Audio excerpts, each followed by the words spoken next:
Hello, this is a guy who likes fanfiction and is too lazy to read, so here is Sage in audio form. Check the description for the links to the author. Chapter 61, Nature 7.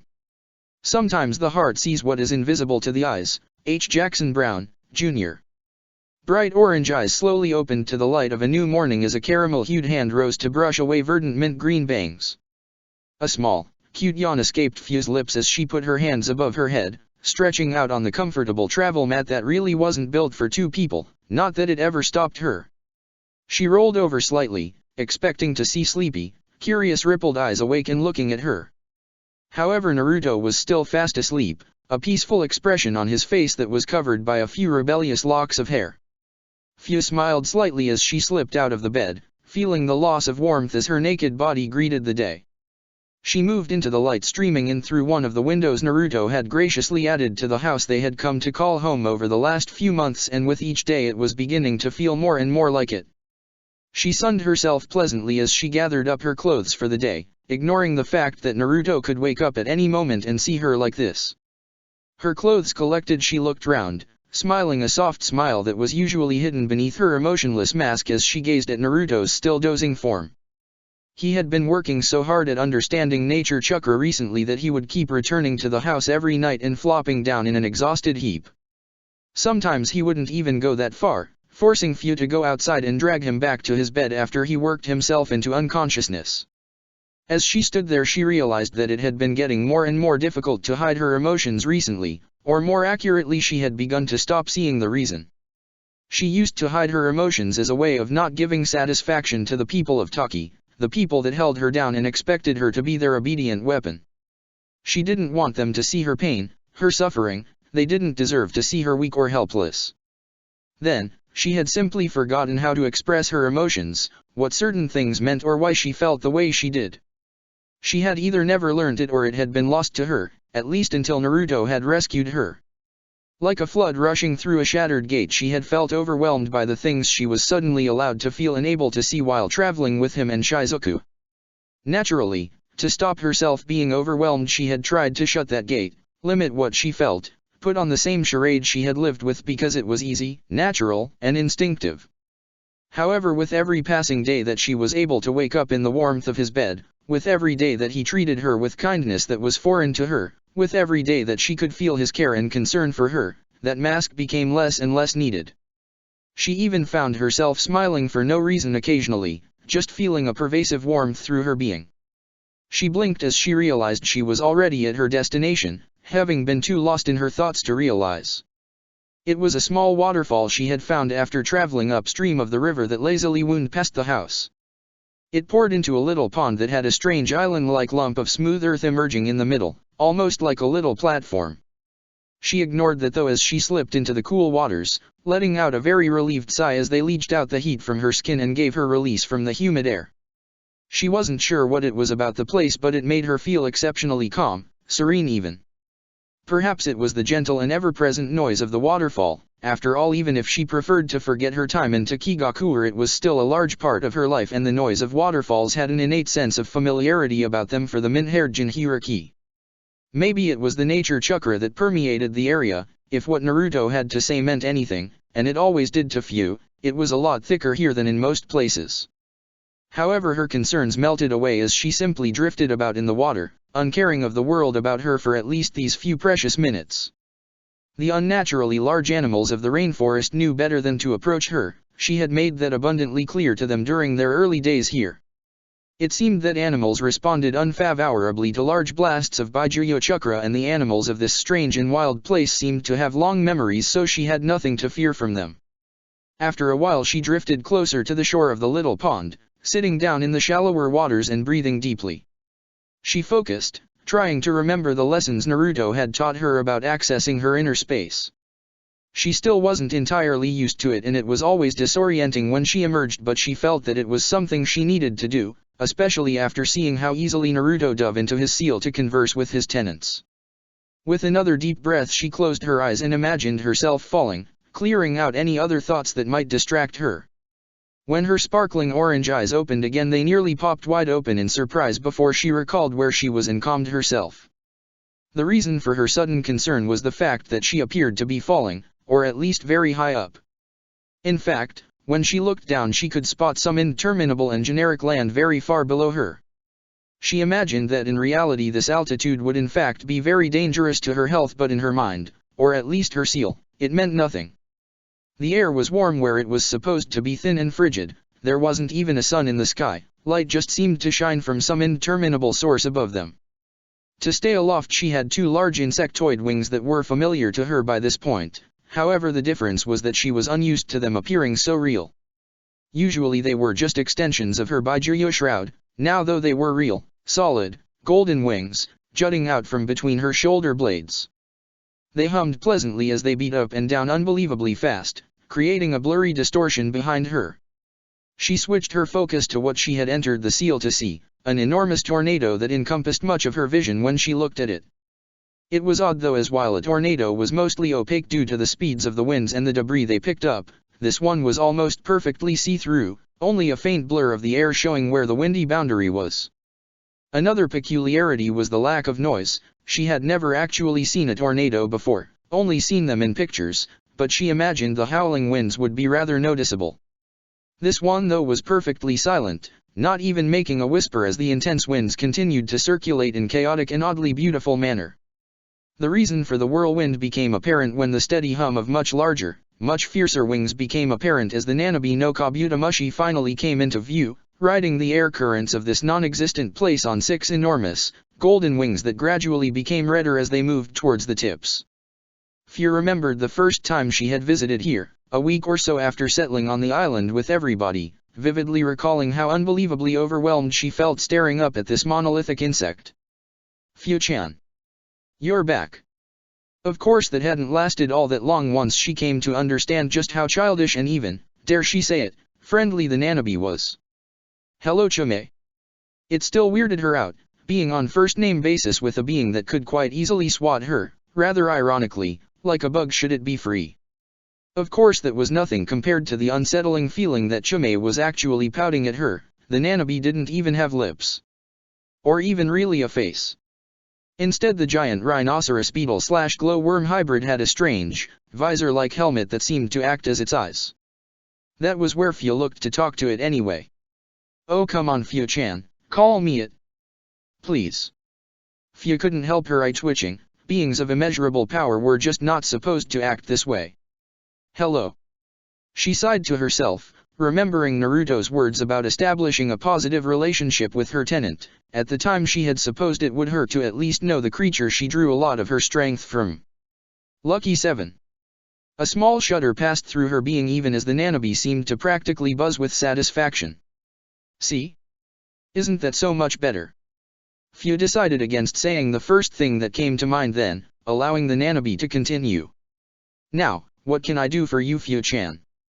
The min-haired Jinhuriki swore she could see a hint of mischief enter the Baijiu's eyes. This train of thought was beginning to become unproductive. Need some love advice for Naruto-san. At that point Fia was sure that if Chumei had eyebrows they would have been wiggling in a very Jiraiya-esque manner, not that she knew what Jiraiya looked like. No, it isn't that. Naruto told me that I should talk to you more, get to know you. She was glad her mind was able to come up with that, it helped her fight the blush that was threatening to appear. Well, I would expect that from somebody who takes after our father. He really is a wonderful person your Naruto-san, isn't he? Fia found herself smiling softly as a small sigh escaped both her and the Nanabe's lips, another unproductive thought. Yes he is. She blinked, catching herself after realizing just how she had acted, like some pathetic fangirl, she quickly reorganized her thoughts. Alright then, what did you want to know this time? Fia had come into her seal a few times before, each time deciding to learn something new about her tenant. From it she found that there was actually a lot she could relate with the Nanabe. Like her, the great insect had been forced into a certain role by necessity, having to become the peacemaker between her dysfunctional and very powerful family lest they cause mass destruction, something she had always thought to be against their father's, the sage's, wishes. Its whole personality had been molded around that role through its developing life as it became bouncy, carefree, and happy-go-lucky. It always aimed to keep the peace, throwing itself in between otherwise potentially dangerous situations to prevent her siblings from fighting. It had told few of the time it had come between an argument between the Hexabi and the Kyuubi, an unpleasant but necessary move lest the two strongest Byakuya destroy an entire country. Few had also come to the same conclusion as Naruto, that there was vaguely female attribute about the Nanabi that was hard to pin down. However, when asked, Chumei professed that as beings of chakra they had no true gender, the same thing the Kyuubi had told Naruto. Even if they did, Fear had a feeling she would have difficulty thinking of the enormous insect as female, no disrespect intended towards it of course. I wanted to ask about your form. Chumei looked down at its body, almost as if it were only observing it for the very first time. It was innocent behavior like that that made Fear find the strange and eccentric insect slightly endearing. My form. Fear nodded quickly, knowing that if she didn't keep the conversation on track the Nanabi would somehow find a way to derail it onto a tangent.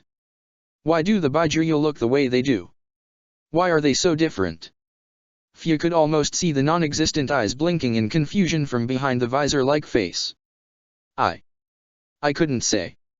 That threw Few for a moment. The Nanabi had always had an answer to her questions, it was part of her confident personality. The only person who would is the sage, our father. He was the one who made us this way when he split out chakra out from the Juubi using the Banbutsu Suzu.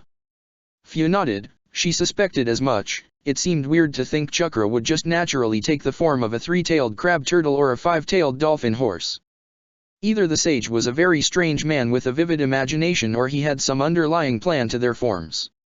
Perhaps he decided these forms would best suit our personalities once we were made, or he thought we would develop certain personalities with these forms. I honestly do not know. To be truthful, the thought had never really crossed the Nanabi's mind, just like it would have thought it wouldn't have crossed the mind of any of the Byakuya. This was how they were, how they always had been, and they were very proud of the forms their father had given them, especially the Kyuubi. Another thing, why the difference in your power? From what Naruto tells me, the Kyuubi is far stronger than the other Byakuya, more so than the number of tails should indicate. It was true. When they had run into Kiribi again, Naruto had felt the hidden power of the Hexabi, comparing it to what he felt in Few to get an indication of the Eight Tails' power. It was far beneath what he felt from the Nine-Tailed Fox. The gap in their power was as immense as it was frightening. At this though the Nanabi simply sighed, in that odd, buzzing way that Few had come to associate with the insect. That is easier to answer. The sage was immortal, like you, and even as wise as he was still swayed by the views of the time. The world existed in a system of feudal lords and peasantry, with everybody answering to a higher power than their own. Apparently there was even a man known as an emperor that all answered to, but the rampage of the Juubi destroyed his capital and later, the land that the sage would use as the moon was taken from his kingdom. This gave way to the time of warring clans some time beyond the sage's death as there lacked any one power for people to turn to. Few nodded hesitantly, fascinated by the history of such a bygone time but waiting for the Nanabi to make her point. The sage thought that if we were of equal power we would only fight to see who was the strongest, as any human or animal tends to do. He didn't want this for his family, even if we were not of his blood, so he made sure we understood who was strongest of us. An inherent and inarguable hierarchy to keep the peace. Again, this was the normal belief of the term, balance of power, in that particular era. Few could almost feel the slight sneer that overcame the Nanabi's non-existent features. Of course, if he had known the arrogance it would give the Kyuubi, then he might have reconsidered. But even the sage couldn't prepare for everything, I guess. Few raised an eyebrow there. She felt as though Chumei had nearly let slip the Kyuubi's name, something that had Naruto curious for some time now. Why are you so fearful to say the Kyuubi's name? She was genuinely curious. There was nothing the Kyuubi could do about it, trapped within Naruto as he was. The Nanabi on the other hand simply let out a saddened laugh. Ironically enough, for the very same reason. The gap of power between him and Jayaki is immense, none of us could ever hope to defeat him alone. By himself the Kyuubi is almost half the strength of our progenitor, that is reason enough alone to fear angering him. If you think I am safe within you then you are wrong, we Byakuya do not think of time the same way you ninja do. We are timeless, immortal, and most importantly, we do not forget as easily. Few just nodded in understanding, because she knew that she didn't understand, she could not see things from such a different perspective, because she was human. Thank you. The Nanabe just buzzed appreciatively, making Fyu smile slightly. Even with the slightly childish behavior, he was beginning to enjoy these visits. From what Naruto told her about his own tenants, one in particular, it could be far worse. Fyu felt lucky that she was as controlled as she was, otherwise she might have struck out and punched Taewya when she opened her eyes to see her face so close to her own. She could see the individual flecks of gold that now permanently dotted her chocolate irises. It was some kind of reaction to how close she had succumbed to nature chakra. Fuck me Minty, you were completely out of it. I thought you'd knocked yourself unconscious or something. Fyu just grimaced, knowing that no amount of time would ever get her used to the way Taewya spoke. Your concern is appreciated. Taewya just grunted. Fyu knew it annoyed the girl how little she reacted to her abrasive personality. The redhead backed away, swimming back into the pool, making Fyu realize for the first time that she was unclothed too. Why are you here? Taewya looked up from where she had been idly splashing the water, much like a child might do. Fyu reasoned. The fuck you mean? This ain't your private bath, your majesty. Fyu just raised her eyebrow slightly, once again noting the obvious annoyance her small reaction gave the former Otokunoichi. No, I meant why are you still with us? With Naruto. Taewya sneered at the girl before looking away, actually surprising Fyu with how suddenly abashed she appeared. There was even the faintest hints of a blush on the girl's nose. The redhead sank a little in the water until her mouth was below the surface, making her long hair splay out. Fyu had to admit that she was somewhat jealous of the girl's naturally long and flowing hair. In her time traveling with Naruto, hers had grown out as well, but she always cut it, not liking how it looked long. Blub. Fyu again raised a brow as Taewya muttered something underneath the water, only coming out muffled and distorted. Sorry, I didn't catch that.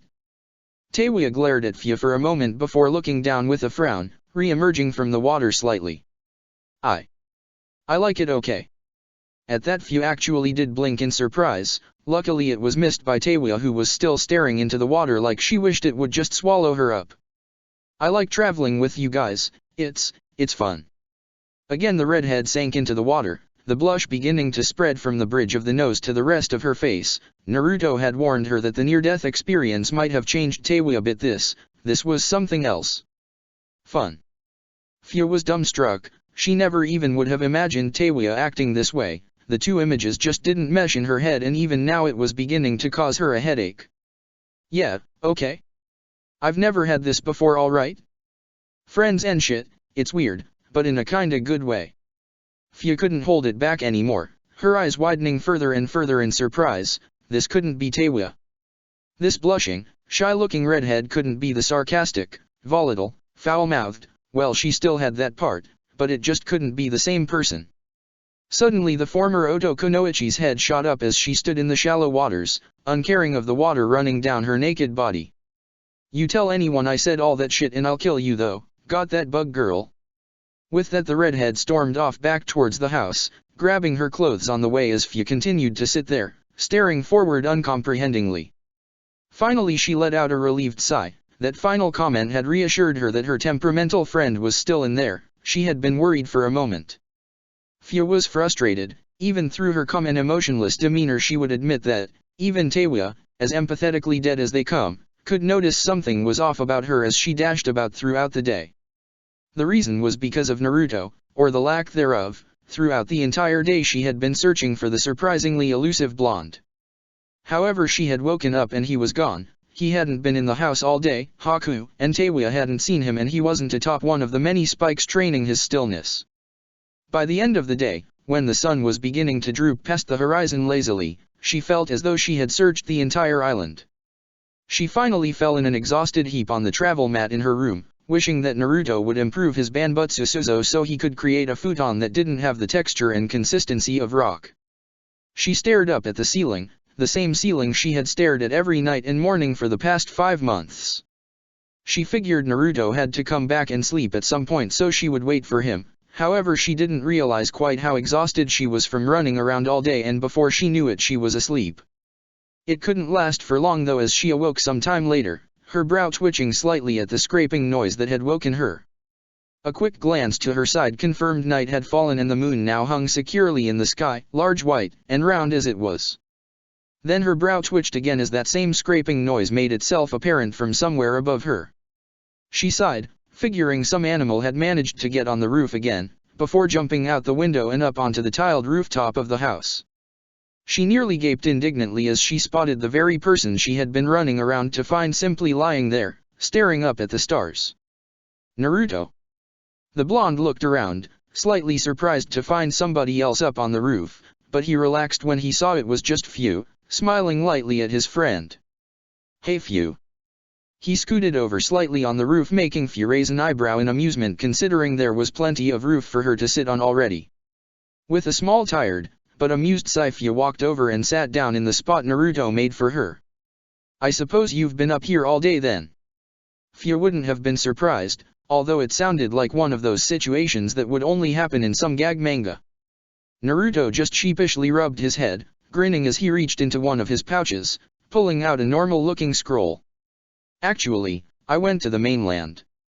Fu looked around, slightly confused at that. She hadn't thought Naruto would be leaving the island at all during their training, especially considering the chance he might be recognized. "You know, I keep messing up when I try to make the futons, so I thought I would go and buy some. We still had some money left over from traveling with Tsunade after all." Fu was silent for a moment, not sure what to say before finally a small, slightly saddened chuckle escaped her lips. "Why?" Naruto looked around, noticing that Fu was looking straight forward, out into the forest, with her hair falling forward over her eyes. "Why are you so selfless all the time?" Now it was Naruto who was thrown for a loop, unsure of what had come over his friend. However, before he could say anything, Fu turned to him. Naruto was shocked to see a single tear rolling down her dark skin, sharply contrasted by the moonlight refracting through it until it looked like liquid diamond. "Don't you know that today's your birthday?" Naruto blinked once, then twice, before looking down with a furrowed brow. They had parted ways with Tsunade sometime in February, then there was the month in Wave Country, the time spent recovering after the incident in Konoha, the 2 months searching before running across Kiribi, and finally the 5 months they had spent on the island. That would put them in October. It would be around his birthday. I suppose it is. I hadn't even thought of it." Fu wiped away the tear from her cheek, sighing irritably for a moment before pausing, seemingly thinking better of it as she chuckled quietly again. "I should have guessed that something like that wouldn't matter to you." Naruto frowned again, noting the genuinely disappointed tone in the other Jinhiraki's voice that confused him. Fu rarely showed this much of her emotional side.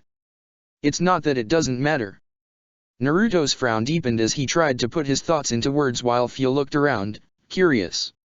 "When I was young, my birthday meant something else. It was the day the Yondaime defeated the Kyuubi. Sometimes the Hokage would come and we would have ramen together, but other than that, it never really meant anything more. Then at the temple I just kind of forgot about it. Birthdays weren't really celebrated, they were just another day." He looked up, noting that Fu was still looking at him with an indecipherable expression, almost as if she was trying to work something out. "Oh." Again, that disappointed tone that had Naruto thoroughly confused. He meant what he said. His birthday had long since lost any meaning to him. "Why?" This time Fu seemed to be caught unaware as she looked away, but not before Naruto caught the blush running across her face. Naruto's eyes widened as he realized something that had been nagging him in the back of his mind since this conversation began. I'm sorry Fu, is this because I never asked when your birthday was?"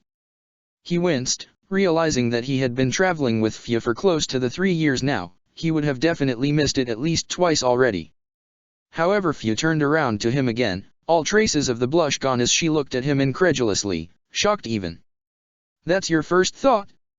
All of this and your first thought is still about someone other than yourself?" Naruto just blinked, genuinely not understanding as Fu looked down, another unreadable expression marring her features. "It's moments like these that make me wonder why I ever deserved to even be around someone as pure as you." This time Naruto recognized the expression and the tone of her voice. It was that same look that Haku had after he had been revived, a complete lack of faith in herself, a loss of hope.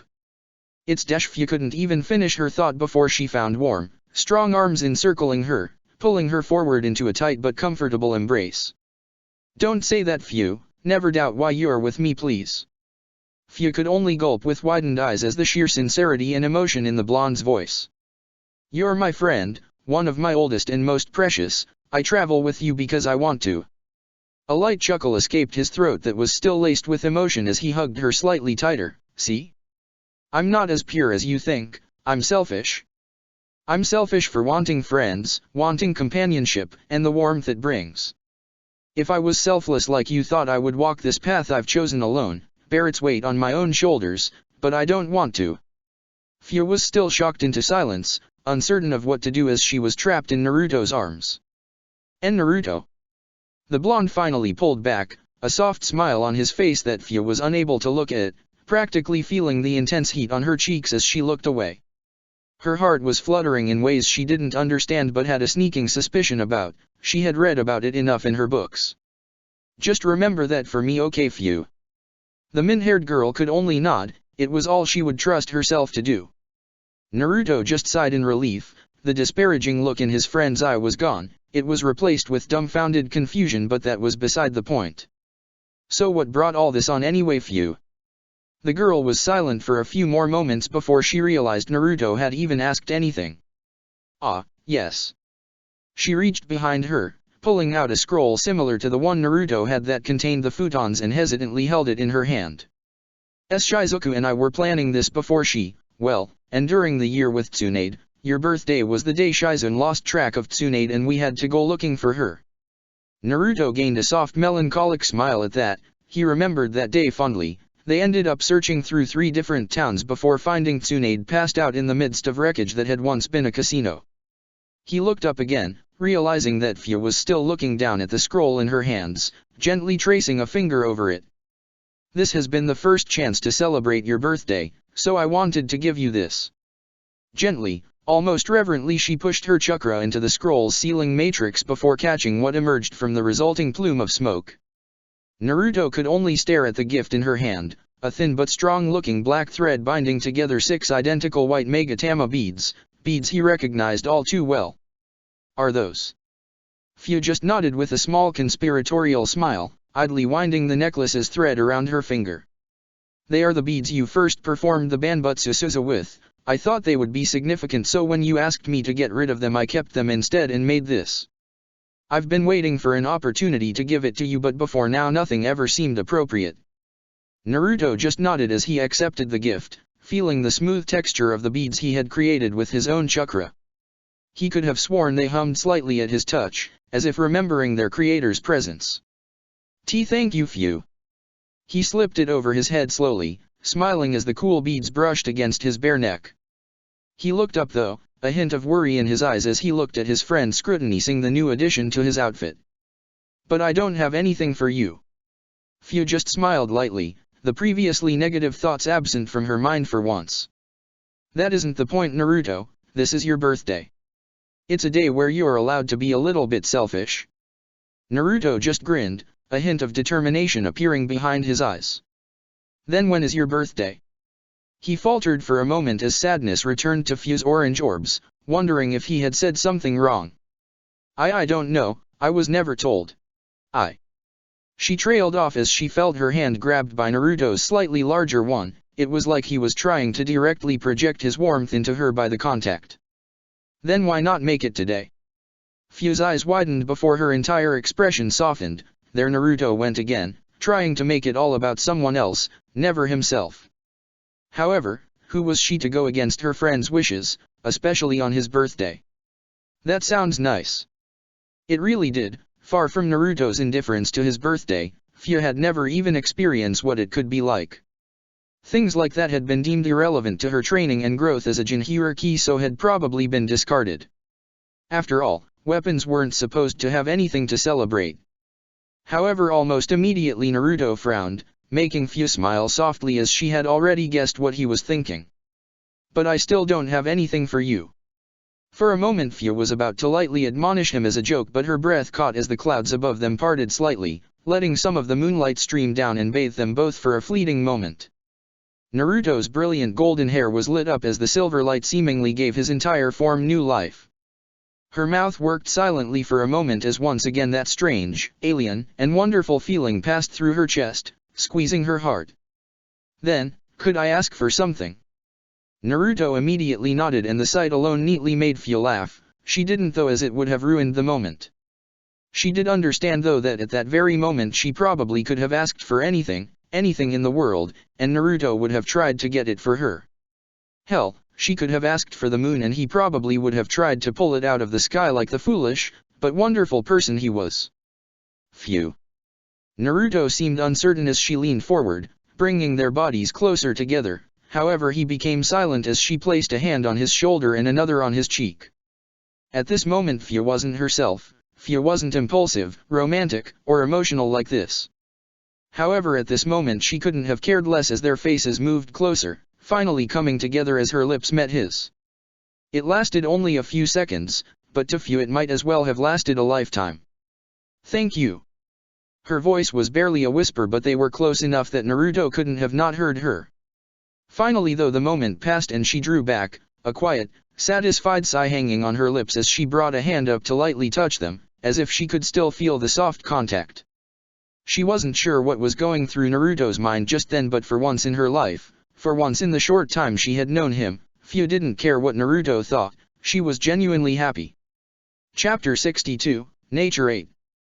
He who conquers others is strong, he who conquers himself is mighty. Lao Tzu. Naruto found himself absently touching his lips again, the feel of Fia still lingering there despite the fact that it had happened yesterday. Afterwards her shyer, embarrassed side had somewhat kicked in and she had all but run from the roof, a smile and a blush on her face. Needless to say that Naruto got no sleep that night. Instead he had simply sat up on that roof for the rest of the night, dumbstruck by the recent events as he tried to take his mind off them by looking up at the stars. However, even his old pastime from the temple had done nothing to settle his mind, and he had whittled away the hours until the sun began to rise. Finally he had decided that he still wasn't quite ready to face Fia just yet and had moved off to think some more. That was why he was now sitting atop the small platform-like island that rose from the waterfall's pool, upstream of their house. He had adopted the normal meditative position he used to train senjutsu, eyes closed with his legs crossed and hands together with the knuckles touching and palms up. He enjoyed the serene air here and had come many times before to simply meditate. Not to master senjutsu or to learn about his recently discovered ability to combine elements, but to simply think, sometimes not even that. The problems kept mulling over his kind like a tumultuous mess that wouldn't settle long enough for him to think clearly. On one side he was worried, intensely so. The last person who had gotten close to him like this was Shizuku, and the pain of losing her had nearly rent his heart apart. Could he survive if he lost Fia like that? Naruto honestly didn't know the answer to his own question. Of course he didn't get the time to dwell on it before other such concerns barraged his mind like some kind of assault on his psyche. Was this betraying Shizuku? He could still vividly remember a very familiar scene of Shizuku shyly kissing him atop the rooftop on the Kumigakure temple. The warm nights they had spent together in Mizu no Kuni were still just as fresh in his mind as every memory he had since awakening the Rinnegan. In a way, it was the curse of his eyes, they never let him forget a thing. But did that mean he couldn't move on? He would still remember her, but could she just be that to him? A memory? He sighed pathetically as he slumped forward slightly into a position he knew would have Chiriku berating him over for poor posture. You really are pitiful, you know that, right? Naruto's eyes snapped open to the distorted but ominously familiar voice that broke the still air of the falls. There was a silhouette standing behind the waterfall, just standing there, but Naruto could feel their eyes watching him. Who are you? A deep, foreboding chuckle was his answer as the figure moved forward, parting the flowing water with an absent wave of their hand. Can't you tell? Naruto's eyes widened in surprise as the person revealed themselves, except it was him. I'm you. A perfect replica of himself stood before him, even wearing the recently acquired necklace. The only difference was that where Naruto's Rinnegan eyes were a warm, inviting purple, his were a deep, tortured red that glowed threateningly in the early morning light. Or, you are me, or do you really not recognize yourself after so long of keeping me out? Naruto's eyes just hardened. This was no illusion or henge, the being before him really was himself, down to the chakra signature, or at least it was his body. You aren't a clone. The other him simply laughed that deep, unsettling chuckle, a contemptuous smirk adorning his features. Of course not, I'm you, Like I said, or I should say, I'm the real you, the you that exists deep, deep down in your heart where even you fear to look. Naruto just furrowed his brow, slowly standing from his meditative position. He took his first glance at his surroundings, noticing that an unnatural, unearthly fog had rolled in at some point and he couldn't see outside of the clearing the waterfall naturally created. Alright then, what do I want with myself? And why do you look so evil? The other him just laughed again, the sound really beginning to grate on the original's ears. Still trying to hide your confusion behind stupid humor? Like I said, you're pathetic. Naruto just smirked casually. Then what does that make you, if you're me? The other him just deepened his own superior smirk, his hypnotic red eyes crinkling in amusement. Me? I'm your dark side, the part of your heart that still hates despite that pitiful facade of forgiveness you try to put up. Naruto just raised an eyebrow, masking how confused he was by all of this, just what was going on. Confused are we? Oh, don't seem so surprised, I'm you after all. I know you better than you know yourself, how could I not when we are one and the same? Naruto merely responded with a small frown. We are nothing alike, I put aside my hatred. The other him, the Yami Naruto, only grinned, but not in a distinctly good way, it was the grin a predator might give when they have finally cornered their prey. Exactly, and here I am, the result of that hatred. Yami looked around at their surroundings like Naruto had, smirking to himself and coming to the same conclusion he had. I suppose this place must be special, maybe the intensity of the nature chakra, NE. Naruto's expression darkened slightly at that word and Yami didn't miss it for an instant. Hey, what did you expect? I am everything you despise about yourself, including the memories of Yagura you have locked away in our skull. Another reason you're pathetic, all that power at our disposal, the jutsu, the techniques, and you do what with it? Nothing. Naruto scowled at his darker half. He killed Shizuku. If you are me you should know how painful that was. Yami merely grimaced, it seemed that even with the differences that separated them they really were the same person deep down, this was just the him that had let his hatred consume him. And yet you use the Mizuken Kaku no Jutsu all the same, was that not the very technique he used to find us, leading him to Shizuku? Naruto felt those words as an almost physical slap as he recoiled before narrowing his eyes at the other him. We had to find Tsunade, I couldn't let another friend die like her again. I had to learn to heal. Yami merely sneered derisively, crossing his arms over his chest in a way Naruto recognized as an action he did when he was disbelieving. You're pathetic, making excuses to yourself, literally. Naruto smirked, crossing his own arms as he stared back defiantly. Now who's the one hiding behind humor? Yami clenched his fists but like Naruto he reined himself in, smirking right back. You're changing the topic. Let's not forget just what we did when Shizuku died. You think that was you running the show back then? You think that was you that effortlessly beat down a cage without even flinching? No. That was me.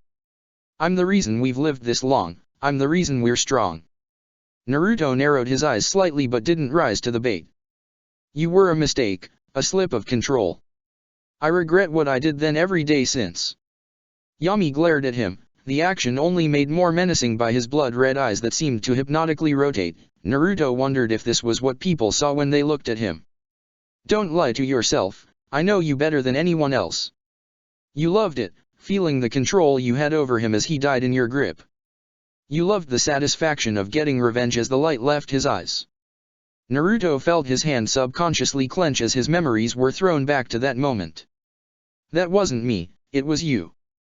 You said so yourself, that was you acting, not me. Even Naruto could taste the denial in his own words, it just made Yami laugh. When are you going to get it? I am you, the real you. Everything I do is what you want to do but you forbid yourself from doing it, trying to delude yourself into thinking you're above your own negativity. When are you going to quit it with this pansy-ass charade you got going on? We are strong, stronger than you would ever admit, and do you know why? Naruto's eye narrowed again but he didn't answer, eliciting a grin from his other half. You won't admit it because you're scared. You're scared of me, scared of what I could do if I was the one behind the wheel. Scared of what I represent, and most of all, you're scared that you'll like it. His grin became more akin to a thoughtful smile, but it never lost the underlying menace behind it. Imagine it, we could bring peace, the dream we've been fighting and suffering for. I know it just as well as you know it, people will never understand one another, the Biju, you are right. Humans are selfish, greedy, and opportunistic, they only care about themselves. Naruto was now actively glaring at Yami while his other half's smirk only grew. What about our friends? Naruto was genuinely shocked when the other him actually spat angrily to the side. Friends? What friends? The foul-mouthed bitch that follows us, hoping to leech some of our strength. The lost little kid who never got to cry for his master and follows us around like some lost puppy because he doesn't know any better. His eyes became cruel even as Naruto found he couldn't tear his gaze away. And her, spitting on Shizuku's memory by asking us to divide our heart between them. She only thinks she cares about us because we're the only person she actually knows. It's not love, or even affection, it's desperation. Yami almost casually lifted his hand, creating a fast Shinra Tensei that perfectly matched the one Naruto had just launched in anger. You're lying. We don't feel that way. The two masses of gravitational energy met in between them, twisting and contorting the air for a moment as physics attempted to correct the sudden issue. Finally they just seemed to cancel one another out entirely, the ripples and visible contortions in the air just simply dying out. Who the hell are you really trying to convince? Naruto could see the taunting glint in his deep crimson eyes as he stood there, unconcerned by the apparent show of hostility. If you're me then you must have felt it too. Finally the smirk slipped off of Yami's face as just the briefest hints of annoyance flashed across his expression. Now what are you talking about? Naruto felt a more confident smile alight on his face, he saw the conflict in his other self's eyes, saw the slight hesitancy in his words. If I felt it, then you did too, you can't deny it, we're the same after all. You must have felt it, back there on the roof, you can't call that nothing. Finally Naruto saw something other than confident arrogance on his doppelganger's face as it twisted into a look of anger. It was nothing. We can't betray Shizuku like that. If Naruto was any slower he might not have been able to catch the punch Yami threw his way, but then again, if he was any slower, it would have been easier to catch his other self's punch. Likewise he seemed just barely fast enough to duck beneath the follow-up kick, pressing a palm against his other's chest and using that as leverage to push them apart. I'm starting to see that fighting between us would be pointless, we are evenly matched in strength and speed and we know all the same techniques, it would be a perfect stalemate. Yami stood up straighter as he idly rubbed his chest, half glaring and half smirking at Naruto. That's where you're wrong, don't you get it yet? I'm your true self, the one that holds nothing back, the one that uses all of our techniques, in short, the stronger one. It's you that can't win here. Shinra Tensei. Again the two gravitational attacks met in the middle, however this time Naruto had to widen his eyes in surprise as he put up his arms in a loose cross guard, unprepared for the vicious kick that smashed him back across the clearing. He managed to twist his body to land back on his feet but had to wince as he noticed the intense burn marks where his other self's foot met his hasty defense. Even now you underestimate me, fighting with less than your full potential because you are weak. You think we are evenly matched? The other him spat to the side again with a grin as vicious as the grin he was sporting. You would only be so lucky. Naruto ignored him, setting his features into a look of determination as he ran a healing palm over his burned arms. He recognized that taijutsu all too well. Sure enough the still grinning Yami slowly settled forward into an obviously aggressive stance with his fists raised, lightly warping the air around them in a heat haze from the intense fire-natured chakra running through them. You want to match elements? Fine then. The other him's grin only widened when Naruto settled back into the loose, flexible beginning stance of the Mizu no Mai. Thinking you'll beat me just because the name of your style is the superior element, still pitiful. Anything Naruto could have said in response was lost as Yami launched forward, using the powerful and explosive chakra in his feet to literally blast off the ground to race forward. Naruto actually found himself hard-pressed as he was forced to drop low to avoid the very much dangerous punch that could have shattered his ribs. Luckily for him the elements really were on his side, he knew his own styles in and out and he knew every problem with the Hai no Mai. Yami growled as Naruto slipped between his legs, he tried to catch him with a vicious fire-infused kick but Naruto was already on his feet, redirecting an elbow that would have taken his head off his shoulders. It was easy to drain out the dangerous fire chakra with his Prita path, turning potentially lethal blows into minor inconveniences. The problem with the Hai no Mai was it lacked the ability to react. It was a purely offensive style designed to put the opponent on the back foot constantly. However, with the adaptable, flexible nature of water, that was no problem, and soon enough Yami was struggling to keep up. Two can play at this game. Naruto was so confident in his movements that he was unprepared when, instead of the harsh punch he had been expecting, he was suddenly thrown over Yami's shoulder. He managed to land on his feet with some distance between them, prepared again for a high spinning kick, but no such maneuver came. He turned to see Yami in the unmistakable starting stance to the Tsuki no Mai. Naruto narrowed his eyes but rushed forward anyway, siding around his counterpart and grabbing his shoulder to flip over him. "You just don't learn." His doppelganger suddenly dropped out beneath him, destabilizing his flip, and while he was still arcing through the air, Yami came up with a brutal two-handed punch straight to his chest. The power behind it launched him straight across the clearing, through the waterfall and into the thick rock behind, leaving a distinctly Naruto-shaped dent in the tough stone. He peeled himself out painfully, only to widen his eyes as a hand suddenly burst through the roaring waters, grabbing onto the front of his robes. Once again he was thrown across the clearing. However, this time he just about managed to twist his body to land feet first against a tree trunk, a confused expression on his face. Wondering why Shukaku isn't coming to the rescue with his sand. Naruto's frown deepened. That was what he had been thinking. Usually if he had been caught unawares by a move like that, the sands would at least make an attempt to catch him or limit the impact damage. "You fool, we're both Naruto, which one of us is the Ichibai supposed to protect her?" Naruto grimaced as he dropped from the tree. He could almost imagine the confused expression on the Tanuki's face as he fretted over his two fathers. "Fine then, I'll beat you with my own power." Immediately his body lowered into the Kaminari no Mai, fingertips crackling warning with lightning. Yami only smirked, throwing out his hand and motioning for Naruto to come. Now the one instigating Naruto flew forward, using the potent lightning-natured chakra in his system to enhance his reflexes and synaptic responses, allowing him to think quicker and move faster. The slow, sedentary style of the Tsuki no Mai just wasn't able to keep up, the lightning easily breaking through the stout defense the earth chakra and the Azura path put up. It didn't help that the metal replacing Yami's skin was only acting as a conductor. "I told you, you never lead dash." Yami's roar was quickly halted as he was blasted back across the clearing. Naruto had predicted his shift into the Kaze no Mai and had already slipped into the Hai no Mai, the fire-natured chakra in his fists reacting badly with the wind chakra circulating around his darker half.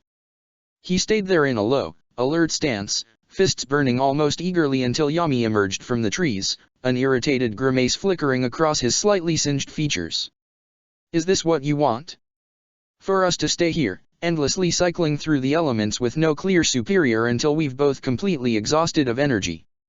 Naruto took a deep breath as he calmly observed his other half. He was beginning to feel the strain on his body from switching between very different taijutsu styles already. They wouldn't be able to keep this up for very long. He was right, they both knew the styles, they both understood their weaknesses. It could only end in a draw. "Fine, aren't you supposed to be the one with no limits, using techniques I'm apparently too afraid to use?" Naruto found himself deeply unsettled by the evil grin spreading across his dark half's features. "I thought you would never ask." "Sure no cow." Naruto couldn't even think to dodge as Yami's Rinnegan pulsed excitedly, his arms rising up along with his maddening grin. He could only watch in astonishment as his red-eyed counterpart's arms seemed to join together, mechanisms seemingly sliding out of his skin to lock them together like barrels of a gun. However, the analogy didn't become appropriate until his hands disassembled, revealing two very smooth barrels, quickly charging up with energy. Hanatsu. Naruto literally only had time to raise his hands before his vision was filled with a blinding white. The blast of pure, undiluted chakra was large enough to send Naruto flying back through multiple trees, leaving them wrecked and in splinters. Despite the fact that a lot of it had been absorbed through his Prita path, there was just too much for him to take in so quickly. He grimaced as he picked himself up out of the shattered remains of a tree. He remembered how effortless it was to absorb a Baijuutama from the Sanbai while he had the chakra of his Baijuya running through him, yet here he couldn't even completely take in a single chakra blast. "I think you're starting to get it." His other self emerged from the dust and smoke his attack had picked up, standing over Naruto's body tauntingly. If you don't start fighting seriously, with everything you have, then there's no way you can win. Naruto did his best to hide the pain he was feeling, medical chakra already circulating through his body as it sped up his naturally fast regeneration, only made faster by his Asura path fixing the internal damage. Then what about you? Yami allowed Naruto to stand up with an amused smirk while Naruto did his best not to sway when a sudden rush of blood went through his brain. You could have drawn on the chakra of our tenants anytime, why prolong this? Finally Naruto saw a hint of annoyance cross his counterpart's face as his hand clenched and unclenched. Don't you think I haven't tried, you fool? I want to end this just as much as you do. You don't deserve to sit behind the wheel if you are going to continue to be this weak. This whole place seems to simply reject Baijuyo chakra. I can't summon it or I would have dealt with you by now. Naruto raised an eyebrow, wondering if this could be because of the nature chakra. Was it some kind of opposite to Baijuyo chakra? He supposed it made sense considering the original wielder of the Rinnegan was a sage and he was supposed to have defeated the Juobi. Heh, you know it's really amusing to watch the little cogs turn in your head as you come to the same conclusion I did. Just crossing the finish line a little late, aren't you? Naruto scowled as he found his balance again, the rush of healing chakra finishing up its job in his body. The Baijuyo aren't just some tool to be used, they are living beings. Their power isn't ours to simply use as we like.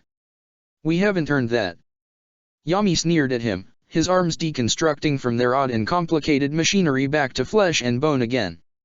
And with their power the sage was considered a god amongst mortals. Haven't you thought about what we could do with that power?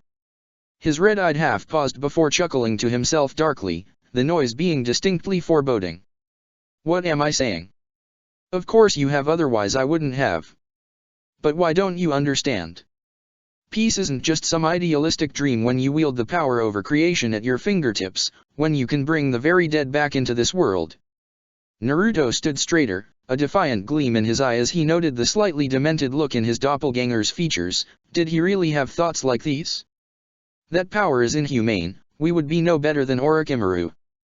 He caught the backhand from Yami, throwing his other half backwards as they both eyed each other wearily. Of course we would be better. We aren't some selfish snake trying to seek something petty and vain like immortality. We work for peace. We would be a god that all could look up to and finally force people to understand the pain others feel through their own selfish actions. Naruto chuckled at Yami's words, making a flash of irritation cross his mirrored self's face. The path to Naraka is paved with good intentions. You know that any peace delivered through force would be just an illusion, it would be meaningless. The work of a tyrant, not a god. Another sneer was his answer as Yami rushed forward only to be flipped over Naruto's shoulder, both of them staying the same distance apart, muscles tensed to move at a moment's notice. Still parroting back the teachings of that fool Chikaku? What does he know of true power? He's never experienced the magnitude that we live with every day, the hidden potential inside of us that could give birth to a new moon or raise armies from the dead. Nobody understands us, how could they?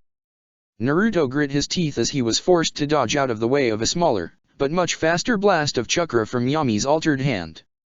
He rolled to a low crouch as a tree behind him was blasted into shrapnel from the force of the energy attack. They can't, but that is our path. You know that no matter who we befriend or who we meet, they will never truly understand us. But why should we stop them from trying? Yami almost seemed to falter at that, and Naruto used the opportunity to launch forward, hoping to catch his counterpart off guard with an unexpected move. Yami's crimson eyes widened in shock as Naruto's arm broke down into complex machinery that quickly reassembled itself to look like an enormous piston. He was completely unprepared for it to slam straight into his stomach, only for the piston to slam down, increasing the power behind the tremendous punch tenfold. Yami couldn't even manage to cry out in pain before he was sent crashing painfully through a multitude of sturdy trees, the noise carrying off into the distance. Naruto stood there, panting slightly from the exertion of using his paths and his body so recklessly. Even using his sand to a great extent wasn't this tiring, as at least some of the work was done by Shukaku. He grew concerned when there didn't seem to be any sign of Yami from the direction his path of destruction through the trees had taken. For a moment he paused, thinking about what he might do in this situation to gain the upper hand before his eyes widened in surprise. He ducked down just as the sound of a viciously sharp blade came slicing over his head. You want to play dirty? You're inviting the wrong guy. Naruto grimaced. Yami was planning to use the Boitagaku no Jutsu in a fight? Even he wasn't crazy enough to do that, the concentration it would take was astronomical. Sure enough, he managed to spot a slight flicker of manipulated light approaching him from the side in time for him to dodge back, once again feeling the invisible sword that had no doubt been conjured by his counterpart's Azura path slice only inches from his body.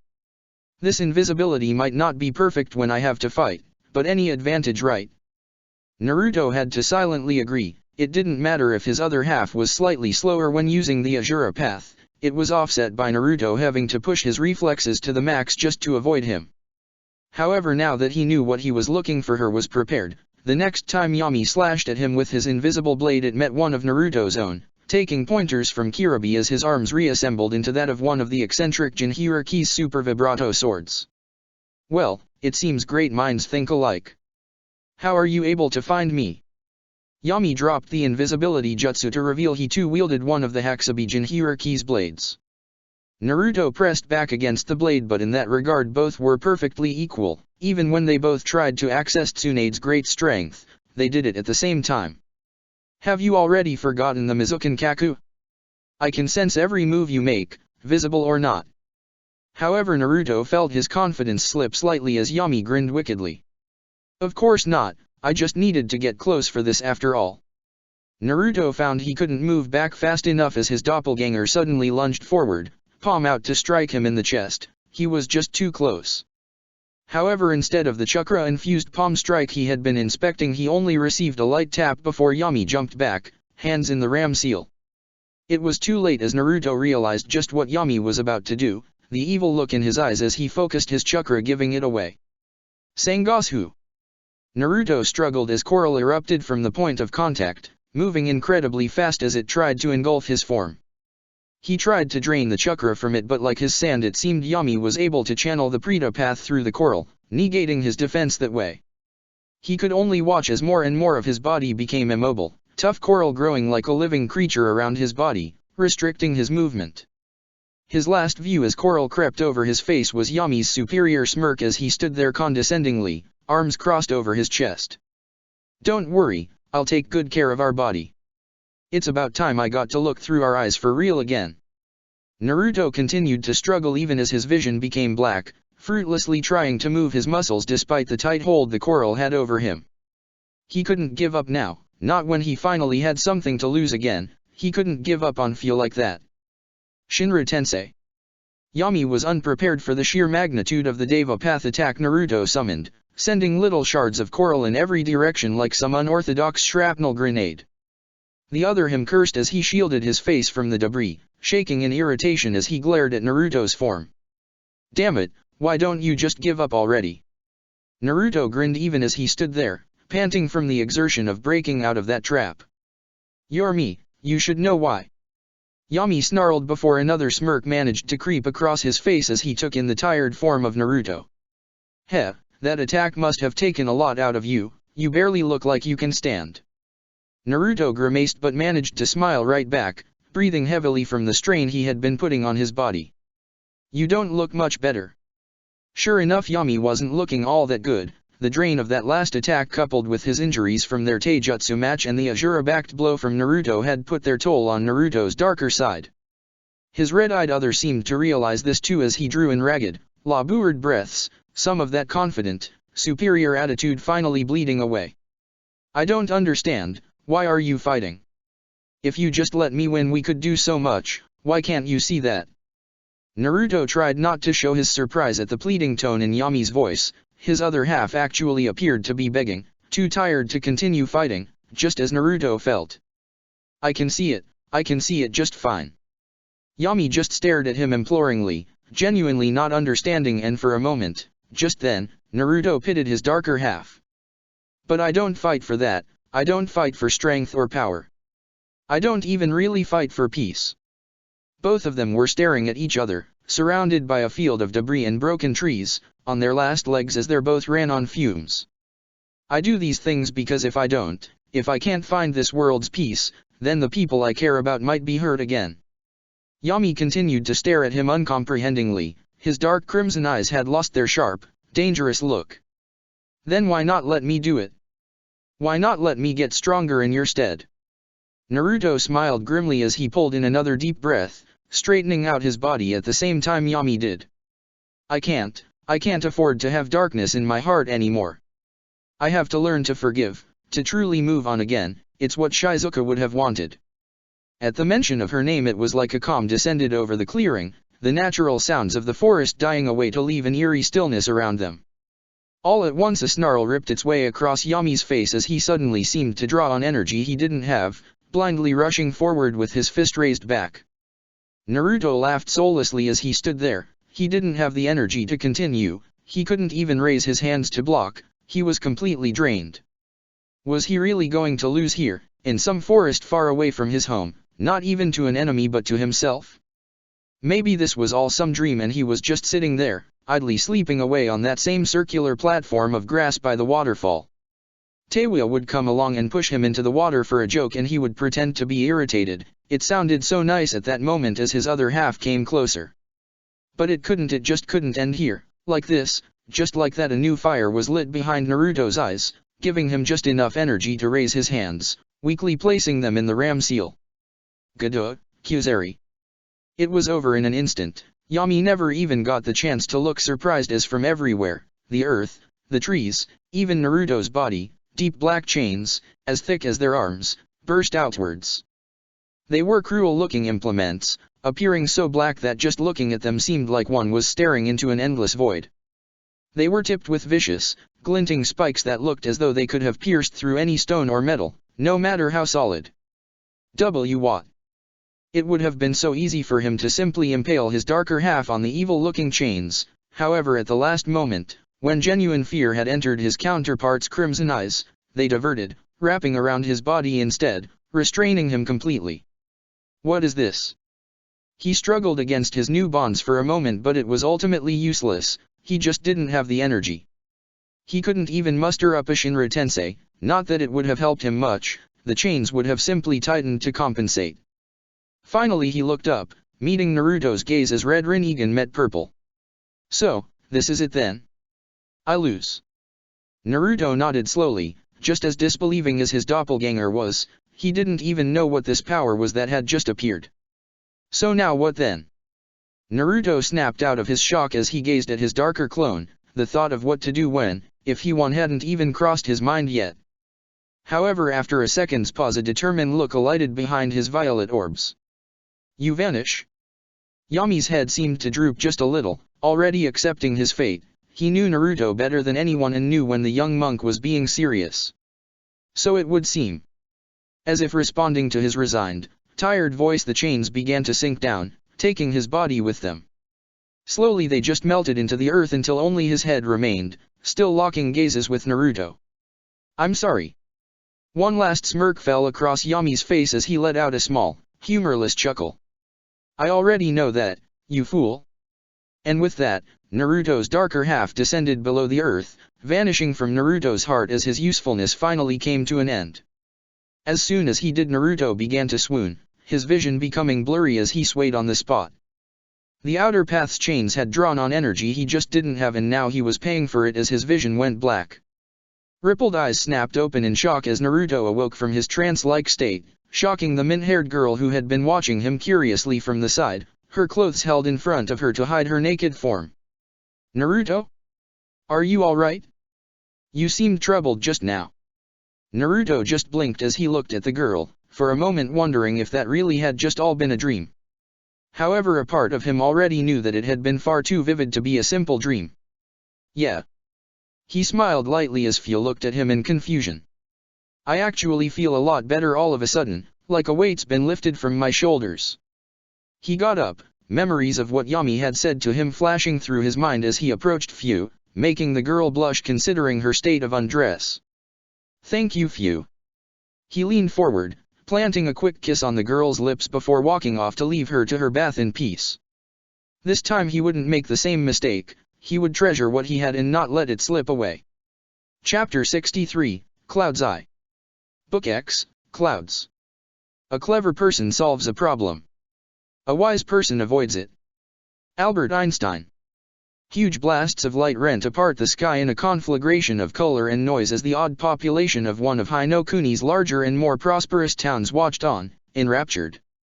Great, deafening cracks held their attentions as animals all around the area winced from the booming explosions high above, birds scattering to find somewhere quieter to roost. However, that went unnoticed to the celebrating citizens of the town, decked out in their fanciest and most colorful kimonos and yukatas as they moved through the bustling streets. Sparklers were held by running children as they dashed about, laughing and playing or trying out some of the many stall games that were brightly advertised along the streets. This was the scene that 4 teenagers, each around 16, entered into as they walked into the town, 3 of them feeling incredibly underdressed in their more casual clothing. The boy at the lead was forced to dodge out of the way of a group of kids as they ran past, giggling and waving their colorful sparklers in the air.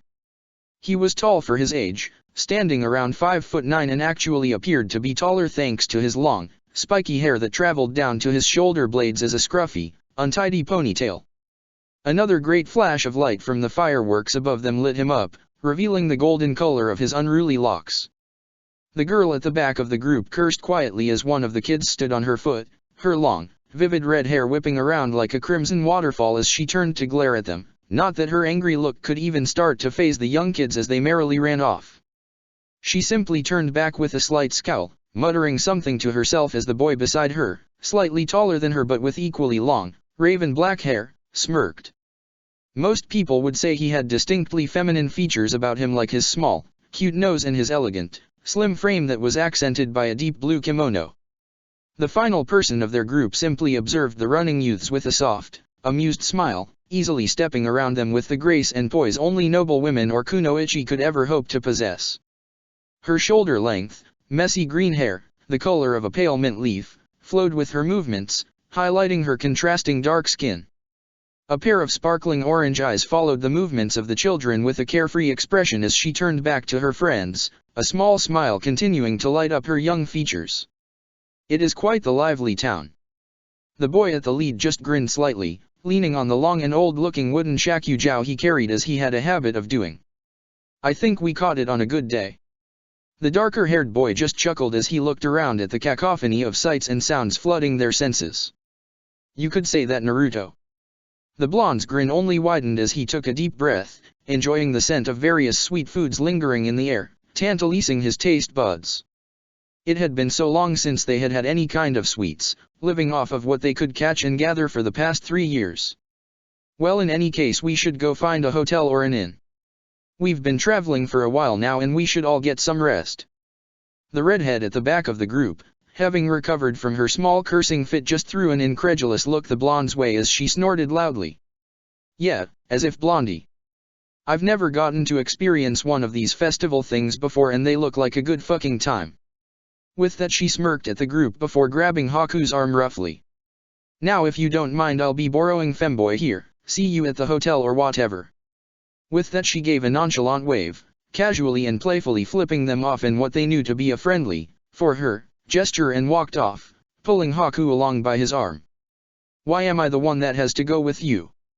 Teiwa just smirked up at Haku, somewhat annoyed by the difference in their height that 3 years had brought but hiding it much better than her younger self would have. Easy, I want some food and you have money. She raised an amused eyebrow at the ice wielder's impassive gaze as he allowed himself to be dragged along by the redhead, more than used to it by now. Get where I'm going with this, Haku-chan. The dark-haired Yuki merely sighed, his shoulders sagging slightly in defeat, which gave Teiwa a small grin of elation as she pumped her fist. Alright then, Dango awaits. Naruto could only watch with an amused smile as 2 of his closest friends walked off together, vanishing into the maelstrom of activity that was the festival. I think they need this. Naruto began walking as Fu naturally gravitated to his side, slightly less self-conscious now that their other friends were gone. Naruto just raised a blonde eyebrow, not bothering to turn to Fu as they walked, too taken in by all the wonderful things going on around them. Oh. He already had an idea of what Fu meant, but he enjoyed hearing things from the girl. Her opinions and thoughts were always important to him. Unfortunately, even 3 years had been unable to change the fact that Fia was a naturally introverted person, rarely speaking up unless she was either genuinely interested or it concerned her or a person she cared about, of which the list was very short. I don't imagine that any person in our group has ever experienced a festival before. I have read about them in many books, but never participated.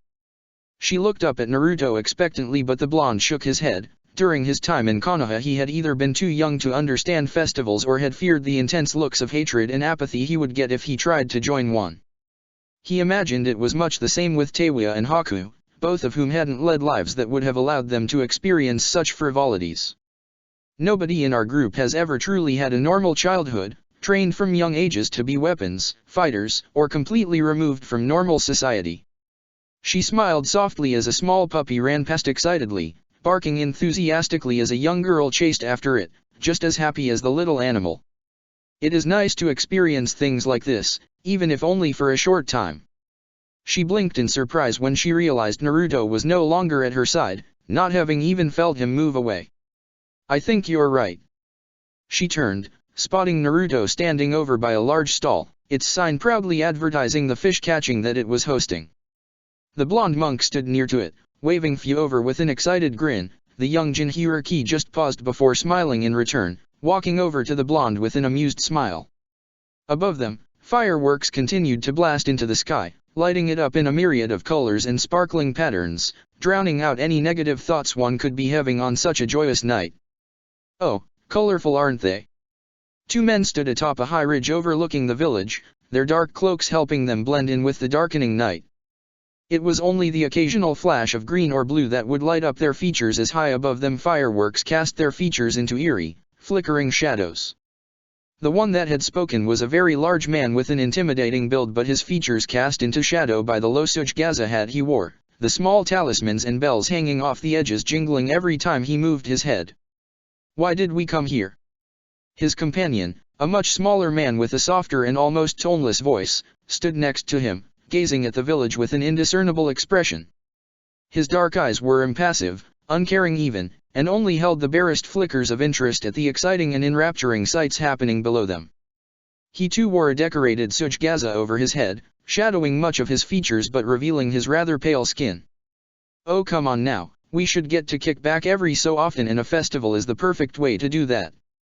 Some sake, maybe a few women. The smaller, slighter man sighed at the suggestive tone in his companion's voice. Even an emotionless guy like you should be able to appreciate that, right? The larger man turned, the expectant look in his beady eyes hidden by his hat, even though he was sure his friend would be able to spot it from his body language. Very well, but make it quick. A sharp, toothy grin made its way across the bigger man's face as he turned back to the village in front of them, rubbing his hands together excitedly. I knew it, even someone like you has to have fun once in a while. His eyes gained a devious glint as he spotted a group of women dressed in fine kimonos and yukatas moving through the packed streets, giggling and talking among one another as they expertly weaved through the throngs of people like true natives. Now then, shall we hit the casinos or enjoy something on the softer side? His partner stayed quiet, simply turning away from the larger man and walking off towards the town. The bigger man simply shrugged, his grin returning full force as he followed after his companion, his dark, high-collared wrap fluttering in the breeze. High above them another bright flash erupted across the sky, illuminating the large, puffy red clouds that decorated their black cloaks. This is strange, none of the games here seem particularly difficult. What is the point without challenge? Naruto just chuckled as he walked along beside Fia, each holding a slowly steaming stick of sweet-smelling dango as they moved through the throngs of festival-goers. I don't think the point is for them to be difficult, you are just supposed to have fun. He pointed to a young couple, around their age, that were standing in front of a ring toss stand. The boy had a determined look on his face as he tossed one ring after another, each one just narrowly missing its mark as it made little clattering sounds. The girl just stood to his side, a bright smile on her face as she cheered him on, finally erupting in a large cheer as the boy finally managed to snag one of the rings. See, they're just here to have fun. Fia watched on curiously as the stall's owner gave a toy the boy, who quickly passed it on to the girl. Her eyes widened slightly as the girl looked down shyly, a little blush staining her cheeks as she quickly and embarrassedly leaned forward and pecked the boy on the cheek, smiling softly to herself as she turned and walked off. The boy wasn't far behind her, a stupid grin on his face and a small blush of his own.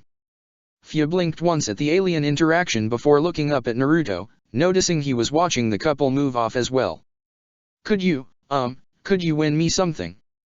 Naruto paused for a moment, blinking in amazement at the timid, slightly confused tone to Fia's voice. He frowned, knowing that even without chakra Fia would easily be able to win any of these stall games, they were made for untrained children after all. However, he saw no reason to say anything on it as he allowed a grin to slip onto his face.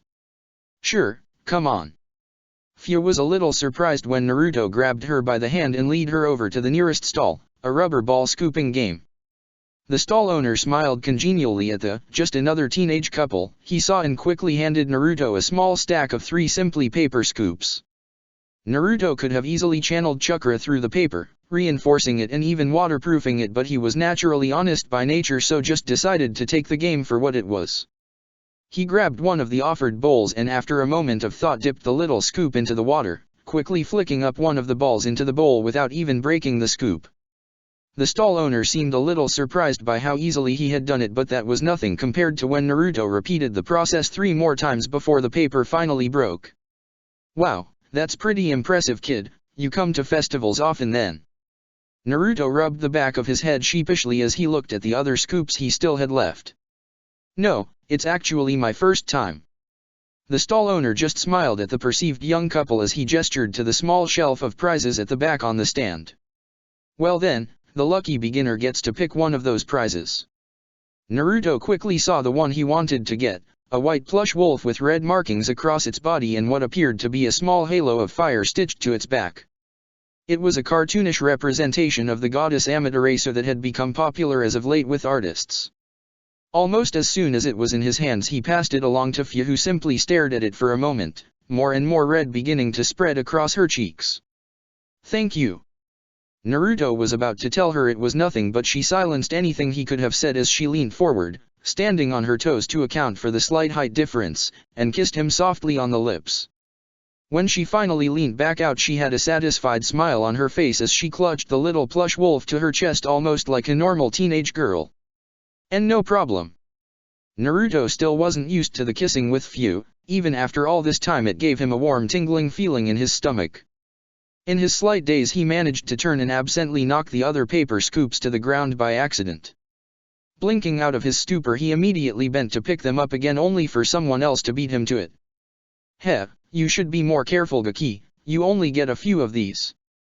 Naruto's eyebrow rose a little at the blue skin of the man offering the scoops back to him, as well as the black nail polish on his hands. He also wore an ornate yellow ring that had the kanji for south on his left ring finger, but anything else about the man was hidden beneath his high-collared black cloak and face shadowing Tsuchigaza. Thank you. He couldn't see it through the shadows cast by the man's head, but he could almost feel the vicious grin the blue-skinned man was giving him. Heh, no problem, kid. With that the large, imposing man stood back up, letting Naruto notice that he had a companion dressed in similarly concealing attire. However, more frightening was the fact that Naruto could practically feel the enormous chakra emanating off of both of them even without his water-sensing ability. Be more careful next time.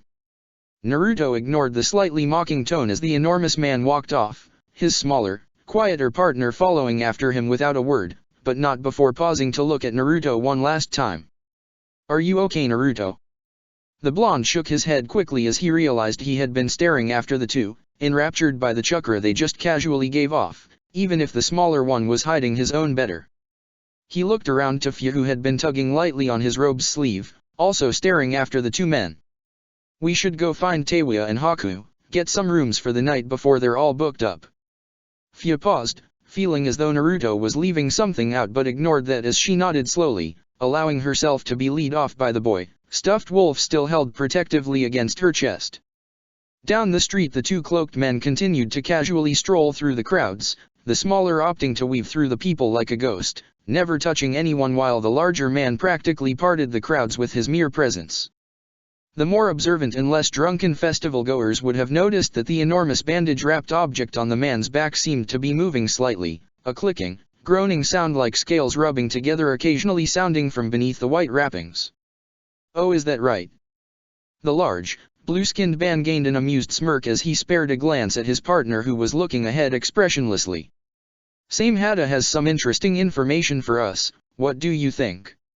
"Itake." The younger man said nothing for a few moments as they kept walking before finally looking up at his partner. For the briefest of moments 2 deep red eyes peered out of the shadows cast on his face like some eerie Cheshire cat. "Go on." "Kisame. You know, all these people really don't make tracking the Gaki's chakra any easier. You should give me more credit, Itake." Kisame waited for a reply from his stoic comrade as they made their way through the various crowds of people. The festival was beginning to wind down as people either flocked to their homes or their hotels. Only the teens and couples that wanted to preserve the romantic night air stayed out as the moon began to reach its zenith in the sky. "But you are still able to track him." Kisame just sighed. Their Itake went again with his monotone, disinterested voice. It was like speaking to an only mildly talkative rock that had amazing prowess as a shinobi. Yeah, once Same Hada's got the scent she's better than any ninkin, although who would have thought we'd be the first to find our Jinhirakiya Itake?" The younger Uchiha made no indication he had heard his larger, more vicious partner as the trail began to lead them towards a hotel near the fringes of the town. It does seem unlikely considering the Kyuubi Jinhiraki and the Nanabi Jinhiraki are the only ones Leader Sama was unable to locate. Kisame just gave his shark-like grin as he rubbed his hands together excitedly. "All the better for us, partner? Kakuzu is going to be annoyed that we got ours first. Under all that talk of money I can tell he's the competitive type." The shark-emulating man chuckled to himself as they began to ascend the steps to the balcony of the second-floor rooms. "Must be why he keeps killing all his partners by accident," the former Kirinin ended his statement with air quotes. "Although I guess that's not a problem now with that weird new guy." Itake ignored his partner's ramblings as they finally came to a stop in front of one of the rooms. "Is this it?" Kisame halted mid-sentence before nodding, becoming more professional but never losing the toothy grin. Itake once again ignored his more enthusiastic partner as he quickly rapped on the door 3 times, only showing marginal surprise as it almost instantly opened, revealing a teen boy with bright spiky hair and a soft smile. It was strange as Itake remembered when he had been much younger, when he was still in the Umbu, seeing this same boy that could barely be higher than his waist. Now they were around the same height. Naruto Uzumaki. None of his surprise or thoughtfulness made it into his even, steady voice, and Naruto's smile widened slightly for it. It almost reminded the young monk of a male version of Fu. "Yes, how could I help you?" Again both men were a little perturbed by the calm, uncaring demeanor the boy had and how easily he gave away his identity. After all, this had been one of the Jinhiraki even Zetsu had been unable to track. They had simply assumed he was in hiding. There was also the fact that 2 S-class shinobi were standing in front of him, a large amount of their chakra saturating the air, and he was simply looking at them with curiosity and that same gentle smile. "Oh good, we got the right one, that makes things a lot easier." Naruto turned to the larger of the 2 men, his eyebrow rising a little. "You know, it's a little strange talking like this out in the corridor. Why don't you come in? You've obviously been traveling for some time." He was referring to the slight layer of dust and dirt that had accumulated along the bottom of their cloaks as well as the generally disheveled appearance of the clothing. "I have tea." Finally Itake allowed his eyebrow to quirk up slightly, the oddness of the situation finally getting to him. "I'm afraid we don't have time for that, Naruto-kun, you will have to be coming with us now." To both men's great surprise, Naruto simply blew air between his teeth in amusement, waving his hand nonchalantly and walking back into the room. "Nonsense, if there is one thing my master taught me for certain it is that there is always time for tea." The 2 cloaked men were left gaping, in Kisame's case quite literally, in the hallway as they watched the younger blonde move back into the hotel room. After a moment's pause, Kisame just shrugged, a somewhat bewildered expression on his face as he turned to his shorter companion. "Actually, some tea sounds pretty good, not like we're on a time limit or something. Didn't Leader Sama say something about sealing the Kyuubi last anyway?" When all he received was the silence of the hallway as an answer, he realized that Itake had already moved past him into the room and was in the process of seating himself down on the couch opposite the blonde, a small wooden table between them. "Hey, that was rude, Itake." The dark-haired Uchiha ignored his partner as the larger man walked into the room, throwing himself back onto the couch beside him and grabbing one of the steaming cups laid out, almost as if the blonde had been expecting company. "Hey Gaki, where's that cute girl you were walking around with earlier?" The blue-skinned shinobi was looking around the hotel room, noticing the obvious lack of anybody else. "Oh, she's about somewhere." Neither men reacted visibly to the vague comment but were still a little unnerved with the ease with which Naruto could shrug off their oppressive chakra combined. Finally, after Naruto had poured 2 more cups for himself and Itachi, he looked up, a bright smile on his face. "So what can I help you with?" Finally, unable to take the absurdity of the situation anymore, Kisame burst out laughing, filling the quiet room with his chuckles as he nudged his partner with his elbow.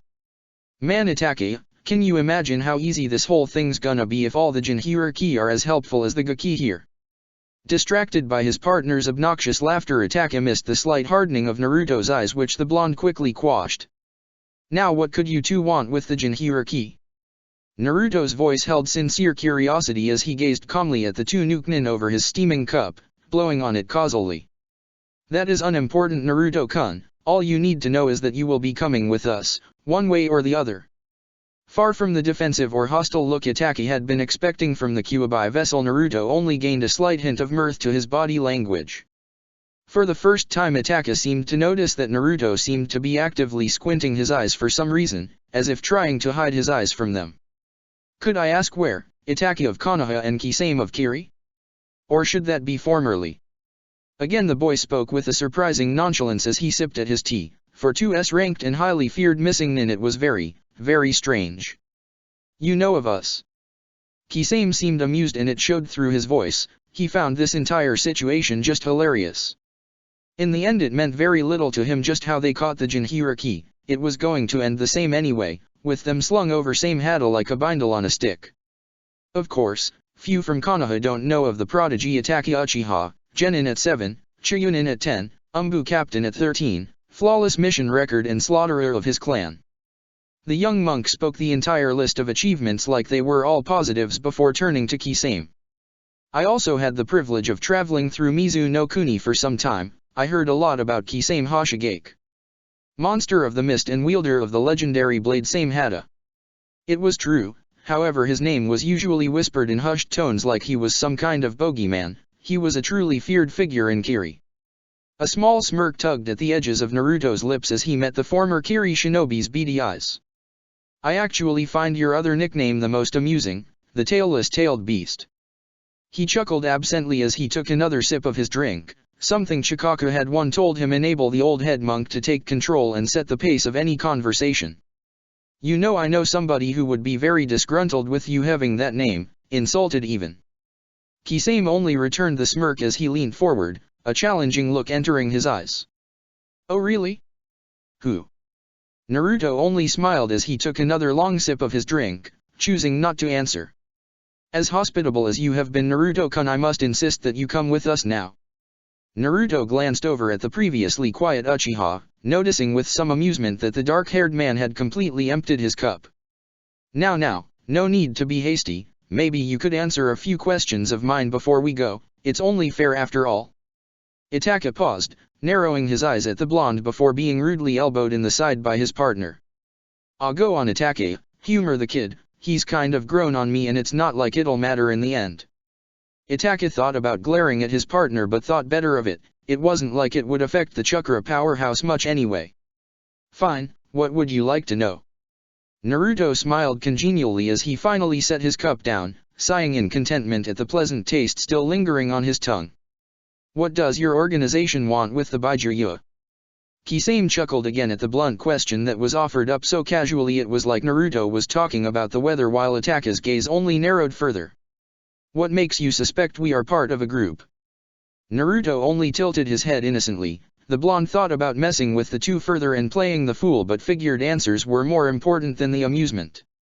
"The matching cloaks and the goal that would require far more resources than 2 missing nin such as yourselves would be able to muster, even as powerful as you are."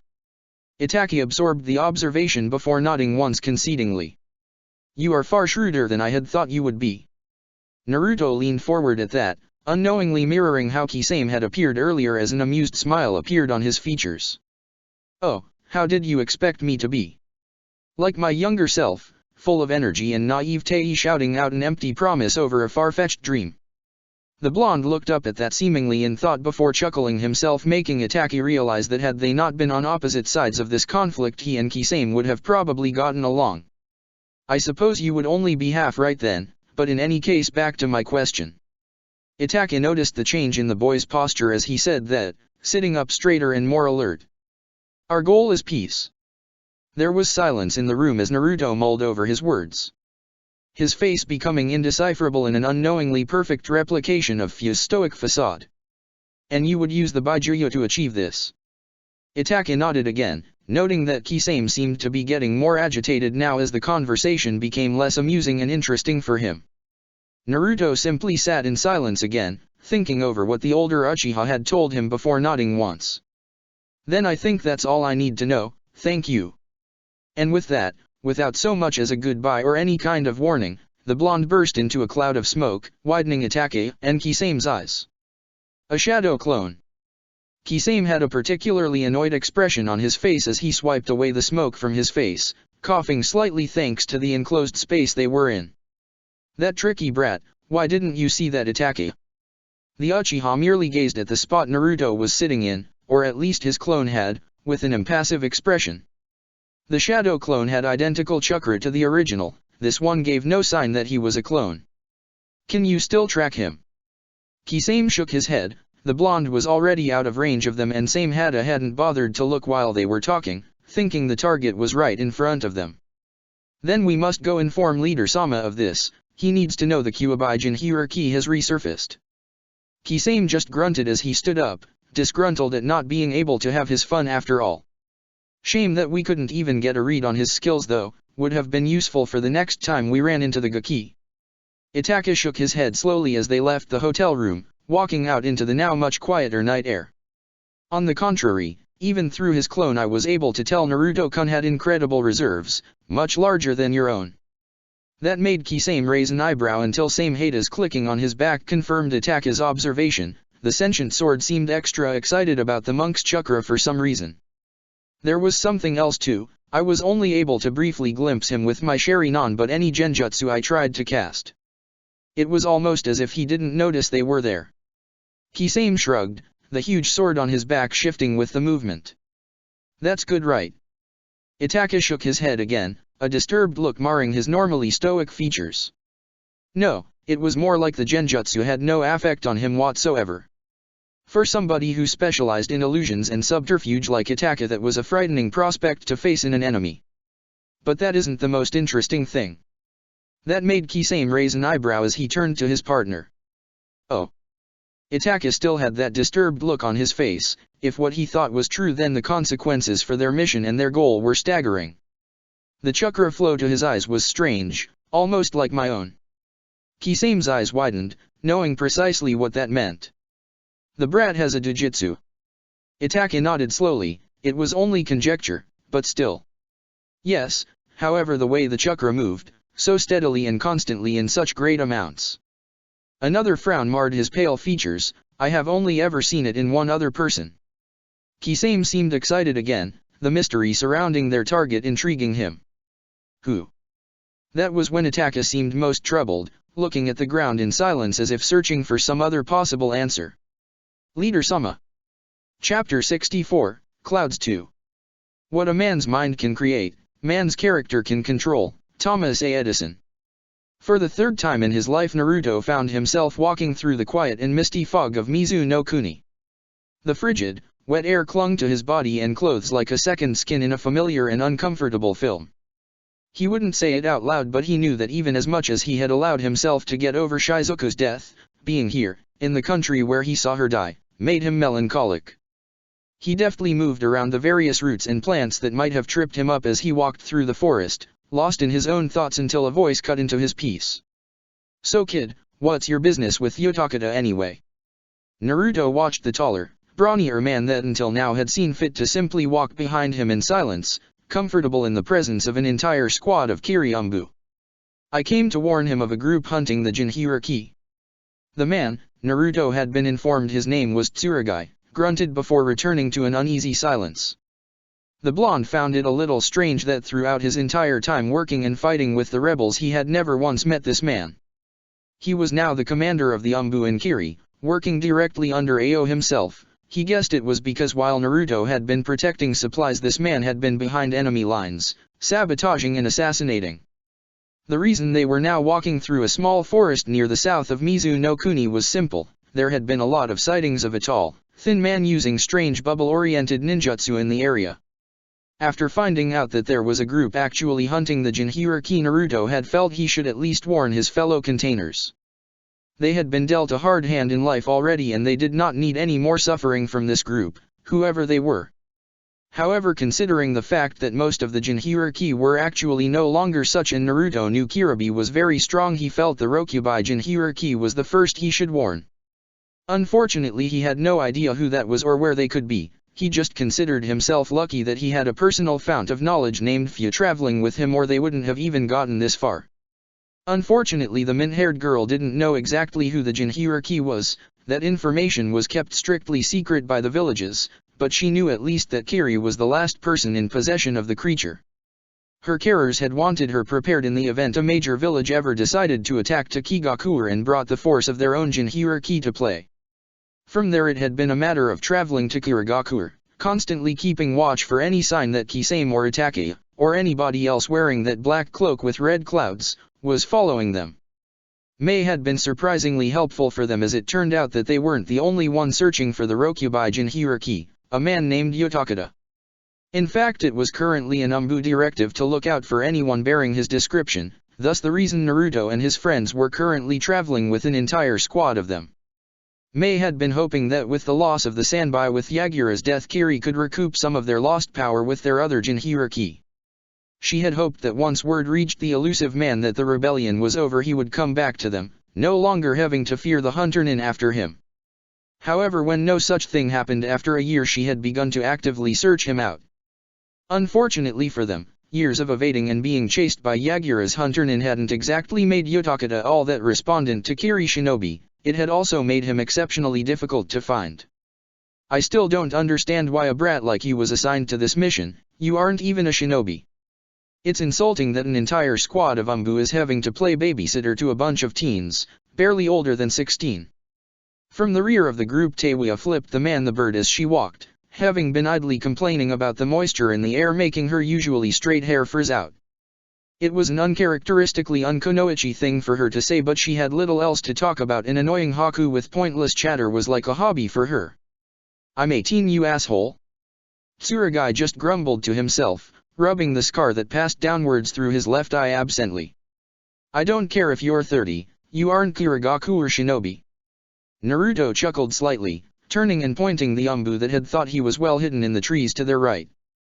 He has a fire affinity. Tsurugi blinked as he looked up at where Naruto was pointing, easily picking out his squad member on a high branch that seemed a little shocked he had been found out so easily. However, Naruto didn't wait for a response from the grizzled Anbu commander, flicking his hand out again and pointing to another seemingly empty space to their left. Water affinity with a small secondary affinity to lightning. At that, Tsurugi raised an eyebrow, but it seemed Naruto wasn't finished as he wheeled again, pointing 3 times in quick succession. Earth and water, earth, and another water affinity, a strong one.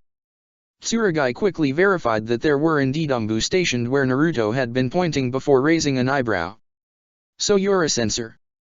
He already knew that the boy had been correct in his assertions. Tsurugi prided himself on knowing his Anbu intimately, abilities and affinities included. However, the ability to not only sense people, but the nature of the chakra too was a rare ability indeed. It suddenly made sense to him why Naruto had been placed with him. For a censor of his ability, it would be easy to pick out a Jinchuriki if they got close enough. It was hard to escape a censor on your trail, harder still when they were backed up by an entire squad of Anbu. That doesn't really help us find Yotakata though. Naruto just smirked at that, pointing off in another random direction after briefly closing his eyes in concentration. Tsurugi was almost about to scoff, seeing as there was no Anbu in the direction he was pointing, but Naruto beat him to it. About 2 kilometers that way is a small camp of Anbu Black Ops, 5 men, and a woman, 3 are sleeping while the others are awake and forming a perimeter. This time Tsurugi's frown was more pronounced, he knew for a fact that information was correct. He had issued orders to such a squad this morning. So you're a powerful censor. Tsurugi scrutinized the young blonde for a moment. His abilities as a censor sounded suspiciously similar to what Yagura had been known for. Tsurugi would know too, as he had still been an Umbu captain before he rebellion had broken out, and he knew a lot about the former Mizukage. What's your range? Naruto looked up for a moment, trying to recall the furthest he had ever tried to stretch out his water sensing without giving himself a bad headache. Around 3 kilometers if I stand still, but it gets blurry after 2 kilometers and all I get is the chakra signatures themselves. Tsurugi raised an eyebrow at the all but said nothing as the group continued on. Even with the addition of a powerful sensory type, he didn't fancy their chances too much. Yotakata had been on the run far too long and hid himself far too well for him to be caught by anything less than a powerful S-ranked shinobi. In a small fishing village on the southernmost peninsula of the main island of Mizu no Kuni, a man sat on a cliff overlooking the sea. In the distance he could spot another small island shrouded in early morning fog and was gazing at it disinterestedly. A small bubble flew up from the oddly shaped pipe he had held against his mouth, and anybody sensitive to that sort of thing would have noticed it, and the fluid it held were saturated with a potent chakra. He watched the shiny sphere with a bit of curiosity for a moment to see which way the wind would take it, only seeing his warped and discolored features in the filmy bubble. He was a thin man with his light blue kimono-like robe hanging loosely around his lithe body, exposing his bare chest and dragging around his feet when he stood. His dark hair fell limply over one board, listless eye as the other continued to lazily watch the bubble as it finally popped into little splashes of liquid. Other than that, the man seemed rather unremarkable, just a mildly odd vagrant that always seemed to travel from place to place with no real purpose or destination. Huh, well, you finally found me. I suppose it was only a matter of time in the end. The crunch of gravel behind him gave away his pursuers' presences, not to mention the man could feel the immense chakra they had. He stood up languidly, keeping his pipe on hand just in case, as he turned to the people behind him, raising his eyebrow at their appearance. It's strange for the Mizukage to use shinobi outside of the Kiri forces. After all, blonde is an uncommon hair color in this country. He frowned as the people before him stayed quiet, his hand twitching around his pipe reflexively. The Mizukage sent you to take me back, right? The man in front of him grinned in response, reaching into his cloak with both hands in an action that put Yotakata on edge. Oh no, I just wanted to show you something, The thin Jinhyuriki raised an eyebrow as he tensed his body. This wasn't what he had been expecting. What? The man seemed to grin as he relished the question, his hand re-emerging from his cloak, seemingly empty. My art. Okay, now I'm officially bored. Teiwaya groaned loudly as she flopped back on the large boulder she had been resting on, absently blowing a large tuft of hair away from her face. The 4 of them were stood in a small clearing outside a town where they had received reports of a man matching Yotakata's description. Tsurugi and his Umbu had gone ahead to check it out, telling the civilians to stay where they were and not interfere with Kiri's operation. It was rather rude of him to simply leave us here. We could have at least gone into the village. Naruto raised an eyebrow from where he was comfortably sat against the thick trunk of a tree. It was rare to hear Teiwaya and Haku agree over anything so easily. It makes sense, we wouldn't want to overwhelm him with a load of people he doesn't know. We just want to talk after all, not scare him off. Teiwaya just groaned pathetically again as she gently banged her head against the rock repeatedly in a show of frustration. Yeah, but then why's he taken that entire Umbu squad with him? Naruto simply responded by suddenly vanishing from view, becoming invisible almost instantly. Because if they do their jobs, Yotakata will never even see them. Teiwaya simply snorted at that as Naruto faded back into the visible spectrum like he had appeared from some other dimension. Yeah, sounds about right. Offer to talk openly but have a few hidden knives poised to strike when they say no. The blonde did sigh at that. It was the unfortunate truth of the shinobi world. Trust only went as far as you could reach with your blade. It shouldn't come to that, but all we need to do is deliver a warning. Whether or not Yotakata heeds it or accepts Kirigaku's offer is up to him. Teiwaya chuckled derisively again as she leaned back up in a lazy flopping motion that had her long hair whipping about her face again. Naruto never understood why she didn't cut it, but he had to admit that long red hair appealed to him somewhat, although he couldn't explain why. What's really the point though? These Red Cloud guys want to get all the Jinhyuriki, right? That means they're after the Baijuya, but you're the container for 6 of them, so they have to get you first. The redhead snorted into her hand with an amused smirk. Honestly, it makes me feel a little sorry for them. I know how powerful you are. Naruto smiled a little at the rare compliment from the volatile girl before frowning. It doesn't matter if this group's goal is successful or not. I made a promise to the Baijuya that I would help them find their peace, all of them. If they wish to use the Baijuya's power, taking it by force for whatever plan they have in mind, then naturally we will come into conflict. But if I can keep the 2 remaining Jinchuriki out of it, then I will, for the sake of their Baijuya. Teiwa blinked once at the sheer determination behind Naruto's words before sighing and offering a tired smirk. If this whole world peace thing of yours doesn't work out, you should go into public speaking, or maybe therapy. You'd help a lot of those whiny fuckers with their pansy problems. Naruto just grinned back at her. He could always count on his foul-mouthed friend to make light of almost any situation. Anyway, however, Teiwa was cut off as Naruto raised a hand at the exact moment they were joined in the clearing by the Umbu squad and Tsurugi, his white porcelain mask with 2 tiger stripe-like red marks covering his face. Hey, took you long enough, asshole, we've been waiting here for . However, once again she was cut off by Naruto as he held a hand up. She was about to round on him for it before noticing the steely look in his eye as he stared at Tsurugi. Don't bother, Teiwa, these aren't the Umbu, they're fakes. He turned to a seemingly random part of the clearing, his eyes becoming narrower and deathly serious. Isn't that right? The group, not having sensed anything or anybody approaching except the Umbu, weren't prepared as something jumped out of the darkness offered by the trees. It might have been a man, but he was horribly hunched over and the majority of his body was covered in a very recognizable black cloak with red puffy clouds. Not exactly, these are the very same Umbu, I merely improved them. The voice was deep and gravely, almost distorted as if it did not properly belong to the owner. But to be found out so easily when I went to the trouble of masking the changes is interesting. It seemed Itachi was right when he informed us not to underestimate you, Kyuubi Jinchuriki. Naruto narrowed his eyes, slowly putting the pieces together from the man-thing's words and what he could see of the Umbu, standing there motionlessly. What did you do to them? It was odd. Like Gaara, he now saw a thin film of chakra covering each of the Umbu, preventing him from seeing anything inside them. Not only that, but there was a thin string of chakra emerging from various parts of their bodies, all connected to the man-thing who was similarly covered in a layer of chakra. They were almost like the strings of a puppet. Like I said, I improved them, made them eternal, allowed their visage to last forever. They are not as perfect as my usual works, but I am at least proud of them considering the minimal time and effort I placed into each. As one, the Umbu operatives removed their masks, making all 4 teens widen their eyes in horror and amazement, save Naruto, who was now beginning to visibly tremble with suppressed rage. Each man and woman now bore an eternal, sickening grin, parts of their face interlocking like life-sized puppets. Their eyes were permanently wide and glassy, locked forever on a creepy, unblinking stare. You would defile their bodies in such a way?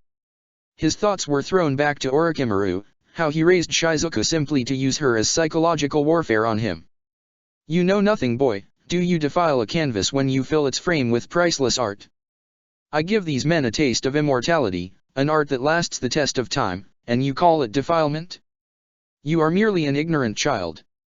However, you needn't worry, I am not here for you, Kyuubi Jinchuriki. You need only be delayed while my foolish partner deals with the Rokubai. Naruto calmed the shaking in his hands, now clenched into tight fists that had his knuckles turning white. Teiwa, Haku, phew, I need you to go and help Yotakata. He knew they would be fine. With luck, Fu would recognize the man's partner, giving them a much easier fight. It would take an extremely powerful opponent to defeat all 3 of them at once, especially with another Jinchuriki with them. Fu seemed about to object, but she hesitated as she noticed the cold stare he was giving the man-thing controlling the former Umbu. A small part of her thought this was how he must have appeared facing down Yagura, and the thought almost frightened her. Back then Naruto had killed a Jinchuriki Kage thanks to his rage. That was 3 years ago, and the thought of what he could do now, if he truly released himself, was honestly terrifying. Right. In an instant the 3 dashed off towards the village. However, it seemed the puppeteer had other ideas as the chakra threads twitched. What makes you think I will allow you to leave? 5 of the Umbu puppets immediately moved to intercept the 3 teens who looked about ready to turn and counter. However, the need never arose, as almost immediately the ground around them burst into sand that reached up with a mind of its own to wrap around the puppets and crush them without a second thought. It pained Naruto to so indifferently crush the former Kiri shinobi, however, considering what they had become, it seemed like a mercy to them. Whatever the case, it worked, and the 3 teens had the time to escape, dashing off into the trees. That was foolish of you, boy. Do you really think you can face a shinobi of my caliber by yourself? Naruto didn't give the reaction the man was expecting as the trembling in his hands stopped, a smile spreading over his face. I don't need to defeat you. I only need to delay you until my friends deal with your partner. The puppeteer remained unmoved, although it may have had to do with the strip of black cloth hanging in front of his mouth. So you think I will merely stand here as we wait for either of our companions to deal with the other? Do you really have such confidence in those mere teens to deal with an S-ranked shinobi like myself? Naruto's smile grew a little as the 2 powerful men stood opposite one another, neither making a move to initiate a fight. I do. His response was a small grunt from the man as Naruto began to see the chakra threads connected to the remaining Umbu puppets, Tsurugi included, move and writhe like thin, glowing snakes. I'm afraid I will have to disappoint you then. I despise the thought of merely waiting for my foolish partner, knowing him he will make some grand gesture and idiotic speech, and that will keep me waiting. The man's bloodshot and cruel eyes narrowed as the patterns of the chakra thread movement became more complex. I hate to be kept waiting. The chakra threads suddenly moved in a strange, ethereal dance that Naruto had to admit was incredibly impressive as the puppet Umbu suddenly leapt forward. Without so much as a hand gesture, sand once again came to Naruto's call as it leapt from the ground, aiming to ensnare the transformed shinobi. However, the puppeteer seemed more than prepared this time, as 2 of the puppets suddenly appeared in front of the others, their sickening grins snapping open as a tube embedded in their throats released a filmy, almost translucent spray. As soon as the gaseous substance that Naruto could see was lightly interspersed with chakra made contact with the sand, he felt his ability to control it suddenly taken away. It was like each individual sand grain was suddenly sticking to the ones next to it, bonding the entire cloud together and rendering Naruto's ability to manipulate it null. Do you like it? I had originally intended to use that aerosol adhesive against the Ichibai Jinchuriki when he was located, however, considering you seem to share his abilities, an oddity I must say by the way, it will suffice. Naruto blinked in surprise at how easily this man had rendered one of his most powerful abilities completely void. He didn't get a lot of time to think on it though, as the remaining puppets darted around the frozen cud of sand. They hovered along the ground at frightening speed as the puppeteer expertly controlled them, as if gravity held no sway over their bodies. Naruto saw fit to remind them they were not exempt from gravity's influence as he raised a single hand. Shinra Tensei. The puppeteer's eyes only had time to marginally widen at the name of the technique before 4 of the 5 puppets suddenly met an invisible wall of force. There was too little time for the man-thing to withdraw them before they were all sent flying back, smashing into the trees and ground in sprays of broken wood, thankfully. Naruto wasn't sure if he would have been okay had the bodies had still been of flesh and blood. In the Nukenin's shock, Naruto was able to drop a long, sturdy black rod from his sleeve, grab it and suddenly throw it all in one smooth motion. The chakra rod flew true and impaled the last remaining puppet through what would have been its heart had the organ not been coldly ripped out to be replaced by machinery and seals. The rod itself only lodged halfway into the sturdy wood, or whatever material these abominations were made from, but it was enough.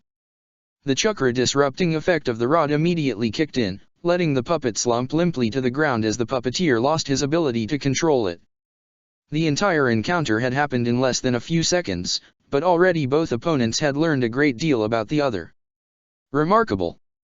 Naruto turned to see the puppeteer gazing at him with curious, glassy eyes that stared at him unblinkingly like he was some piece of complex machinery he needed to figure out. So you do possess the Rinnegan, that is truly fascinating.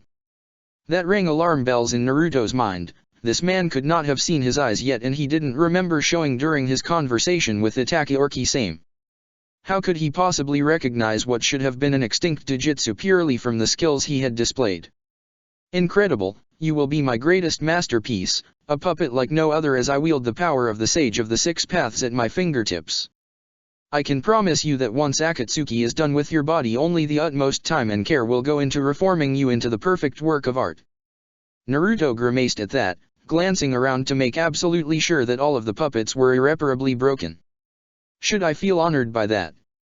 He took the lack of response from the man to mean he was planning his next move, meaning he should be wary.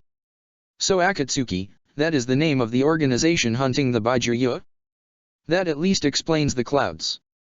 But I feel a more personal name would be apt in this situation. If you like, I'll start." He inclined his head in a mockery of politeness as the puppeteer continued to watch him coldly. "Naruto Uzumaki, Jinhiriki of the Kyuubi no Kitsune at your service, but I assume you already knew that." The man-thing's head tilted slightly, almost in a show of amusement, but was gone as soon as it appeared. "I suppose it is only apt that you know the name of the artist that will turn you into the finest work of art ever seen. I am Sasori no Akasuna, former shinobi of Tsunagaku no Sato." Naruto struggled to put a face to that name for a moment, but nothing came to mind. Fear was the walking shinobi encyclopedia, not him. However, the fact he was from Tsunagaku at least confirmed he was definitely a puppeteer, a dangerous art if wielded by a skilled practitioner. "You won't get that far." Despite the man's features not changing at all, Naruto could feel his mocking smile from beneath that thin strip of cloth. "We'll see." It came so suddenly Naruto didn't even manage to bring his hand up all the way. It was pure luck that none of the myriad of senbon that suddenly came shooting from Sasori's mouth didn't hit him. It was like they were all spring-loaded inside the puppeteer's body. He was just fortunate that the Shinra Tensei he did fire off managed to divert enough of the lethal metal needles so that they in turn threw the others off course. However, in Naruto's confusion, Sasori wasn't sitting idle, as he quickly proved. "I'm afraid you are 20 years too early to be challenging me, boy. I will show you the difference in our ability." Through the cloud of smoke that had been kicked up by both of their techniques, a thin, tail-like metal blade suddenly sliced through the air, aiming to impale Naruto through the middle. Naruto managed to throw up an arm to counter it by batting it away by the flat side of the blade, but almost as soon as he did, it twisted around like it was a true tail, slicing back around to bisect him down the middle. He dived backward, throwing up a wall of sand to cover his escape. However, the razor-sharp tail cut through the earth wall like it was barely there. "Come now, make this all at least worthwhile. Show me something so I don't get tired of waiting for you to fall. I would like to know the abilities of my next puppet before I have to strip you open." Naruto grimaced again as the cloud of smoke finally dissipated, revealing Sasori to still just be standing, or maybe crouching, there with the metal tail-like appendage swaying slowly behind him like his namesake would suggest. He looked down at his fingers, noticing a slight purple film over them from where he had touched the tail blade. "Poison." "Ah, so you noticed? Yes, that's a particularly nasty blend of mine, still experimental, but I'm sure you will be happy to test it out for me." Naruto wiped off the dangerous liquid on his robes before looking up, widening his eyes when he realized Sasori's tail was nowhere to be seen. Just in time too, as it burst out from the ground behind him, slicing through the air with an audible whine. Sasori just grunted when it met resistance, just not the type he had been expecting. From Naruto's back, from beneath his robes, emerged a blade very similar to Sasori's own, however his was serrated and not dripping with deadly debilitating poison. "Fascinating, you already display certain characteristics of a puppet. Opening you up and finding out your every secret will be just fascinating." Naruto for his part seemed just as surprised as his apparent tail blade fended off Sasori's, the gleaming metal of each sparking as the smooth blade of the puppeteer failed to gain any ground on Naruto's serrated one. Finally Sasori's retreated before Naruto had time to recoup and consider something else while the man's main method of attack was occupied. Almost instantly Naruto's blade retracted, taking the cold sensation with it as it merged back into normal flesh. Naruto may have felt discomfort by the alienating feeling of the Azura Path, but he couldn't deny its versatility. "I already told you, you won't get the chance." Again Naruto could feel the calculating, bloodshot eyes observing him coldly. "I have yet to see anything that would suggest that." Naruto didn't give him a chance to do anything though, as he preemptively raised both of his hands. "Shinra Tensei." He almost breathed a sigh of relief as he saw the gravitational blast hit Sasori dead on with nothing coming out to block it or try to divert it. However, he was shocked when Sasori barely moved at all. What did happen though was his cloak had been blown off, revealing the horrific figure underneath. It appeared to be a large, dark-skinned man with his hair pulled into dreadlocks, crouched down on all fours, however his skin was unnaturally shiny and smooth while his joints were segmented. A puppet. The jointed mouth of the thing moved in a mockery of human speech as it shifted into a cruel smirk. Yes, Hirako, one of my favorites. It eliminates the problem all puppeteers face when it comes to defending themselves. Instead of hiding behind my puppets like most do, I hide inside them instead. Ingenious, no. The more calculating side of Naruto was slightly impressed at the idea, however the human part of him was disgusted this man was hiding inside what used to be a human. And now he could see the thing. He realized why his Deva Path's attack had no effect. Spikes had emerged from its feet and hand, locking it place on the ground. You have to understand, Kyuubi Jinchuriki, I am a puppeteer. While other shinobi train, we instead prepare. The more a puppeteer prepares for every possible outcome, the better they are. The sickening human puppet crouched down lower as the blade, which was now revealed to emerge from the mouth of some twisted Hanyu mask on its back, swayed entrancingly. And I am the best puppet master in the world. Naruto found himself grimacing internally once again. It seemed none of his tricks or abilities would work a second time on this man. Luckily he had a lot of them. Your hubris will be your downfall. Naruto raised a hand again and immediately the spikes dug into the ground in preparation for a Shinra Tensei. However the gravitation attack never came. Instead the puppet was unprepared for when Naruto suddenly closed his hand, straining under the massive influx of chakra running through the limb. Kenkyona Jaibun. The previously flexible metal tail that hung threateningly over Hirako suddenly fell as its weight had been quadrupled, which effectively it had. The puppet itself collapsed to the ground, the joints unable to hold up its own weight as the material it was made from began to buckle inwards. It would seem Sasori wasn't defeated though, as the Hirako puppet suddenly exploded outward, scattering hundreds upon hundreds of deadly, poison-laced senbon in every possible direction with enough momentum to escape the increased gravitational field. Naruto's eyes widened as he opened his hand again, bringing up his other just in time for the dangerous needles to harmless bounce off an invisible wall of force. Sasori used the release to dash away from the broken remains of his puppet, landing high above Naruto on a tree, Akatsuki cloak fluttering in the breeze.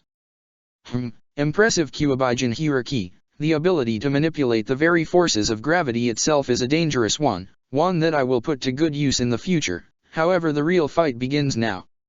Chapter 65, Clouds 3. After the game the king and the pawn go in the same box. Proverb. Fia masked her confusion well as she ran across the tiled roofs of the small fishing village. It was a comparatively small place when compared to a large city-like village such as Konoha, but it was still a big place, especially to find someone in. However, she had been expecting the signs of a fight. After all, Jinchuriki fights were rarely contained to one place and the damage was never minimal.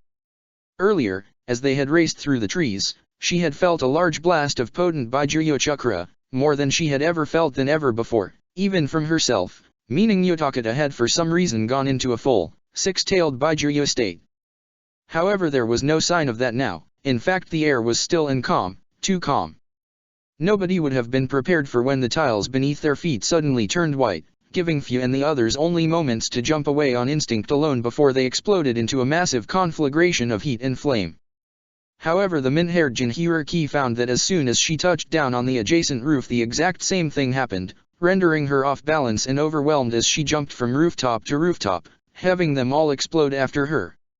Finally she ran out of space and was forced to jump high into the air to avoid a final, much larger blast that she was caught on the edge of, sending her flying through the air uncontrollably. She impacted roughly with the ground, creating a small trench through the loose soil with her body before rolling to a stop. She picked herself up slowly, orange eyes darting about in preparation for another ambush. However, she only saw Haku, racing down the street towards her. His kimono was a little singed, but otherwise he looked okay as he skidded to a stop next to her. "Fu, you're okay. What was that back there? I lost track of Teiwa in the blast." Fu's eyes continued to dart about as she tried to find the location of their attacker. Luckily she didn't have to search too far before she spotted a smirking blonde man standing atop a nearby building, red clouds decorating his black cloak. "Ah, you survived. Sasori-dan is not going to be pleased if I keep him too long. Couldn't you just succumb to my art like good little kids?" Fu loosened off her shoulders, trying to analyze what she knew about this man to find a name. She recognized the style as Explosion Release, a very rare Kekkei Genkai from Iwagakure, however his headband was slashed. She didn't remember there being a missing nin of his description before she ran away with Naruto. Her information was becoming more and more out of date, she really needed to get her hands on a current bingo book. Haku, this man uses explosions. The villagers here will be at risk, so try to find Teiwa if you can and get them to safety. I will draw him away from this place if I can. Haku hesitated for a moment as he was loath to leave his friend to face such an obviously powerful opponent, however the tone in her voice gave him pause. He had heard that same tone before, from Naruto. It spoke of confidence and resolve and one just couldn't argue against it. Right. With that the last Yuki dashed off to find their wayward redhead while Fu turned her full attention on the former IWA bomber who was looking at her amusedly, hands stuck into his cloak. It gave her a little more time to analyze him for any exploitable weaknesses. A long blonde bang hung down over one eye, but it didn't appear to hinder his sight, and anything else was concealed beneath the bulky, shapeless cloak. Oh? You'll lead me away, huh?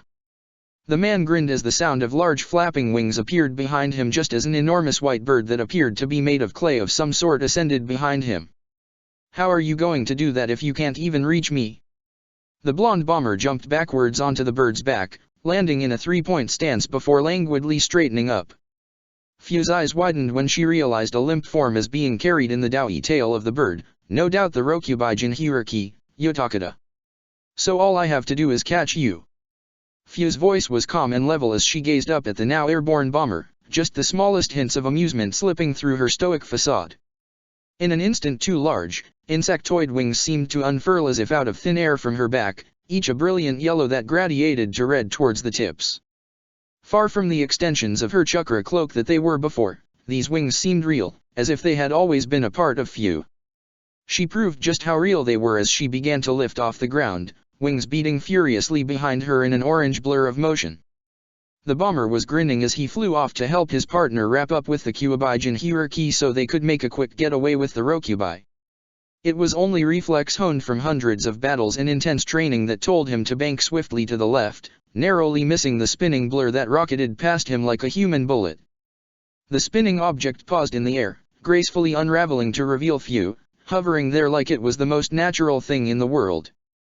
You may not leave, your opponent is me. However, far from the reaction she had been expecting, the IWA Nukenin's grin only widened as the bird came to a likewise stop in midair, hovering there on powerful downward beats of its wings.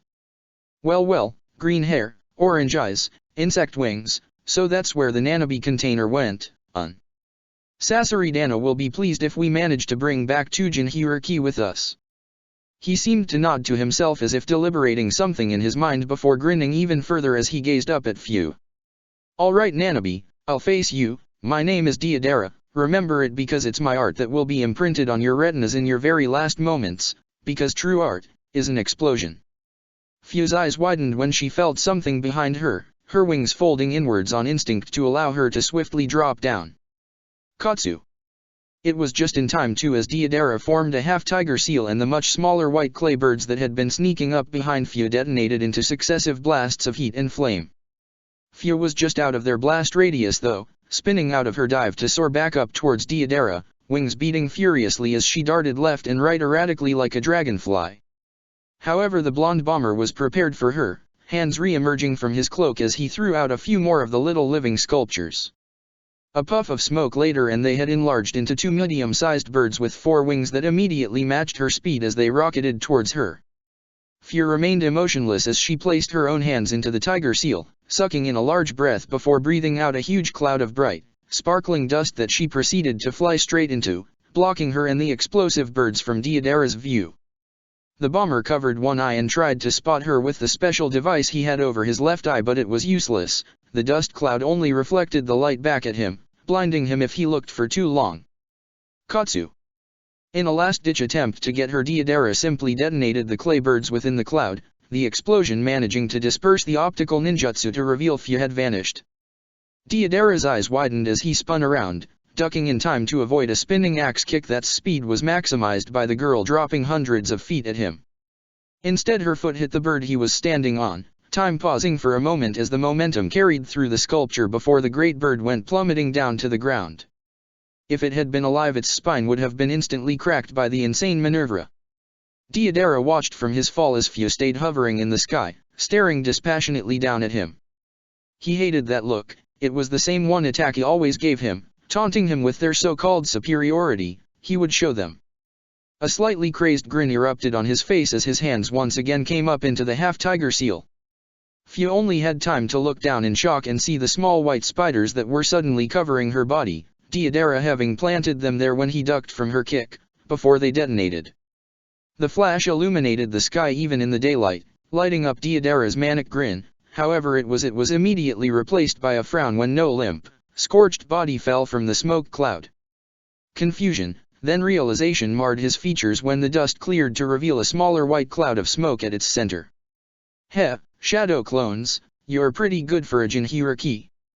In another burst of smoke, another large bird appeared to catch him from his fall, allowing him to look around to try and spot his hidden opponent. He spotted her flying furiously away from him, the limp form of Utakata carried in her arms so that she could get him somewhere safe. Deidara nodded his head approvingly at his opponent's tactics as his bird raced after them, surprisingly fast for its size and the heavy material it was made from. Well, Nanabe, you've been doing pretty well against my Shiwan, but let's up the game a notch, How about my Shih Tzu? As Fyu continued to fly in the opposite direction of the med bomber, her orange eyes widened when the color on the limp form of the Rokubai Jinhiriki began to fade into a familiar, doughy white. She immediately tried to drop the fake, but the sticky clay suddenly tried to engulf her, hardening around her body in an attempt to catch her mid-flight. Katsu! Deidara had to shield his eyes from the powerful explosion, grinning all the while. It had been a long time since he faced an opponent strong enough to warrant the use of the next step in his art. However, his grin slowly faded from his face as the smoke from the blast diffused into the air. Right at the center, where he was hoping to see at least a defeated, or at least battered and singed Fyu, was a yellowy-red cocoon formed by the girl's wings. It completely enveloped her body, protecting her from the blast even at such a close range. She didn't know anything stronger than the scales on the Nanabe's wings after all. Slowly it unfurled to reveal she now had 4 of the quickly beating extra appendages, each working in harmony to keep her aloft, making her seem even more like a dragonfly. She had to be careful now though, this was the limit of her control over the partial transformation. No. Deidara growled as he pressed his hands together. For the first time Fyu noticed with a small grimace of disgust that the man had hands in each of his palms, complete with teeth and tongues. Those mouths were now swapping the clay between them as they chewed it up before spitting it out in the visage of a miniature dragon. It didn't stay miniature for long though, as it expanded in a massive cloud of smoke with Deidara standing proudly on its head. You haven't seen anything of my art yet. Fyu did her best to ignore the seemingly mad ramblings of the bomber while keeping an eye on him as she scanned the surroundings for any sign of the missing Rokubai Jinhiriki. She spotted him in the slowly dissolving body of Deidara's original mount that she had kicked out of the sky. However, as soon as she spotted him, she noticed something off about his body. It was beginning to radiate Baijuyo chakra at an alarming rate. Even from this distance she was able to see as the thin man's eyes snapped open, revealing them to be soulless and completely black. Even Deidara turned as the oppressive weight of the Rokubai's chakra fell on them full force. Sasori-dan is going to be annoyed with me, The last senbon fell to the ground with a muted clink of metal on earth, creating a small pile of them just in front of Naruto, halted by some invisible border 2 meters out from his feet. Puppeteer and monk stared at one another. Naruto, no longer seeing the reason to hide his Rinnegan, allowed his ringed eyes to meet with Sasori's as the two stared the other down. How could you do that to yourself? Sasori's face remained impassive as he gazed at the blonde whose eyes met darting over his body disbelievingly. Oh, so you see it then. Naruto did. He saw everything with sickening detail. Just like with his other puppets, Sasori was coated by a thin film of chakra, hiding everything inside him.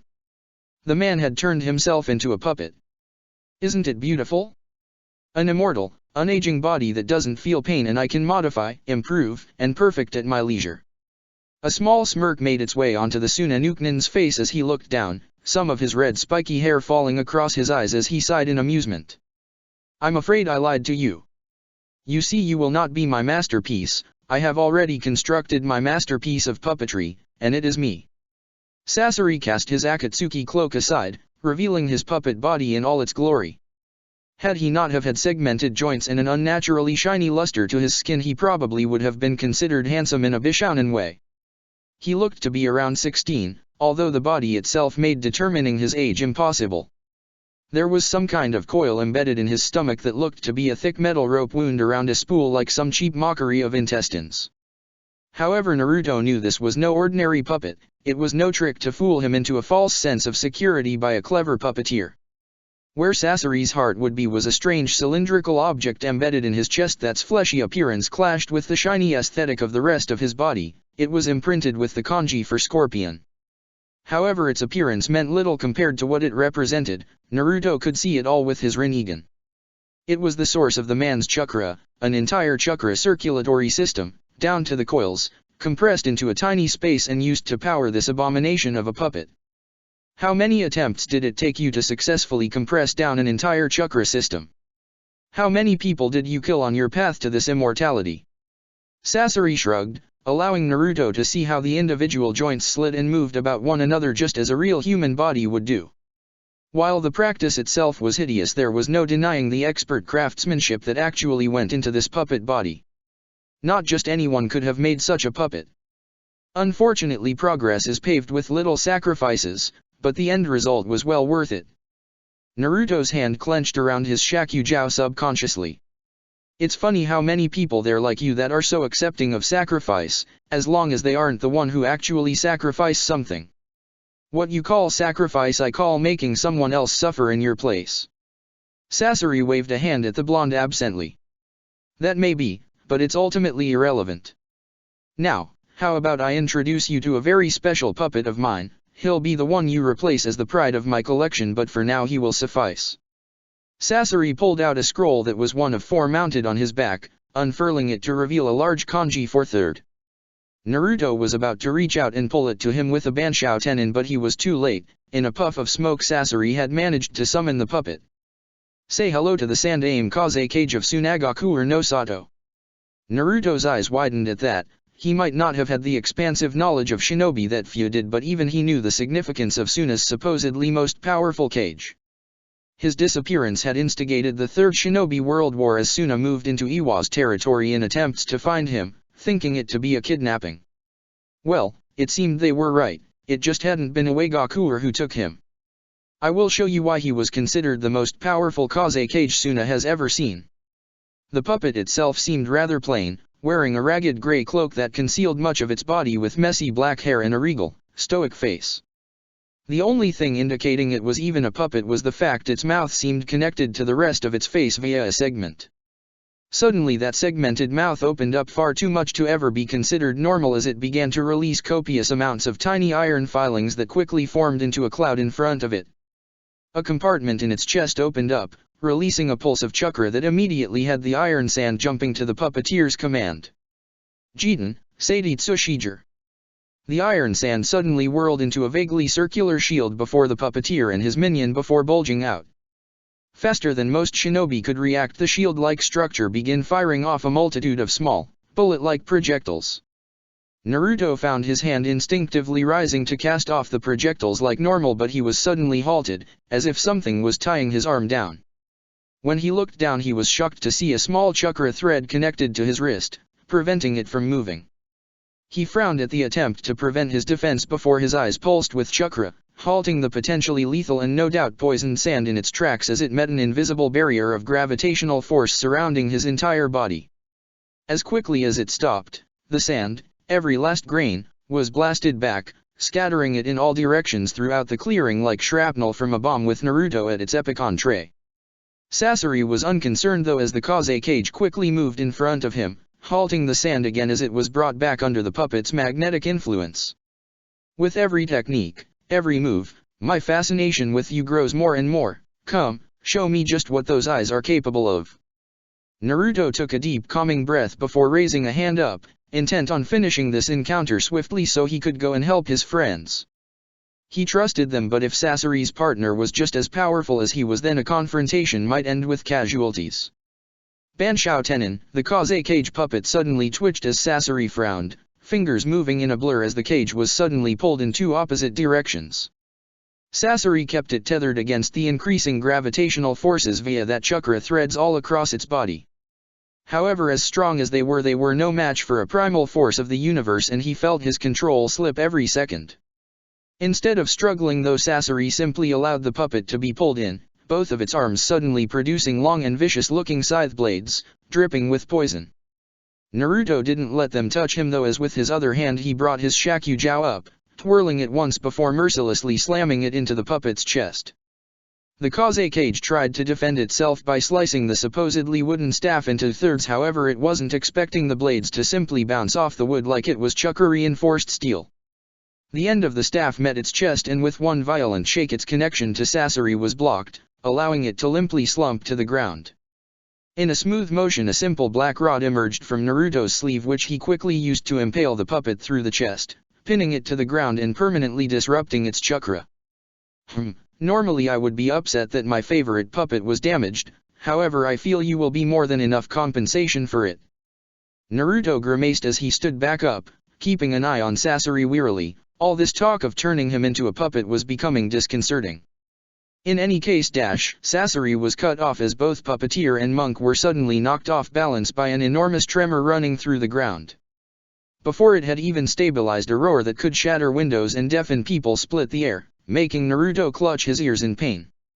Both men looked around to the source of the noise, only to both frown as they saw the very distinctive white head of the Rokubai no Namekyuji as it roared into the sky. Naruto frowned because he was worried about his friends. He couldn't be sure if that Byakuya was still Utakata or whether it would recognize his friends as non-enemies. Sasori, on the other hand. I feel this is somehow Deidara's fault. Teiwa and Haku had just finished evacuating the villagers when the Rokubai itself appeared, roaring up into the sky with its strange, perforated mouth.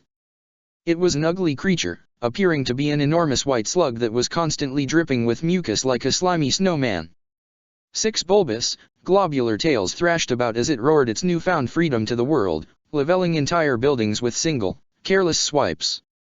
One tail thrashed forward, throwing off some of its viscous, clear slime that landed close to the two. It instantly burned through the roof, walls, and ground around a house, reducing it to nothing more than a slurry-filled crater. Fuck me, that's a big slug. Haku just nodded hesitantly by Teiwa's side as he stared up at the rampaging Byakuya. It didn't even seem to be aware of what was going on around it, simply writhing around and destroying everything. Where's Bug Girl? She's the Jinchuriki here. As if to answer her question, a vaguely orange blur shot past them through the air, making their clothes ruffle in the breeze before it was quickly followed by numerous white blurs. It seems she's occupied. As if to affirm Haku's statement, they spotted the bomber shoot past riding his huge clay dragon that would occasionally spit out smaller, faster dragons at the cost of a part of its tail. These seemed to act as homing missiles of some kind, constantly on Fu's tail as she ducked and weaved through streets trying to shake them off. Unfortunately for her, her shadow clones could not manage partial transformations like she could, as they only contained Kome's chakra, not her will, and quickly lost control of the forms, dispelling themselves, making them useless as distractions. Wait, are you saying that we're the ones that have to face that thing? Haku nodded grimly as he looked up at the still rampaging slug. Around it was quickly dissolving as it shook off more and more of its acidic slime. At least until Fu or Naruto can help us. Teiwa groaned before taking a calming breath, then another, and another. Watch out! The redhead was suddenly tackled to the side by Haku, her eyes wide before they narrowed angrily. The fuck you doing, fem? She trailed off though when she spotted the smoking, dissolving crater where she had just been standing. She looked up at Haku with wide eyes, her cheeks turning a pale shade of red as the ice user looked back down at her, suddenly realizing the slightly compromising position they were in with him straddling her.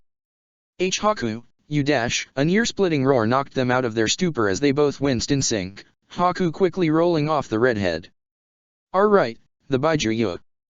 Haku just nodded quickly, seeming a little flustered as the two dashed off towards the rampaging creature. Fu tucked her wings in and rolled through another tight corner and under an archway in her seemingly endless weave through the village. Not only was she having to keep ahead of the annoyingly fast clay dragons that would explode if they got too close to her, she was now forced to dodge in and out of the random splashes of the Rokubai's corrosive slime.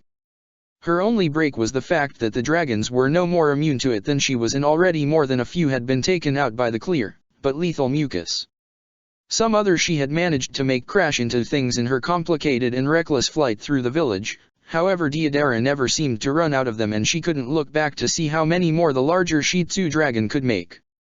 She grimaced as she suddenly flew up, her wings beating in overtime for the sudden lift. She knew she would have to do something unwholesomely stupid in order to shake the homing missiles off her tail. She did just that as she performed a shudderingly fast and sudden U-turn midair, shooting straight back towards the little dragons and trying to pick up as much speed as she could. Just as she reached the first one, which looked to be reaching out to grab her, she tucked in, folding her wings around herself as she spun through the air, twisting like a human drill. Deidara grinned widely as he saw the girl fly straight into his cloud of missiles, watching them light up and explode one after another, bathing the sky in fire and smoke.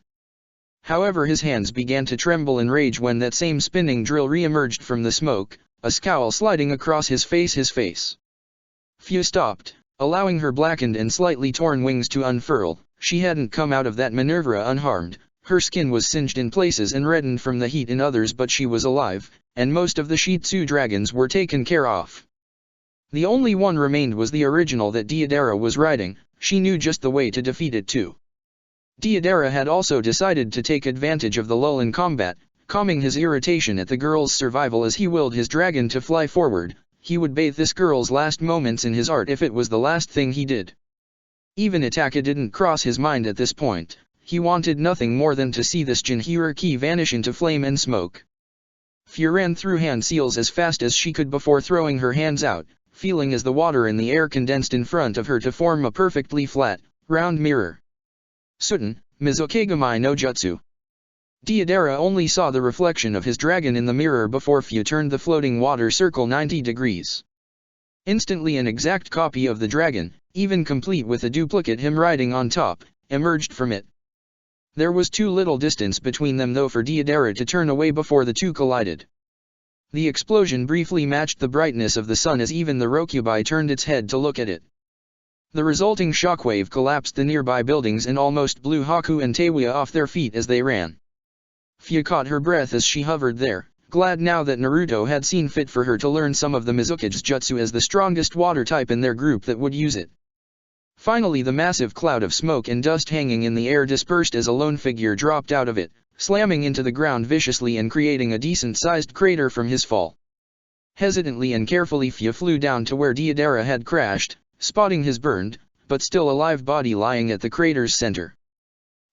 Pretty good for a Jinhuriki, The blonde bomber coughed, grinning madly as he tried to stand up, only to collapse back down thanks to his weak limbs. Fia was careful in approaching him as she had been tricked by clay clones before. However, when the blonde bomber showed no sign of turning white, she breathed an internal sigh of relief. But you know, I can't let you win, not without fully experiencing my art, His words were a little shaky and Fia took them as the dying words of a psychopath. However, she still took a step back as a manic look entered his eye. She found she couldn't move her legs fast enough as Deidara suddenly grabbed some clay from his pouch and quickly ate it, his body quickly bulging out grossly until he better resembled a large, vaguely Deidara-esque amorphous blob. Naruto stood in awe as a veritable army of puppets blocked out the sun above him. He couldn't even count them all, but considering the name of the technique there were 100. Their chakra strings were all connected to a compartment in Sasori's chest, hundreds if not thousands of the thin, almost invisible blue threads filling the air in the Akahiji, Hyaki no Suin. However, before he could even fully appreciate the magnitude of the puppet performance, a massive explosion had the surroundings shuddering from the force. For a moment Naruto's eyes widened, thinking the Rokubai had set off a Baijuodama. However, when he looked, it was still thrashing about, parts of its body freezing at irregular intervals. That would be Deidara finishing up with one of your companions. I may disagree with his concept of art, but he is at least competent as an explosives expert. Naruto's eyes widened even further at that before coldly closing. Sasori watched on in curiosity at what he perceived as a sign of mourning. Don't weep for your friend just yet, Kyuubi Jinhuriki, our fight is not over yet. When Naruto didn't answer, Sasori's face twitched slightly, 10 of the puppets in the sky rushing down to remind the blonde their fight wasn't over just yet. However, he was not expecting for the boy to suddenly lash out, black chakra rods sliding into his hands faster than Sasori could even follow, digging each one into the chest of the puppets one by one in an intricate, almost dance-like movement before he paused, eyes still closed. This fight is over, I can't just be stalling anymore, my friends are in danger. Naruto's eyes slowly opened again, however the previously bright, violet color to his Rinnegan had been replaced by a deep, metallic gold. Chapter 66, Clouds 4. If you cannot defeat your enemy with the weapon you do have, then imagine one with which you could. Archer. Sasori made no indication he had even noticed the change that had overcome Naruto, specifically in the teen's eyes. However, seeing the blonde so easily dispatch the 10 puppets with minimalistic inefficient movements that were actually a little difficult for even the master puppeteer to follow, he realized something must have changed. He said nothing as the hundreds of chakra threads all began to move and writhe in one great, intricate, and deadly performance. All 90 of the remaining puppets out in the open flew at blinding speed towards the lone monk, their multitude of varied weapons bright to bear, each dripping with generous doses of poison that would put even a Jinchuriki down. However, even with his near-emotionless puppet body, Sasori couldn't mask his surprise when Naruto made no move to dodge or counter-attack in any way. There was a clang of metal grinding against metal as swords, staffs, axes, halberds, and many other weapons collided with Naruto's skin, none of them even making a scratch against the Azura Path's defense, empowered as it was by Senjutsu. Naruto looked up, his gleaming golden eyes locking with Sasori's for a moment so he could see that his opponent understood just how easy it was to ignore those attacks before slowly, almost languidly closing his eyes. Sasori realized too late what was about to happen as chakra threads moved in a frenzy to pull back the multitude of puppets crowding the blonde. However, there was no distance they could have gone to protect themselves as Naruto's eyes suddenly snapped open, the darker golden ring surrounding his pupil bulging ever so slightly. A wall of force so strong that it was actually visible, thanks to the air it was displacing as it moved, slammed through the army of puppets. Left and right the marionette army was crushed, thrown back or simply rent apart by the destructive gravitational forces that passed through them. Naruto hadn't even had to call out the name of the technique. I see you were holding back on me, Kyuubi Jinchuriki. I feel insulted, although you having the ability of Senjutsu at such a young age is rather incredible. Do you think you would retain that ability as a puppet? I hope so myself. This time Naruto felt nonplussed as Sasori casually discussed his posthumous puppetification. He was still not used, nor did he think he ever would be, to the sheer power he felt as the raw element of nature flowed through his body, strengthening it and enhancing his senses.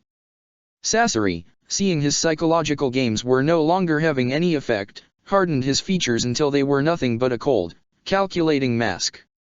Very well, the destruction of a few puppets is acceptable, they can be rebuilt. Do you want to see just how many I have?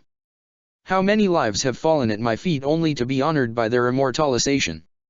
Naruto just continued to walk forward towards him, absently sliding a chakra rod out of his sleeve to stab a still twitching puppet lying broken on the ground, never once taking his eyes off the red-headed puppeteer.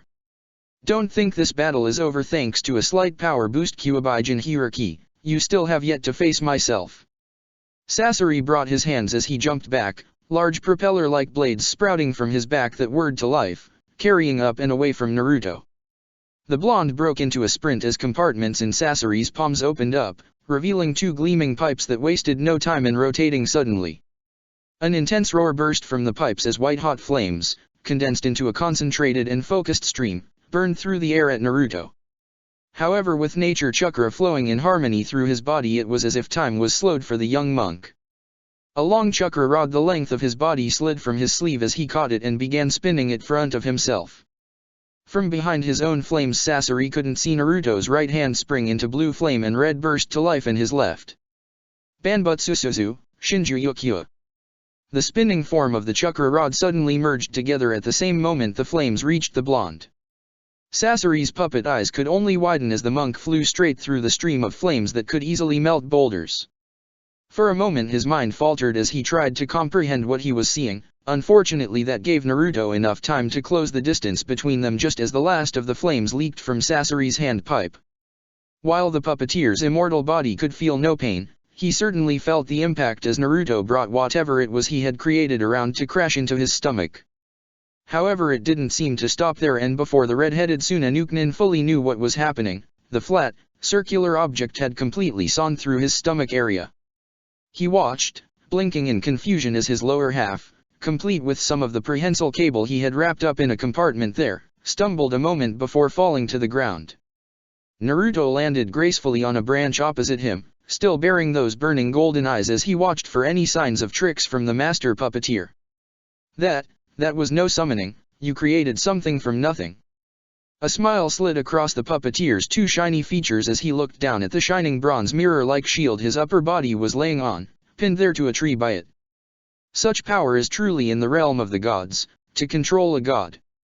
His eyes glazed slightly at the thought of the power he could wield at his fingertips as Naruto closed the distance between them cautiously, wary for any tricks the living puppet might have. You. Naruto had barely begun to talk before both combatants blinked, noticing an increasingly large shadow appeared above both their forms. Even Sasori's supposedly inanimate eyes widened in shock as they both looked up. Fu stared up at the sky dazedly, uncomprehending of what was going on around her. There were people, maybe people she knew? She couldn't tell, their forms were blurry and inconsistent and her mind kept slipping when she tried to think of their names. There was a ringing in her ears, it was so loud and all-encompassing she just couldn't focus on anything else. Was she dead? That didn't sound right. No, she still had something to do, didn't she? What was that? What was it she still had to do? Why couldn't she remember? What was with this annoying ringing that blocked out all other sounds? She blinked slowly again, rolling her head as the whisper of a word made it through the buzzing in her ears. Buzzing, why did that sound familiar? Something to do with bugs, right? What was that sound they kept making as she lay there? Was it important? Fu. That's right, her name, it was Fu, such a strange name. Fu, more of a syllable than a word really. Was it just her or was the ringing getting quieter? Fu. Reality crashed back down on the mint-haired girl as she sat upright suddenly, her orange eyes wide with shock as she panted heavily.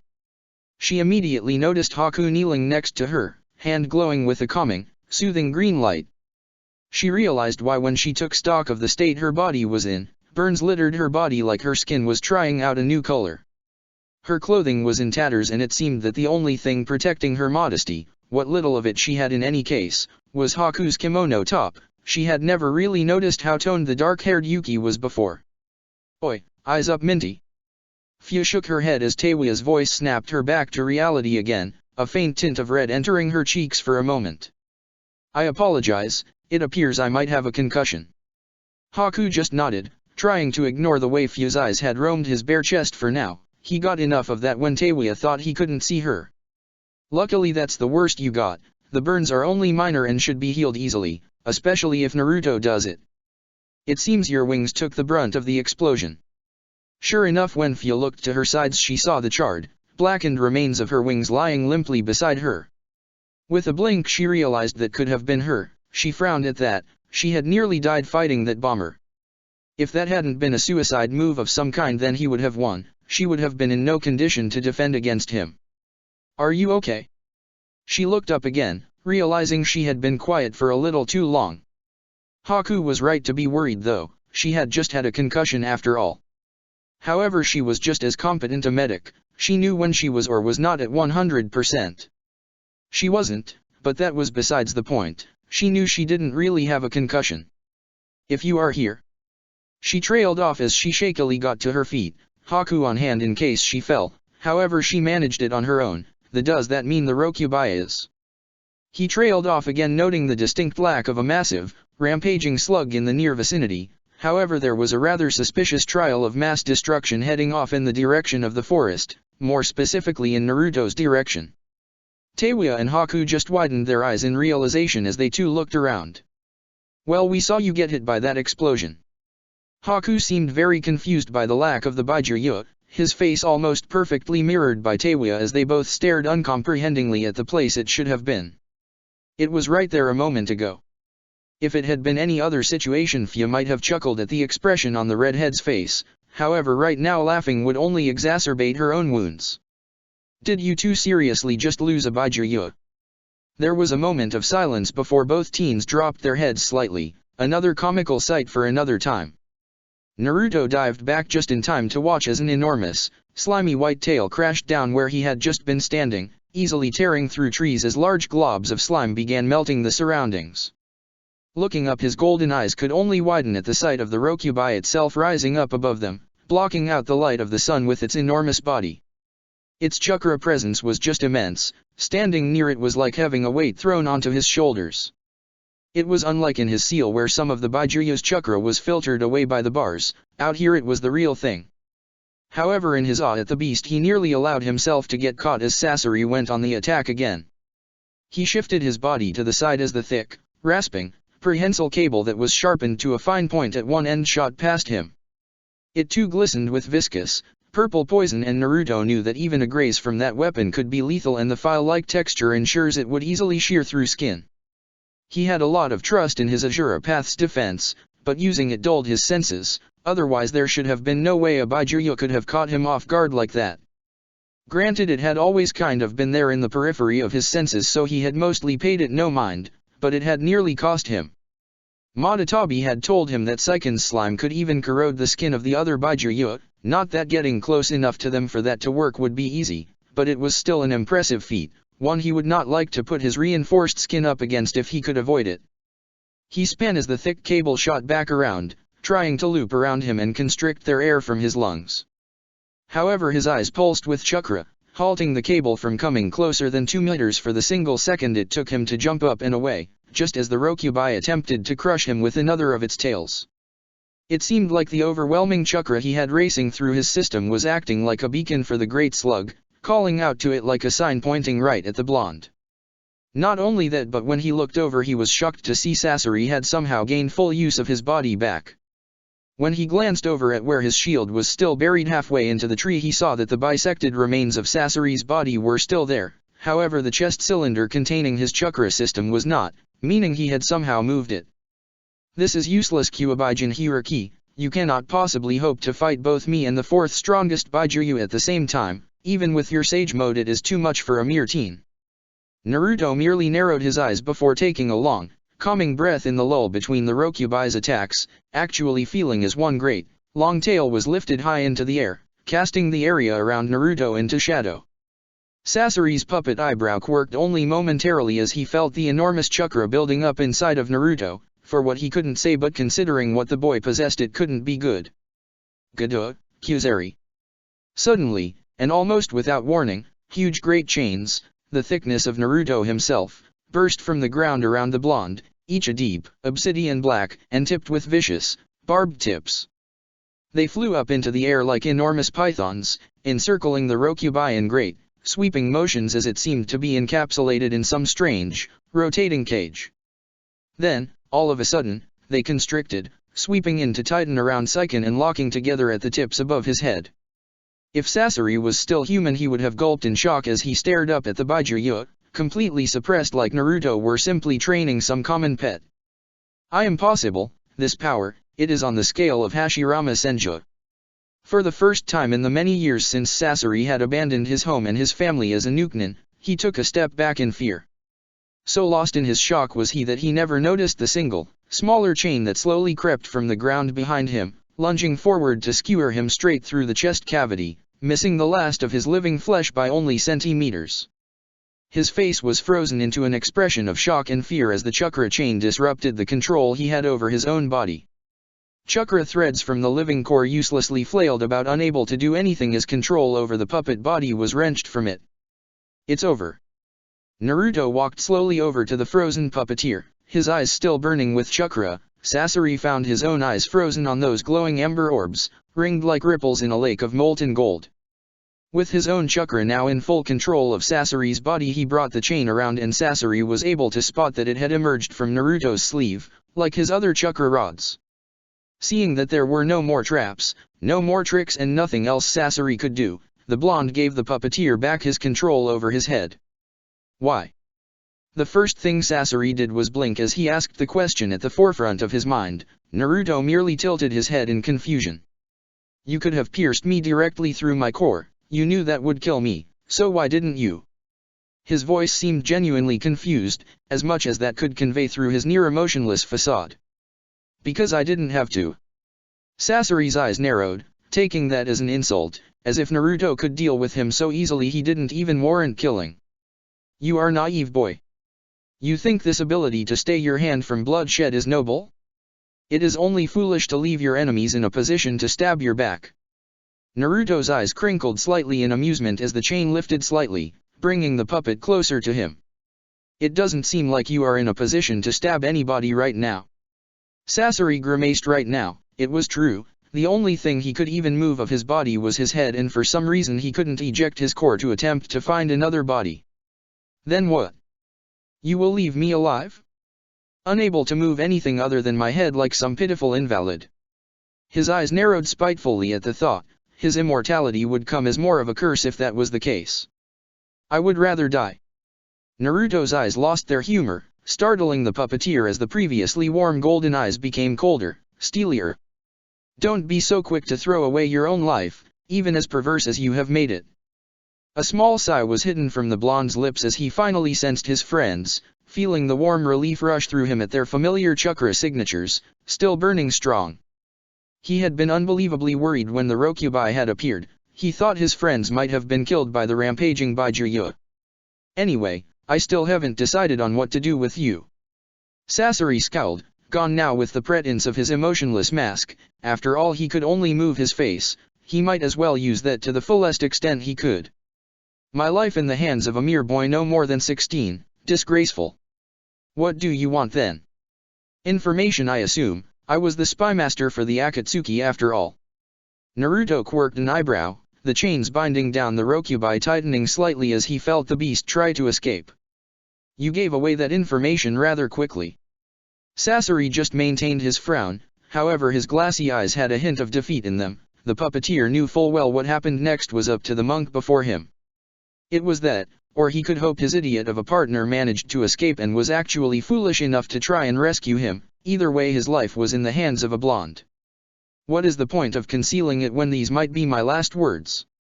Naruto frowned at that. Even in his enemies it was unpleasant seeing such an air of hopelessness befall anybody. I already told you that I hadn't decided to do anything yet. Sasori actually managed to quirk the edges of his smooth lips up in amusement, a hollow, humorless smile that was void of any warmth. You really are naive, aren't you? Naruto and Sasori's eyes widened at the exact same moment as a light whistling entered both their ears. With his enhanced senses, Naruto was able to spin, catching the kunai flying through the air towards them by the handle. However, too late he realized it was a distraction, the tag on the kunai already burning up.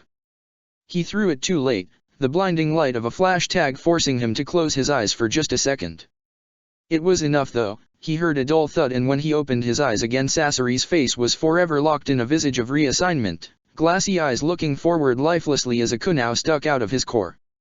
Naruto's eyes widened as he looked down at the blood on his hands and robes. He had sensed it for just a fraction of a moment. A single presence, right at the edge of his Sage Mode's sensory range, that had appeared and disappeared in a mere flicker. The chain holding up Sasori's lifeless body disintegrated in his surprise, allowing the puppet to fall with a crunch to the floor, already littered with the shattered remains of the man's collection, just another body among 100. Naruto looked down at it, still shocked by the man's sudden death by the unknown assailant. However, Sasori could only stare up at the sky, unblinking, his dreams of immortality now forever out of his grasp. Another blonde watched the entire encounter with a frown, cradling his broken arm as he viewed monk and puppeteer alike from a very safe distance in the trees, using his eyepiece to enhance his view. He had arrived just as Naruto restrained the Baijuya, a feat he was still in shock over. He had seen only one other man wield that kind of power with such ease, and the thought of there being two of them was simply frightening. He thought that Itachi was his main rival, only because when compared to people like that, Itachi only scratched their league. Oh man, I never thought Sasori Dano would be the one to go. I wonder who threw that kunai. He hadn't sensed anybody nearby when the simple weapon was thrown, and it had managed to sneak past the senses of the monk, who seemed to be in some kind of enhanced state. That would be me. Deidara's eyes widened at the new voice, whirling around to defend himself. However, he only caught a flash of orange before he felt his whole world twist and contort as if his vision was being wrung out by some large, invisible hands. Then, darkness. Once Naruto was sure the attacker was not going to strike again, he had realized the assailant had been after Sasori all along and not him. He allowed a small smile to work its way onto his face as he turned to see his friends walk into the clearing, or in Fu's case, stumble. He worried for a moment as he looked over the mint-haired girl's state, but he almost chuckled as they all gaped at the Rokubai, still tied roughly to the ground by looping and overlapping black chains, each link the same size they were. It too turned to look at the newcomers, roaring loudly at them in its strange, high-pitched, and garbled way, as if it were trying to speak through water. Setting his features, Naruto walked out in front of the beast, throwing a comforting wave towards his friends as he moved to stand in front of the Baijuya, his eyes still burning golden with nature chakra. He had found, interestingly enough, that he could maintain Sage Mode for an incredible amount of time. Once he had actually made the link with nature itself, he could continuously draw in its chakra through his Prita path. The only problem was that after a certain amount of time, around 15 minutes, it began to get exhausting to maintain. He could go longer, but the strain it put on his body probably wasn't worth it. Seiken. He had hoped the Rokubai might respond to its name in some way, however when he looked up at those twitching, stalk-like antennae he saw no recognition, or even anything to suggest intelligence behind all that rage and power. He frowned slightly. This wasn't right. The Baijuya were all intelligent to a varied degree, they were all thinking, living beings. Seiken. His voice, enhanced by chakra, finally managed to catch the great slug's attention, however not in a good way. It wormed and writhed in its bonds as it turned to face the young monk, suddenly throwing its bulbous head up into the air. Get back! Naruto quickly realized just what was about to happen as black and white balls of almost liquid chakra began to be drawn from the air, collecting above the Rokubai's perforated mouth. They all drew together until a large, pulsating ball of dark chakra hung in the air above the Baijuya, practically glowing with sheer energy. The Rokubai couldn't actually reach up to swallow the dense Imari, so it did the next best thing, throwing its head forward as it launched one of the most powerful attacks known to shinobi right at the group of teens. Shinra Tensei. Naruto threw both his hands up as a wave of explosive gravitational forces crashed forward from his body, quickly meeting the uncompressed Baijuadama. However, to his shock, his Deva Path's attack only halted the Imari, it didn't deflect it like he hoped. Already he could see it was beginning to become unstable after being out of the Rokubai's control for so long. If it exploded here, then the compressed energies contained within would level this entire clearing, plus a great deal of land around it. Without even thinking, the blonde suddenly rushed forward, throwing his arms out wide as a determined look passed through his golden eyes. Senpo, Gakido. A corona of bright blue light expanded out from him just as the Baijuadama finally destabilized, bathing the clearing in a veil of bite. Blinding light for a moment before it was all seemingly sucked away. Naruto stood right at the Epicon tray, clenching his teeth as bit by bit, all the chakra from the Imari drained into his body. His arms trembled, trying to stay as still as possible, as he was forced to not only draw in the extra chakra, but balance it with the senjutsu already in his body. Finally, with a grunt of exertion, the last of the attack faded from view, allowing Naruto to fall forward onto his knees, the gold finally fading from his eyes as exhaustion caught up with him. Naruto. He found Fu by his side not even a moment later, stopping him from falling face first to the ground. He chuckled to himself. Typical. Despite being gravely injured herself, Fu cast aside her own concerns to see if he was okay, and he was just lying here helplessly. He grimaced as he forced himself back to his feet, masking just how heavy his body felt at that moment. I'm fine. He took a step forward, and when he was confident he wouldn't stumble, another, and another, until he was standing in front of the Rokubai again. Seiken.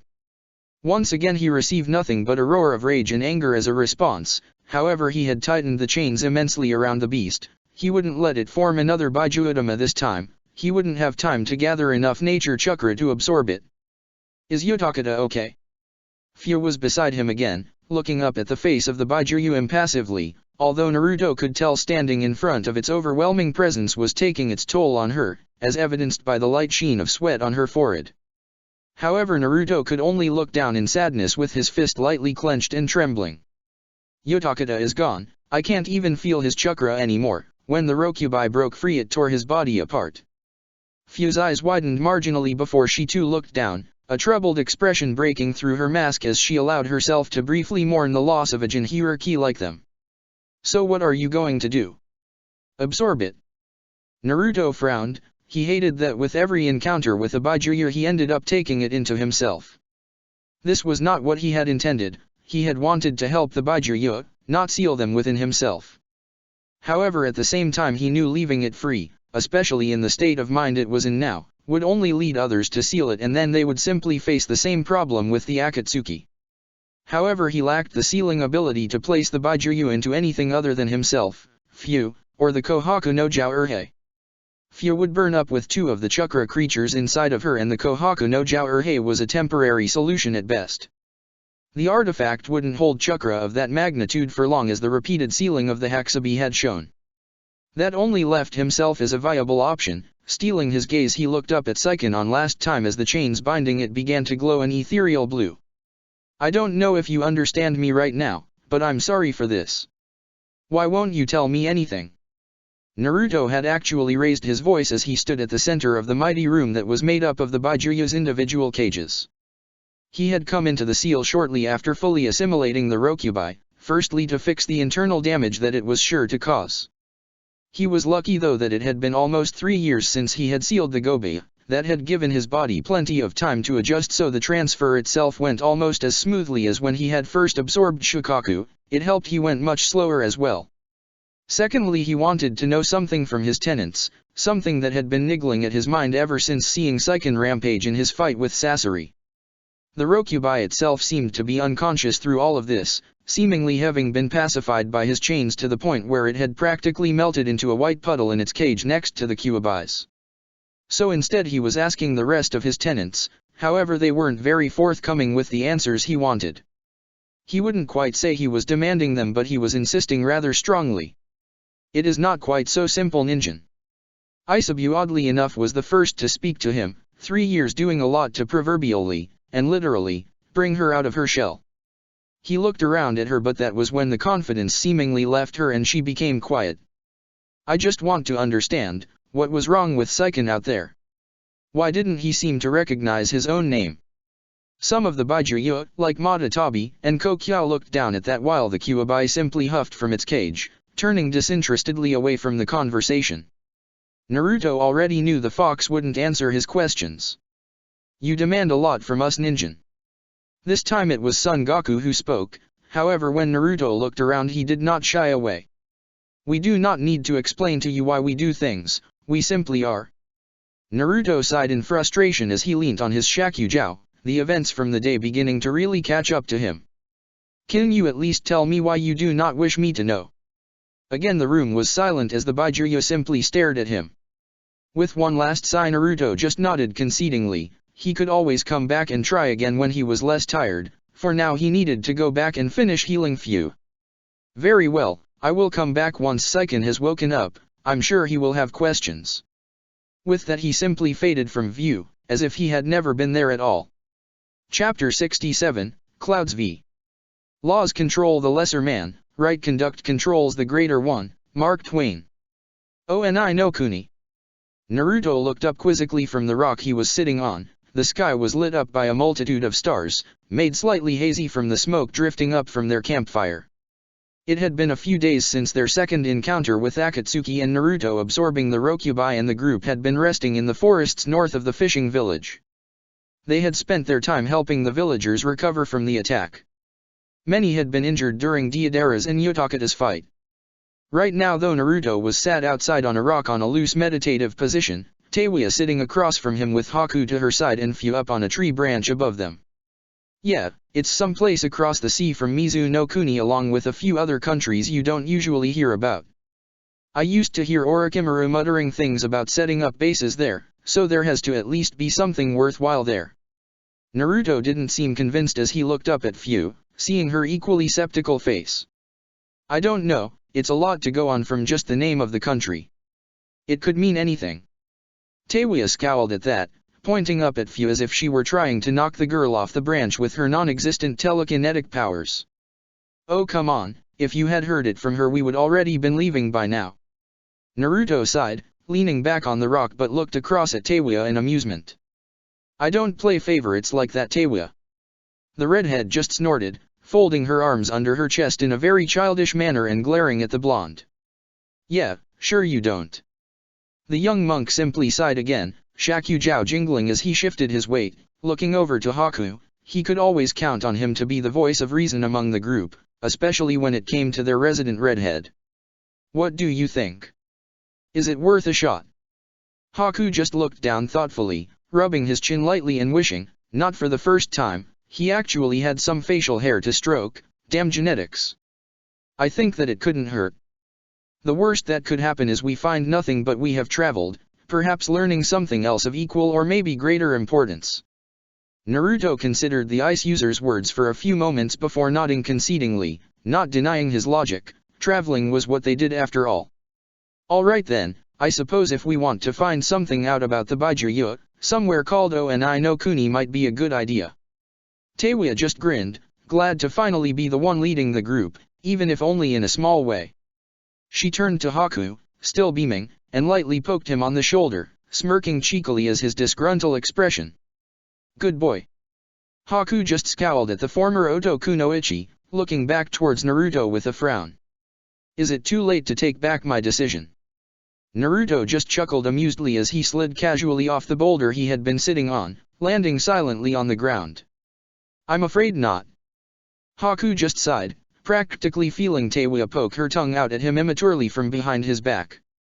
The two teens walked off to their sleeping bags, intent on getting some rest after a tiring day. Teiwa may not have been helping with the healing, but she was able to lift objects the villagers couldn't and had been aiding in the various buildings' reconstruction. Although she constantly complained that there was little you could reconstruct from a fucking pile of shitty-ass sludge, Haku simply found it amusing when she would tread in it. Or at least he had until the redhead had managed to slip on something and fall front first into a small pile of it. Needless to say her clothes hadn't survived and Haku had struggled to remove the blush from his face the rest of the day. Are you okay? The blonde looked up, seeing Fia had dropped down next to him and was looking at him with some concern. He knew what it was about and he knew he had just been in deep thought, so it looked like he was spacing out. He just smiled softly and kissed his fellow Jinhiriki on the cheek, hugging her for a moment as she tentatively accepted the embrace. I'm fine, you don't have to worry about me so much, Fia. The min-haired girl just nodded, concealing her small frown as Naruto broke the embrace, walking over to his sleeping mat. However, she wasn't convinced, thinking back to that first day after the incident with the Akatsuki. Fia dashed through the trees, fearing the worst as the sounds of trees crashing down got louder and louder. Her injuries burned slightly, but she ignored the discomfort, scared for Naruto as she finally broke out of the tree line, only to gape in shock. A huge clearing, almost 200 meters wide, had been completely leveled. Trees were smashed to splinters and in some places large, irregular craters in the earth dotted the forest floor. It was pure destruction, however that didn't shock her all that much. She was desensitized to such mass destruction, it was the cause that was the shock. Naruto stood at the center of the clearing, hands clenching and unclenching into fists as he breathed deeply, taking in his surroundings with a calm, detached gaze. Then, faster than he normally would, he shot his arm up, a massive concussive blast of pure force rippling out from his palm to reduce another section of the clearing into nothing but rubble and flattened earth. Then again, he whirled around and raised his other hand, crushing a few trees into tiny shards of wood. Finally he paused, but only for a moment before his eyes snapped open wider and a huge crater, half the size of the clearing itself, simply seemed to expand out from him. Naruto. Fia could only continue to stare in shock, orange eyes widened as a wall of air shot past her, ruffling her clothes and hair. Her voice was only a whisper, but in the eerie calm of the newly made clearing Naruto managed to hear her, turning slowly to look at her. Fia, you know you should be resting. Your injuries haven't fully healed yet. Had Fia been in any less control of her own emotions she would have gaped at that. Instead the min-haired girl opted to simply flash forward in a burst of speed, appearing before the young monk with a stern look. What about you? The last time you absorbed a Baijuya you needed a week to recover. She looked around again, marveling at the pure destruction Naruto had managed to cause from up close. And what is this? Naruto just sighed, taking a look around at his surroundings as well before chuckling weakly. Would you believe me if I told you I'm making it easier for the villagers to get lumber? Fyo's eyes simply narrowed as Naruto rubbed the back of his head sheepishly before frowning. Last time was different, you know. Shikako caught me by surprise with the gobi and I wasn't ready for it. This time I took it slow, I could prepare. He looked back up only to see Fyo still looking at him sternly, arms now crossed over her chest. That isn't what I meant. She took another purposeful look at the ton-up surroundings before looking back to Naruto. The blonde for his part simply sighed in defeat, the playful sheepishness fading from his eyes. I wasn't strong enough, Fyo. The former Tokinen just blinked in surprise, wondering what the blonde meant, however he quickly clarified as he saw her confusion. Back there with the Rokubai, I couldn't deflect that by Juodama. If I hadn't been using Senjutsu I don't think I would have been able to absorb that attack, you would have all been hurt. Fyo's frown melted into a softer expression as she moved closer to the blonde, tentatively wrapping her arms around him as Naruto accepted the hug after a moment's hesitation. Naruto, we don't expect you to be all-powerful. We are still just teens, you are still only 16. You don't have to be invincible to be strong. Don't burden yourself with expectations that nobody but yourself has. Naruto's head hung a little lower before he looked back up, smiling sadly. That's just it, Fyo, they're the expectations I have. The expectations I have to have because if I don't push myself to be stronger, then what happens if there's an attack I really can't deflect? What happens if there's an enemy I can't overcome? Who will protect you, Teiwa, Haku, the people I care about? Fyo gulped slightly at the raw emotion in Naruto's voice, finding herself clutching him to herself more tightly as if he would simply fade away. You always have us, if that ever happens you will always have us standing by your side to help cover the gap. She broke away, looking meaningfully into his eyes for a moment. You will always have me by your side, not hiding behind you needing you to do everything. The two simply shared that gaze for a moment before Fyo could literally see the tension leave Naruto's body, a soft smile slowly sliding across his face. He backed away and sat down on a nearby destroyed log, Fyo quickly joining him. Thanks, Fyo, it just gets so heavy sometimes. Fyo could see that, recently Naruto had seemed more detached from everything, having longer thoughtful moments to himself. Then share some of the weight. The blonde's smile widened as he instinctively moved to kiss Fyo, however the girl anticipated it and instead of her cheek he met her soft lips. Rippled eyes widened for a moment in surprise before softening into a look of bliss as Fyo made to deepen the contact. It was only a breathless minute later that the two teens parted from the other's touch, cheeks rosier and smiles a little wider. They sat there in silence for a while before Naruto chuckled. Did you know I can't use Shinra Tensei consecutively? Fyo blinked at the odd question before shaking her head. She hadn't known that, but then again she had never seen Naruto need to use them so quickly before. Yeah, me neither. Turns out that after using one it almost blocks my chakra system from using that particular form of molding for about 3 seconds. I had never noticed before. Fyo looked around, motioning to the damage done to what had previously been a perfectly normal sector of forestry. Is that what you were doing? Testing your limits? Naruto just shrugged non-committally, getting an approving nod from the other Jinchuriki. Knowing your own limits was important so that you knew what you were capable of and so that you knew how to overcome them. How about testing something else then? Naruto just raised an eyebrow in curiosity at the somehow too innocent look in the girl's face. He hadn't even known she could make that expression. What did you have in me? He was cut off as warm, soft lips met his own once again, freezing his mind for a split second before Fyo parted again, smiling at him tenderly with lidded eyes. Oh.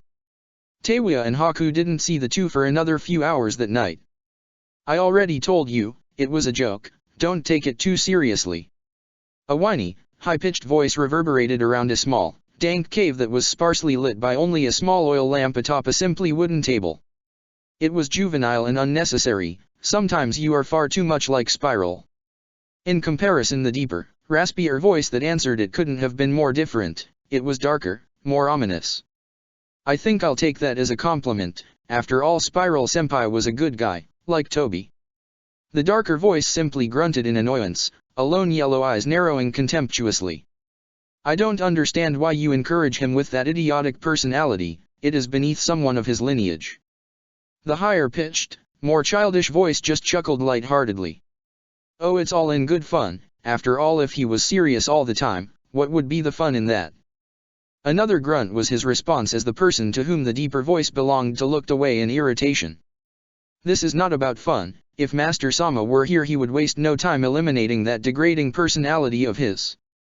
The higher-pitched voice simply sighed, as if this very same conversation and argument had happened many times before. If an outsider were to look in on this conversation, they might have seen quite possibly the strangest sight in their lives. A strange, black-cloaked man with green hair that appeared to have long, Venus flytrap-like extensions growing from his shoulders was arguing with himself. Except that wasn't quite true. The man had two halves, literally, a black and a white half, perfectly bisecting him vertically. The deeper voice belonged to the black half that seemed to have no visible mouth and a deep, pupil-less yellow eye with no sclera. The higher-pitched, more whimsical voice belonged to the white half who had more normal facial features. In any case, however, both went quiet as they spotted a slight rippling of the air in one corner of the cave. In a blur of chakra and twisted, displaced air, another man stepped into the darkness of the cave, casually throwing a slightly taller, unconscious blonde to the ground. They both wore the Akatsuki cloak. However, the newcomer also bore a spiraled orange mask over his face, the right eye hole being the center of the whirlpool-like design. Is Toby okay? The man looked up, as if he were only noticed the strange, two-toned man for the first time. However, Zetsu wasn't a fool. He knew perfectly well this man had known exactly where he was from the second he appeared in his space-time ninjutsu. Zetsu, I need you to go keep track of the Kyuubi hierarchy. The plant-like man stood slightly taller at that, sensing the serious tone in his master's voice as he could practically feel his lone eye narrow dangerously. Do not lose him this time. The half-black half-white man quickly nodded, both sides of him feeling the oppressive weight of the man's chakra. Of course. Right away, Toby. Zetsu wasted no time in melting through the floor, connecting with nature once again to quickly take off, searching out a specific chakra signature. Fool. The masked man was left alone in the dark cave, staring down at the limp form of the Iwa Nukenin before sighing, removing his mask to casually toss it down on the table before taking a seat on the slightly damp floor. It would appear I severely underestimated the Kyuubi hierarchy. The man chuckled in slight amusement as Deidara moaned slightly, drooling onto the floor in his unconscious haze. Not to mention the company he keeps. He sighed, rubbing the right side of his face lightly as he had a tendency to do in private. To think he awakened the Rinnegan, this couldn't have been foreseen. A thoughtful look passed over his face, brow crinkling slightly. Maybe this could be used to my advantage. He sat back, going over the meticulous plans upon plans he had set in place before now, spanning decades in complexity. None of them had planned for this eventuality though, how could he? He sighed, shaking his head. Eventually he would have to pit them against one another, however that conflict would be the linchpin of what came after, the victor determining how his plans would unravel, always towards the same ends, of course, just details. Yes. He nodded to himself, a sly smile crossing over his pale features that the flickering light from the oil lamp cast into an eerie glow. That was certainly the solution, but first, a test of his powers, that would be important also. His smile descended into a smirk as he reached for his mask, clipping it on over his features as he stood up. He knew the perfect people for the job. His deep red sherry non blazed in the darkness as the air twisted and warped around him, then, he was gone, taking Deidara with him as the cave once again became silent. Waves crashed against the large boat in rhythm with the motion of the vessel, causing the ship to undulate in what many considered to be a sickening motion. However, Naruto, standing at the prow of the ship, found it calming. Out here on the ocean, with water practically saturating the air for miles around, his vision was at its greatest, not that he could sense anything other than the occasional bird or ship very far off in the distance. The journey between South Mizu no Kuni and the continent to the east of the elemental nations took around a week, and they were nearing the end of the trip. In fact, if Naruto pushed his senses out to the max, he could actually feel the shore 4 kilometers away. What are you thinking about? Naruto didn't even have to turn to know Haku was standing right behind him, being able to feel everybody on the ship from where he was. Everything and nothing. Haku just gave an amused smile as he walked forward, resting his arms against the guardrail of the ship and staring out at the panoramic view of the ocean around them. The rushing waters reflected the light of the stars above them like each little pinprick of light was submerged in the watery depths. So nothing complicated. Naruto grinned as he turned, resting his back against the same railing as he turned to his only male companion. "You're not usually so talkative, Haku. What changed?"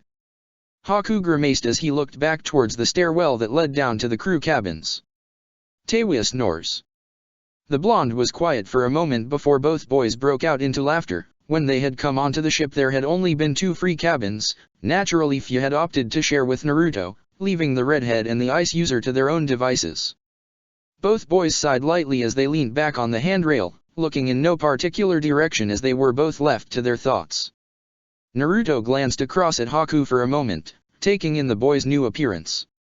All of their previous clothes had in some way been damaged by their respective fights, so in a town they passed Naruto had decided they all needed new clothes. There was also the matter that, after around a year of not buying anything new and a lot of growing, they had outgrown the majority of their clothing.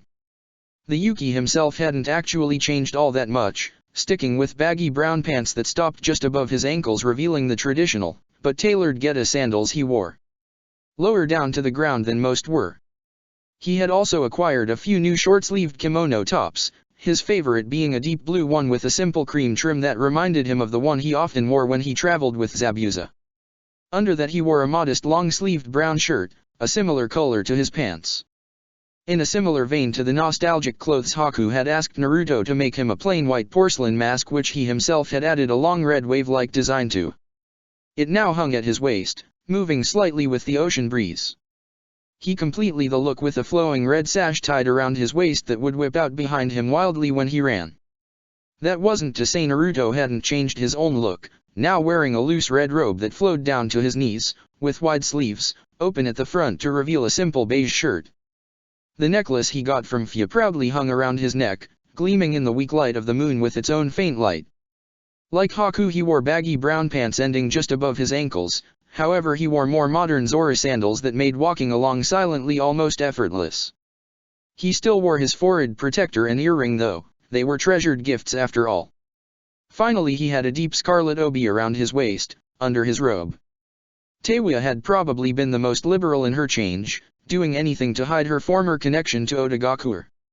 She had abandoned her old beige tunic, going instead for a dark gray sleeveless kimono top over a traditional shinobi mesh shirt. The kimono hung low enough to double as a skirt, but she also had a set of fishnet shorts that poked out just below it. A red obi wrapped around her midsection, just beneath her bust, while the kimono was complemented by a set of identically colored, very baggy sleeves that were tied on just below her shoulders. Finally she had a simple, lighter gray neck wrap to go with the dark gray beanie that she wore over her long hair, now brushing the base of her spine thanks to the fact she never cut it. Finally there was Fu. To be honest, if the Nanabe Jinhiriki had had her way she would have found clothes identical to the ones she had been wearing since leaving Takigakure. However Naruto had managed to get her to try something else for once, just so she had something different to experience. She kept her white arm warmers, however they were now complementing a muted white vest that was split down the middle. It would have revealed her chest save for the top she wore under it, similar to the one she had worn as a kunoichi but without the fishnet undershirt. Her skirt remained the same, as did the fishnet shorts, however her white sandals now stretched all the way up her calves, almost up to her knees. In all Naruto felt as though the changes they had made to their appearance reflected the gradual changes that had overcome them during their time traveling. Now they looked as mature as they felt. Naruto especially thought he had made a significant change, no longer simply wearing his monk robes because he wanted to impress his senpai and master. He now wore comfortable clothes that still gave off the same vibe as his robes, although he probably wouldn't be recognized as a monk without his shakujo, but that was okay. He turned his head to look out at the sea, a curious expression crossing his features that Haku caught, looking out in the same direction. "What is it?" Naruto just narrowed his eyes trying to spot what it was he was sensing. It was hard though with only the weak light of the moon to go on. Finally though he found the chakra signatures and pointed up to the sky where the silhouettes of what appeared to be very large birds far off could be seen. "It's people." Naruto had an almost bemused look on his face as his eyes tracked the dim chakra signatures that soared across the sky in a tight V formation in the general direction of Hinokuni. It's people, but they're flying.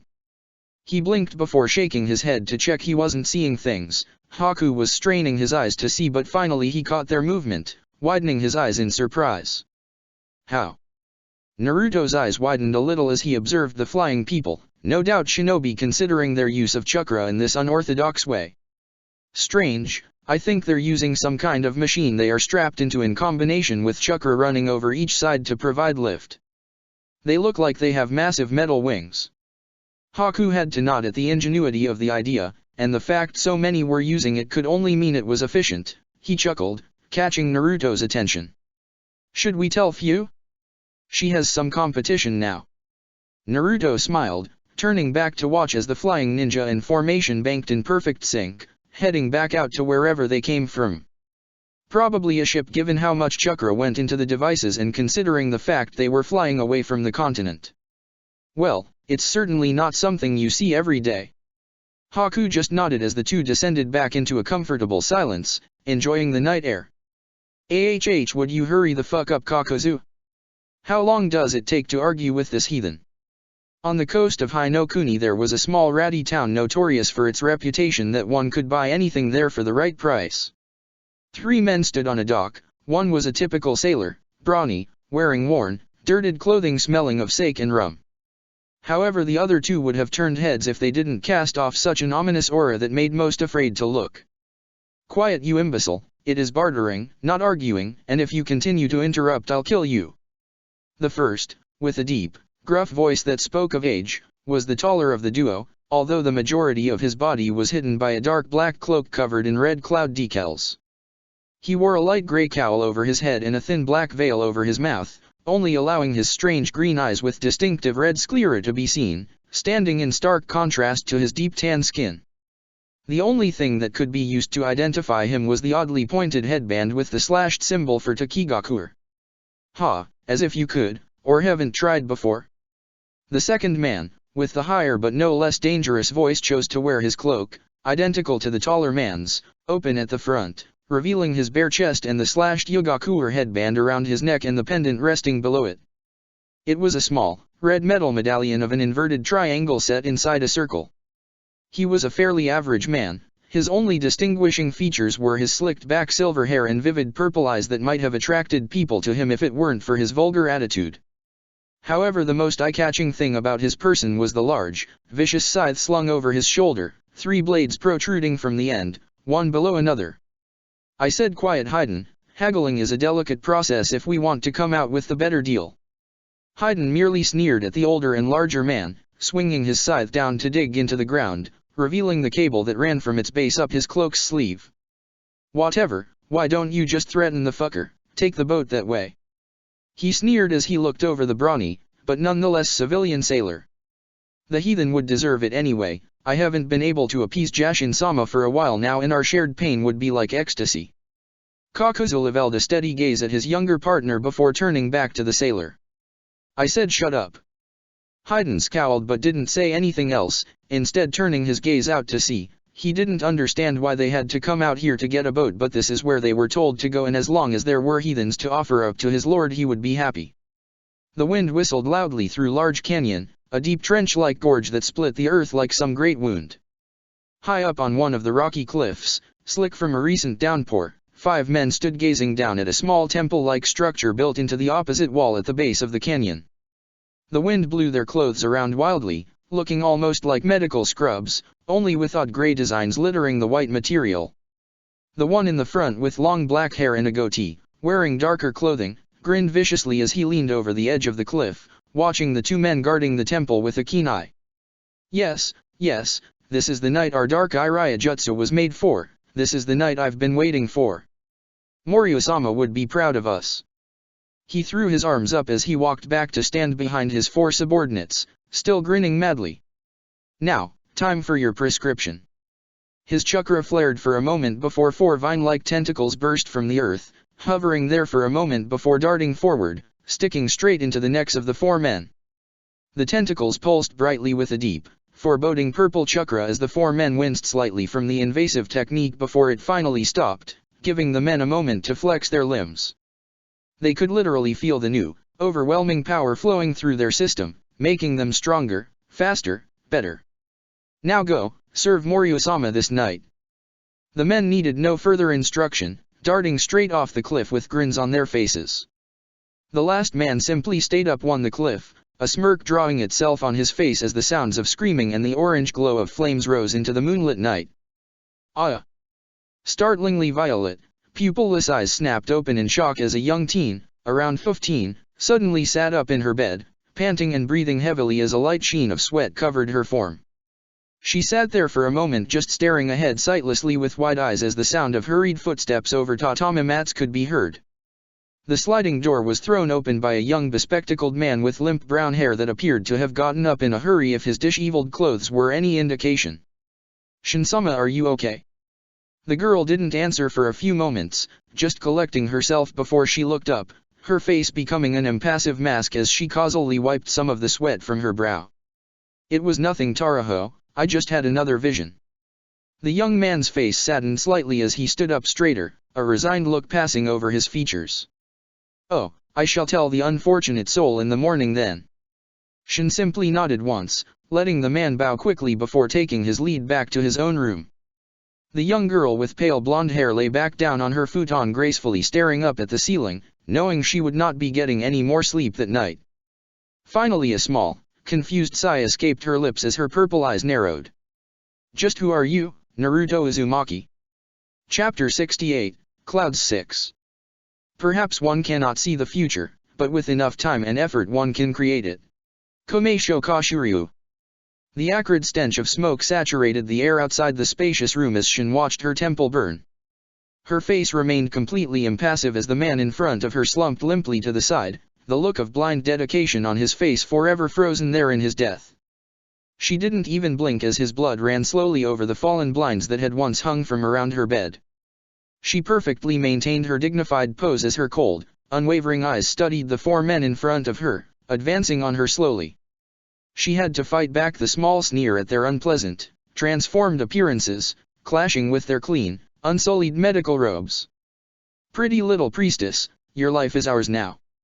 Even their voices were unpleasant, grating on her ears, however she still didn't react, even as Taraho slowly backed up in front of her, sword raised in shaky hands.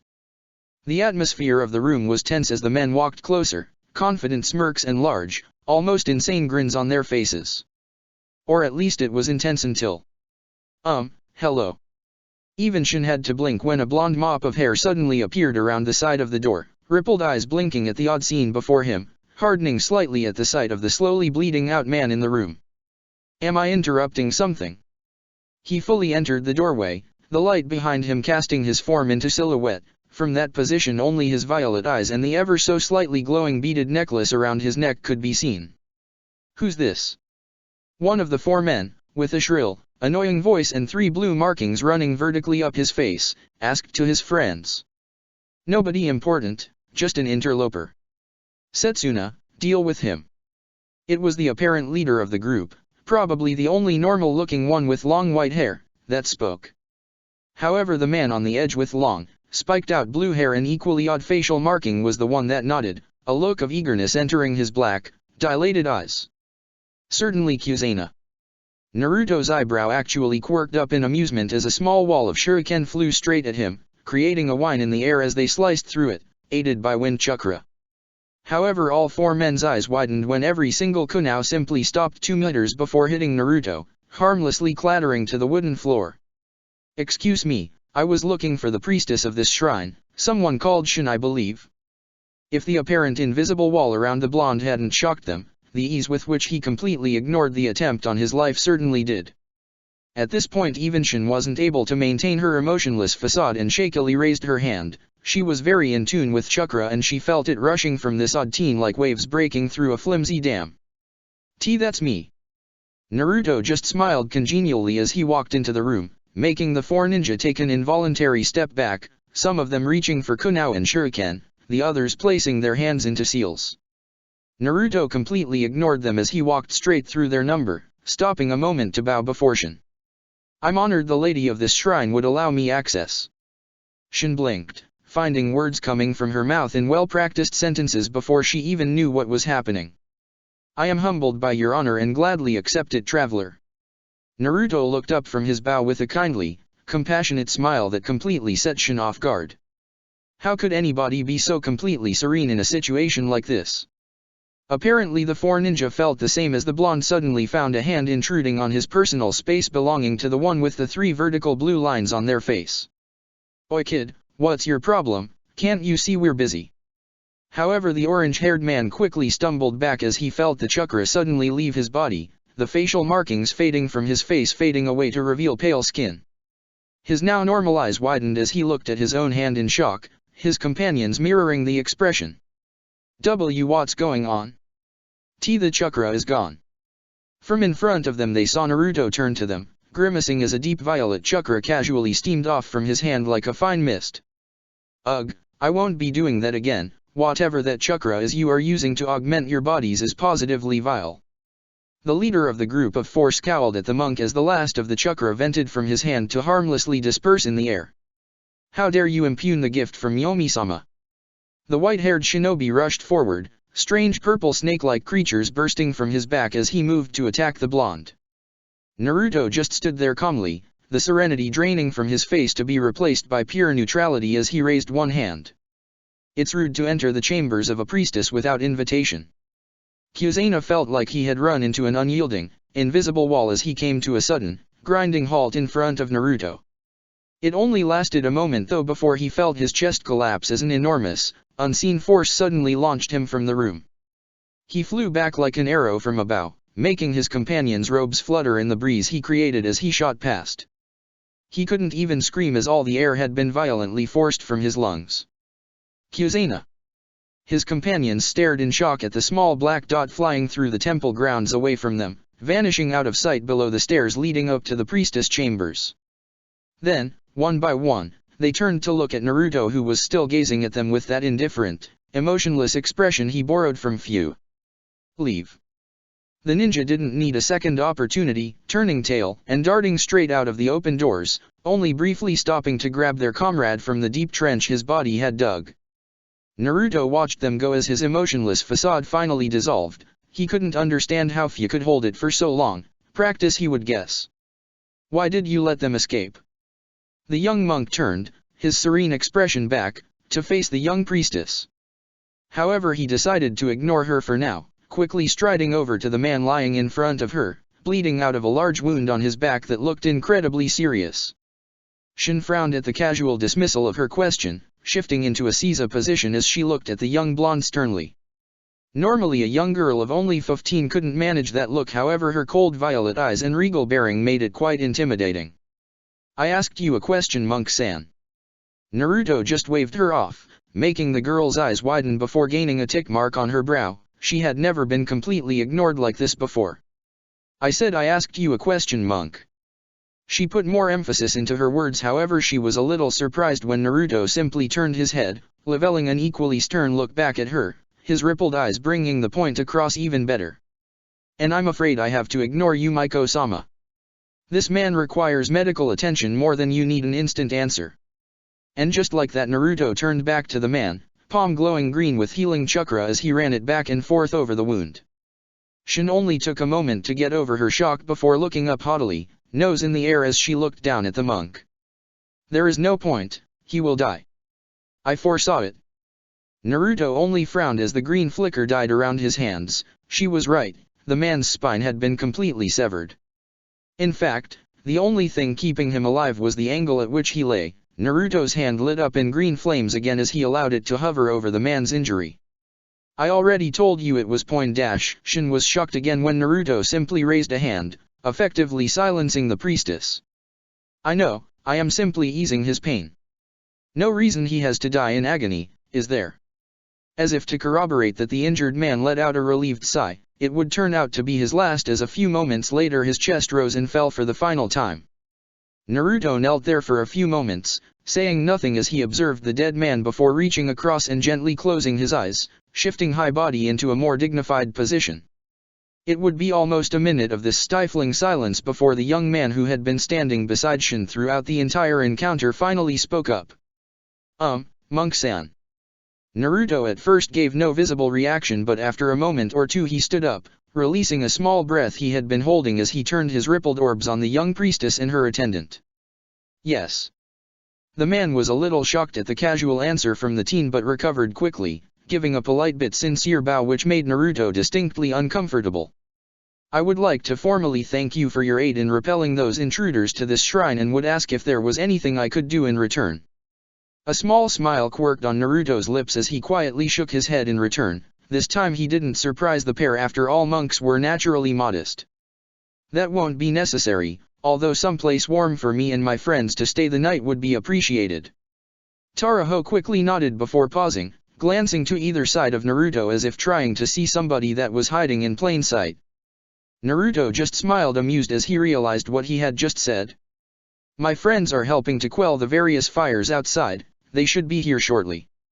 Taraho just nodded again before reaffirming his features into a more professional tone. Now Monk-san, I assume there was a reason for your visit to our humble shrine. Perhaps to pay your respects to Shin-sama. Naruto chuckled softly at that, taking Taraho aback at the assumed slight at the young priestess. However, Naruto quickly caught his error. He still wasn't very good with the manners and formalities needed for such an auspicious audience. I meant no disrespect, I merely laughed because you seem to underestimate yourself. The small village I stayed in last night spoke very highly of the shrine here. They told me it had brought Oni no Kuni and even the surrounding lands nothing but good luck for the past few centuries.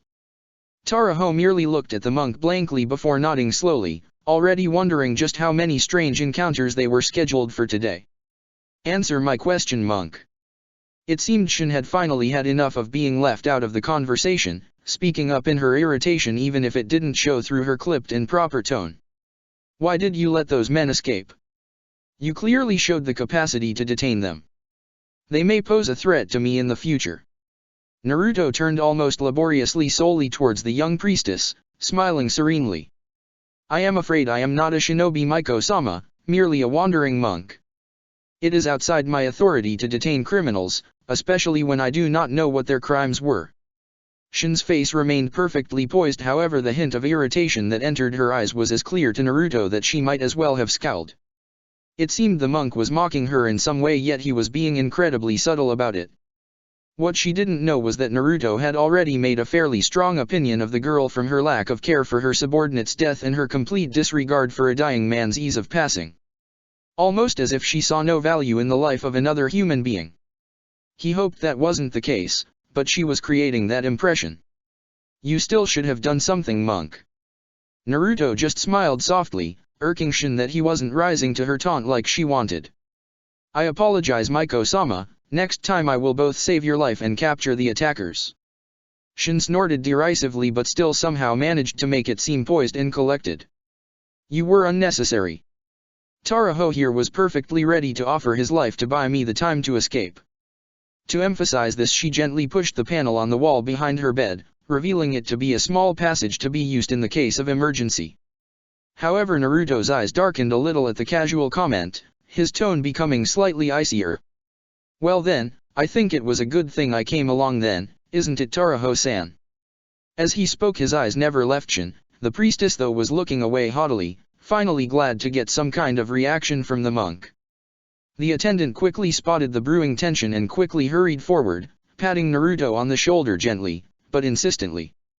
Very well, Monk-san, Naruto just smiled kindly, his previous icy tone all but gone as his eyes crinkled into fox-like slits. Naruto Uzumaki. Taraho nodded quickly, still leading Naruto from the room with his hand on the younger teen's shoulder.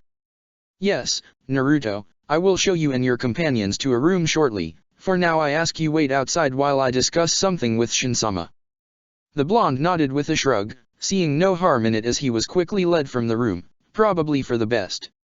Even Buddha can only forgive 3 times and Shin was certainly pushing that 3rd time. Taraho let out a relieved, but hidden sigh as he slid shut the simple, but elegant paper door to Shin's room, turning back to the priestess. Taraho, why are you allowing him to stay here?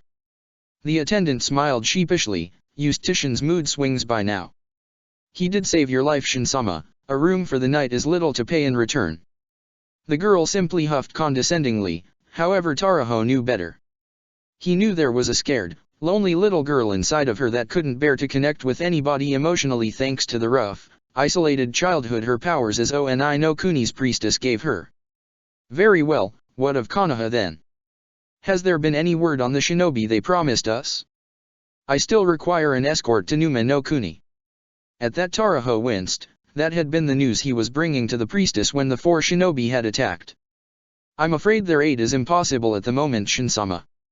The pale blonde-haired girl's eyes widened in surprise at that. She didn't think much of shinobi before, but they had paid a substantial amount for that escort mission. Sealing off Morio's body was essential. Do they not understand the gravity of this situation? If Morio were to return. She trailed off, shuddering at the thought as she remembered the various stories her mother had told her as a little girl of just what it was the Miko of Oni no Kuni protected the world from.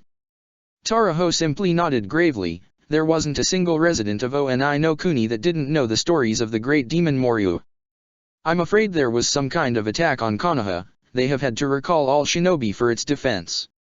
Shin scowled openly in the presence of her most trusted attendant. This was quite literally the worst possible time for this to happen. We must simply move out with a contingent of your own guards. We should be enough to defend against those ruffian shinobi.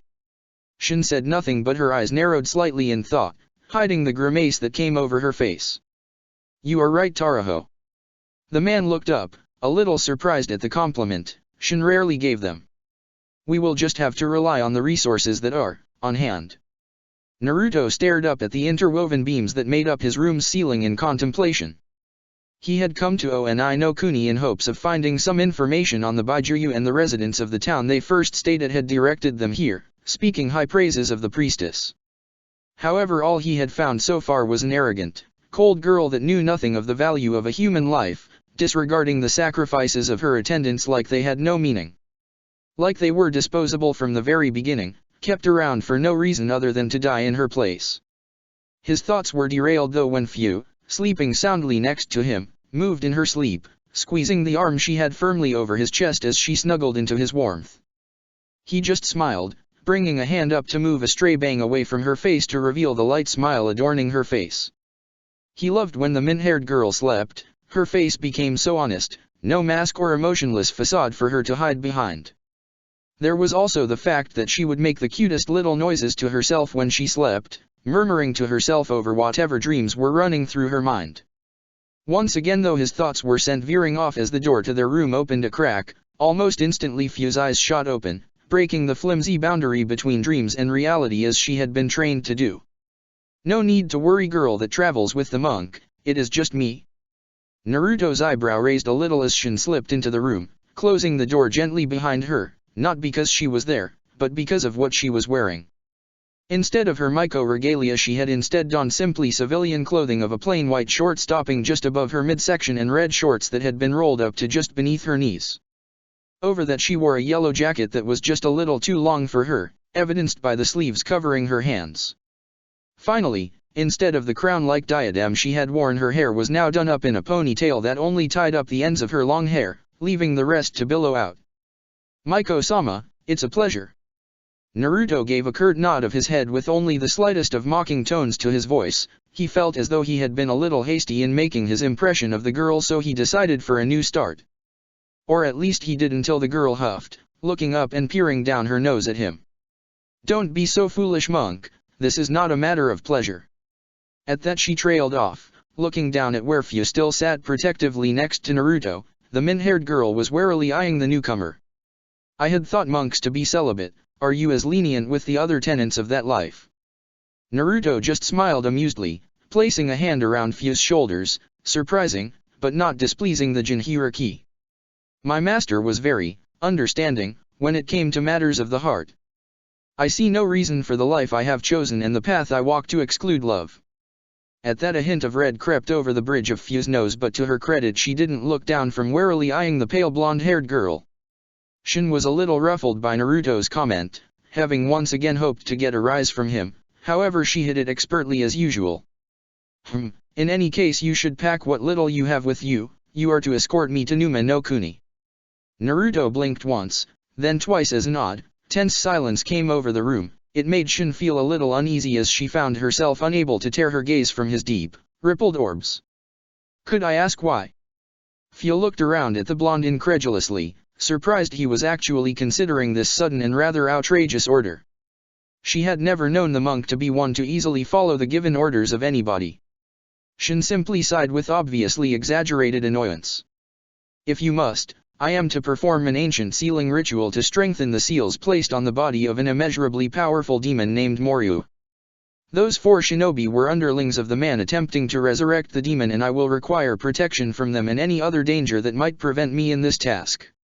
Should I fail, this land and all the others will come under a kingdom of darkness for 1,000 years.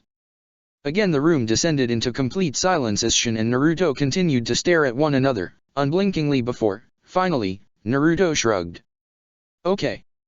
Shin finally broke their staring contest as she blinked in surprise, a large part of her expecting the monk to simply say no. After all, he was under no obligation of any kind to help her.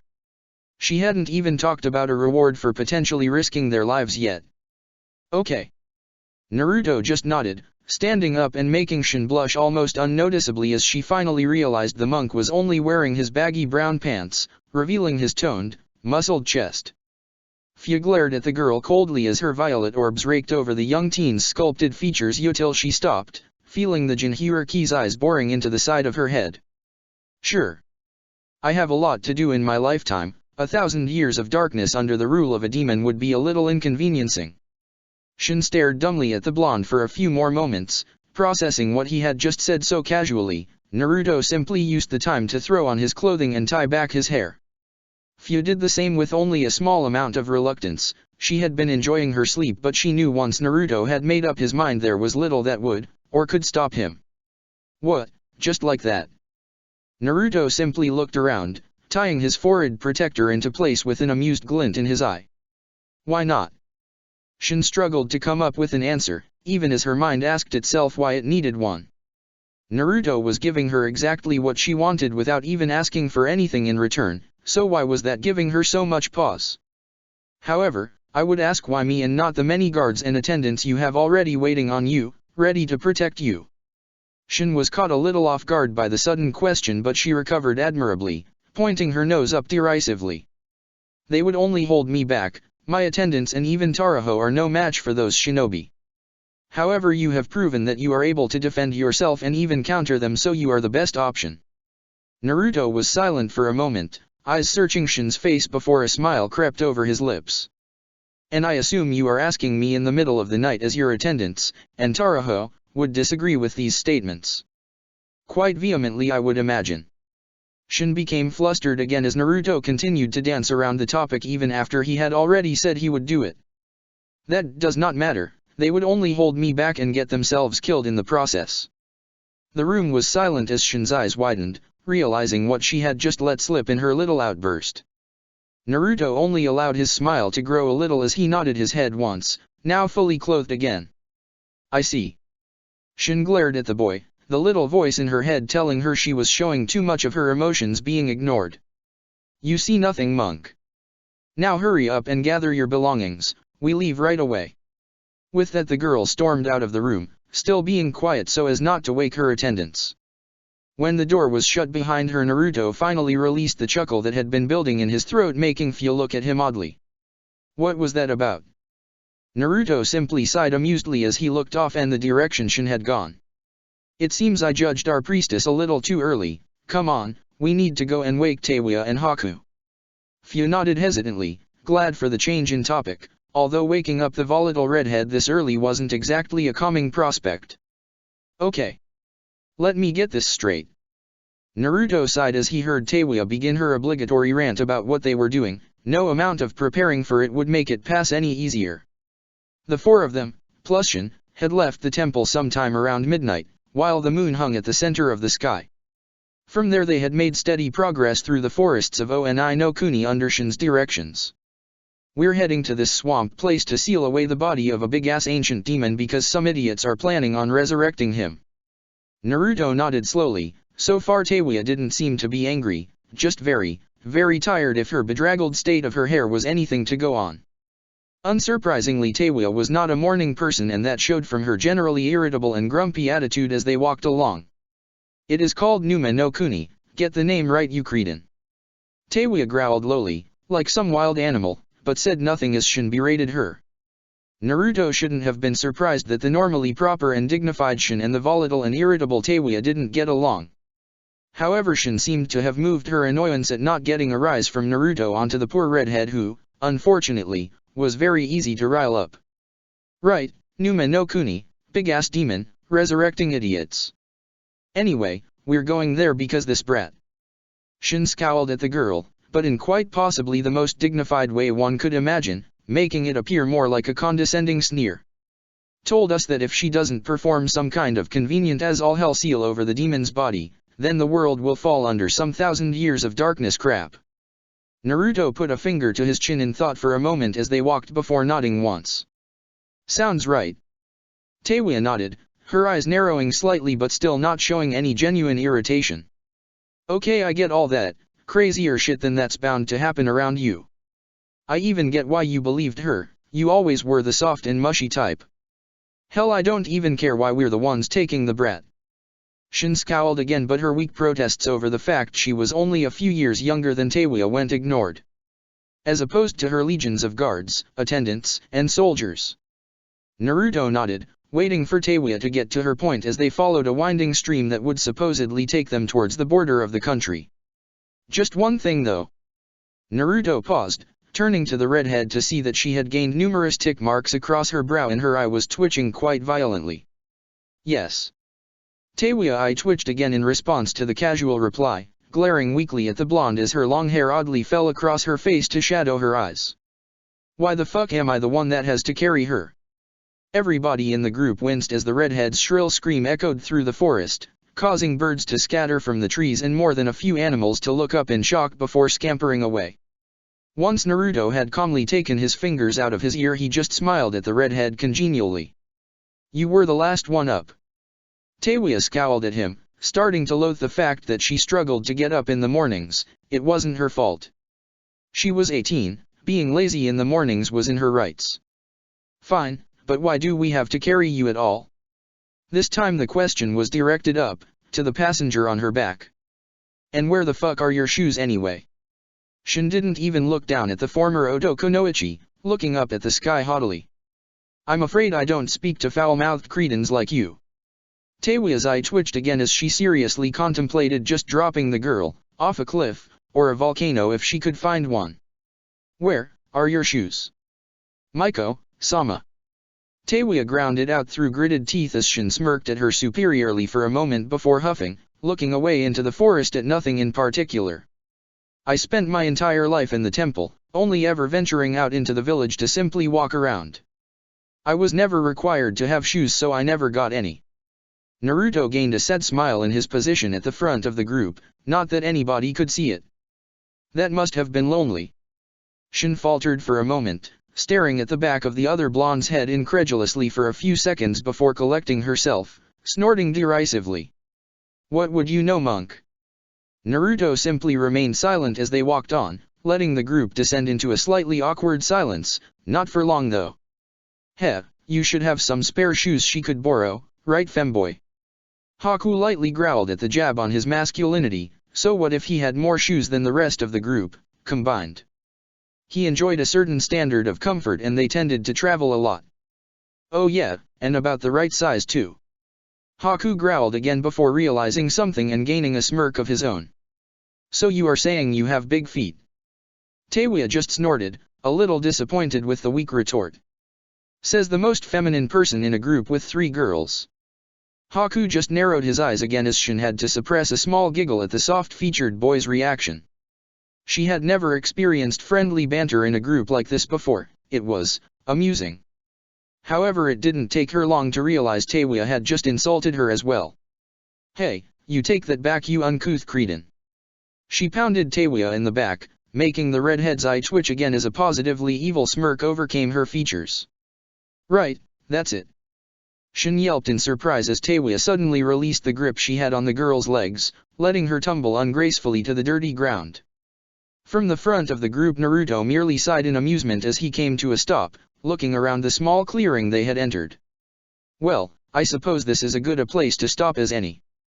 He looked back to where Shin was now picking herself up off the floor, glaring daggers at Teiwa. Unless of course you think we haven't traveled far enough away from your attendants. Shin glared for a few more seconds at the redhead before turning to Naruto, muttering something under her breath. No, my attendants will not notice my absence until the change in guard at around 9 in the morning. Only Taraho might suspect something before then, but I managed to slip something into his tea before he went to sleep. He shouldn't wake up until midday tomorrow. Naruto just raised an amused eyebrow at that as he felt a new chakra signature enter the area, looking off into the trees in the direction they had come from. I would not be too sure of that, Shinsama. The priestess turned to the forest in surprise as a single figure emerged from the shadows cast by the tree line. Taraho. Chapter 69, Clouds 7. I like the dreams of the future better than the history of the past. Thomas Jefferson. Taraho. Shin was shocked at the appearance of her attendant before a scowl shot across her face, her hands clenching into fists. You idiot! What are you doing here? She stormed towards the kindly-looking man, fists raised up in front of her to pound on his chest petulantly. However, she didn't make it more than 3 steps before a sudden invisible force seemed to wrap around her entire body, wrenching her back quickly, but not uncomfortably so. She could only look up in shock as she found herself in the arms of Naruto, at least until he set her to the side gently. I would not do that, Maiko-sama. Shin only took a moment to get over her brief confusion, a new scowl sliding across her face as she stared angrily up at the other blonde. What are you doing, monk? I may not have wanted Taraho here.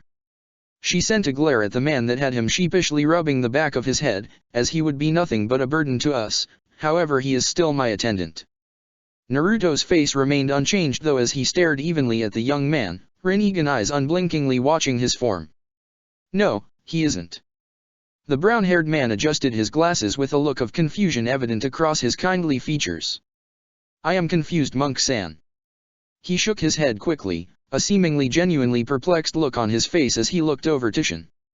I am merely Taraho, attendant to Shin-sama.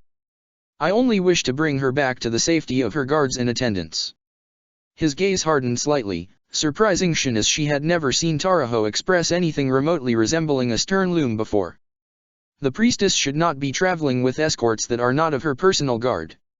Slowly he drew the sword out of the sheath on his back, holding it confidently out in front of him like a true samurai. Taraho? What are you doing?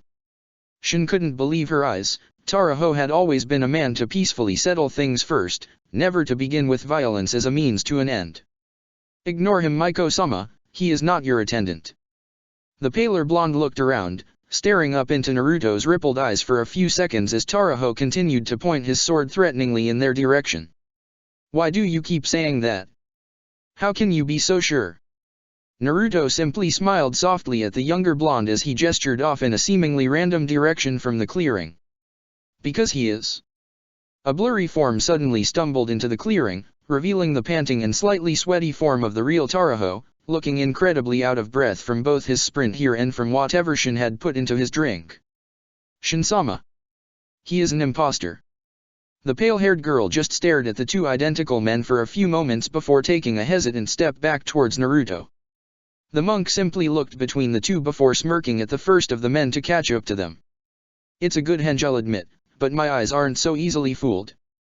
The first Taraho's kindly smile quickly devolved into a scowl as his features melted away, revealing the white-haired man that Naruto could have sworn he sent into a trench earlier, Kusuna.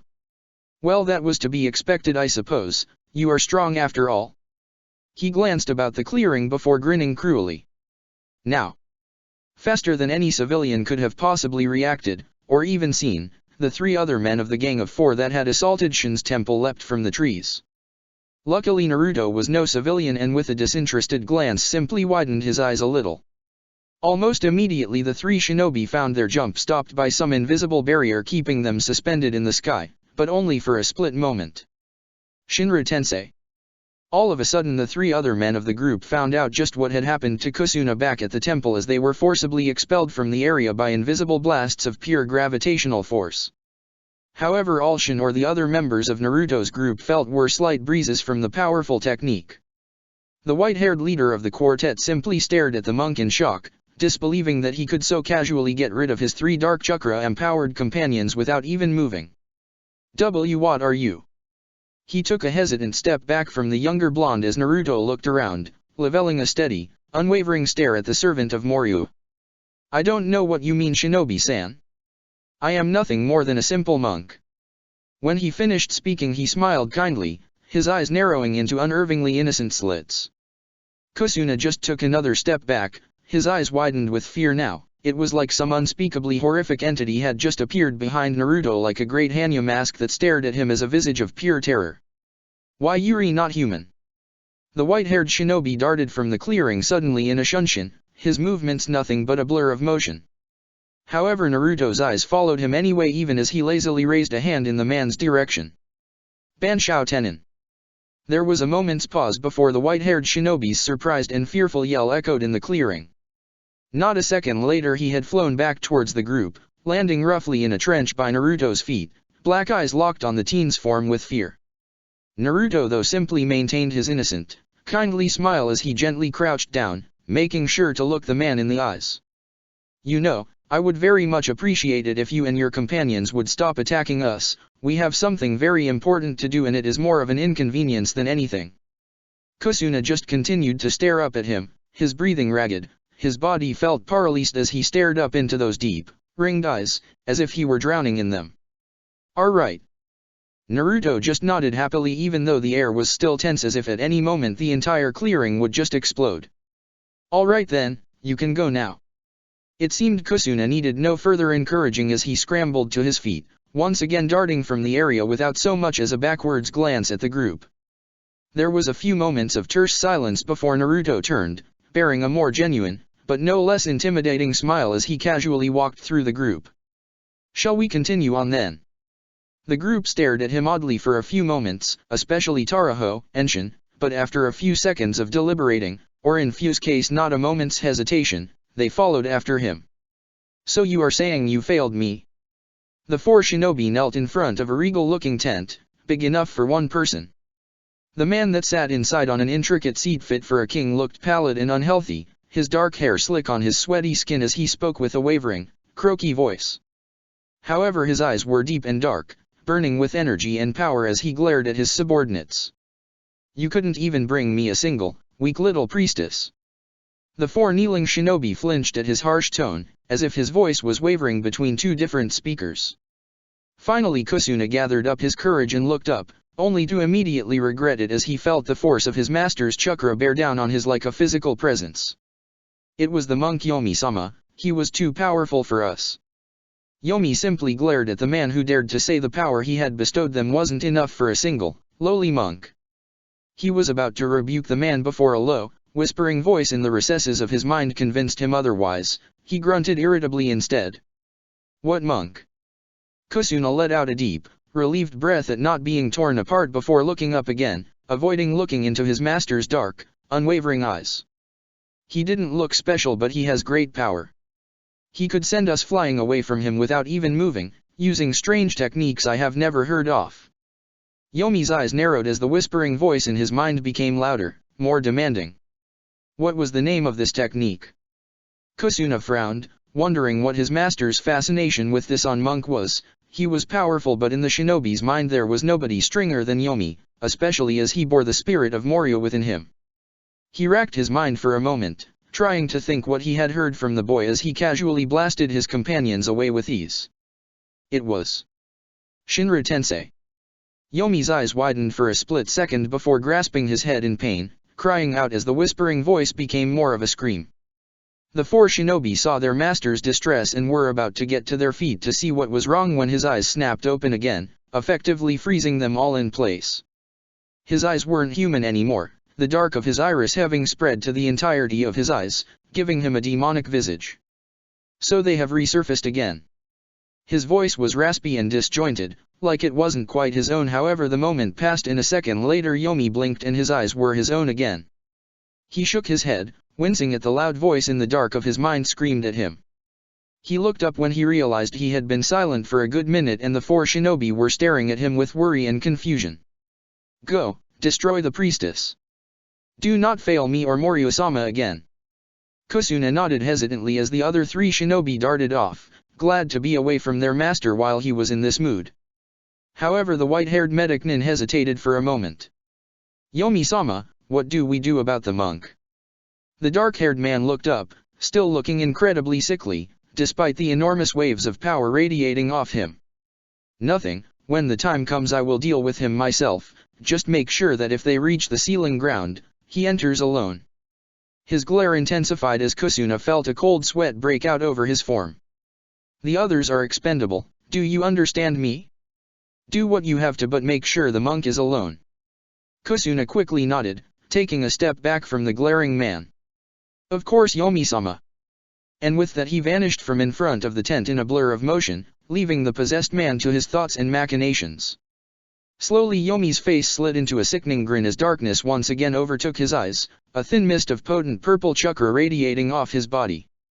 Yes, this is perfect. Naruto sat quietly on the edge of a large canyon just staring out over the rushing waters far below him. The sky was dark overhead now, so the group had decided to set up camp, and much to the protests of Shin that had included Taraho. Despite her claims he was simply a burden and would slow them down, considering the fact that they were just walking to Numa no Kuni, he didn't slow them down at all. In fact, the young attendant had been rather worried they wouldn't make it in time. Naruto had simply told him to have faith in the sealing abilities of Shin's mother. Monk-san. Naruto didn't make a sound as the very same attendant came walking up beside him, sitting down next to the blonde and staring at him for a few moments. Yes, Taraho? How could I help you? The brown-haired man faltered for a moment at the peaceful and serene tone the young teen used. It sounded so out of place on somebody so young, as if belonging to a much older, wiser man. I would like to apologize for Shinsama's behavior towards you and your friends. She has a hard time voicing her gratitude and... The man trailed off as Naruto absently lifted a hand, placing it on his shoulder and quietening him for the moment. There is no need for you to apologize on her behalf, Taraho. The attendant looked around in slight confusion at the blonde, making the teen chuckle.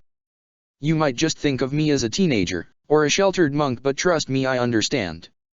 He sighed, the humor leaving his voice as he stared out over the water raging below them, so contrasting to the perfectly still night air. Shin had a very lonely childhood, didn't she? Taraho's eyes widened in surprise, but he nodded all the same, his own tone becoming somber as he thought back to the early days when he first became Shin's personal attendant. Lady Shin, like all the priestesses of Oni no Kuni before her, has the limited ability to see into the future. At that Naruto raised an eyebrow but said nothing. He could hardly talk when it came to strange, otherworldly abilities that should be impossible.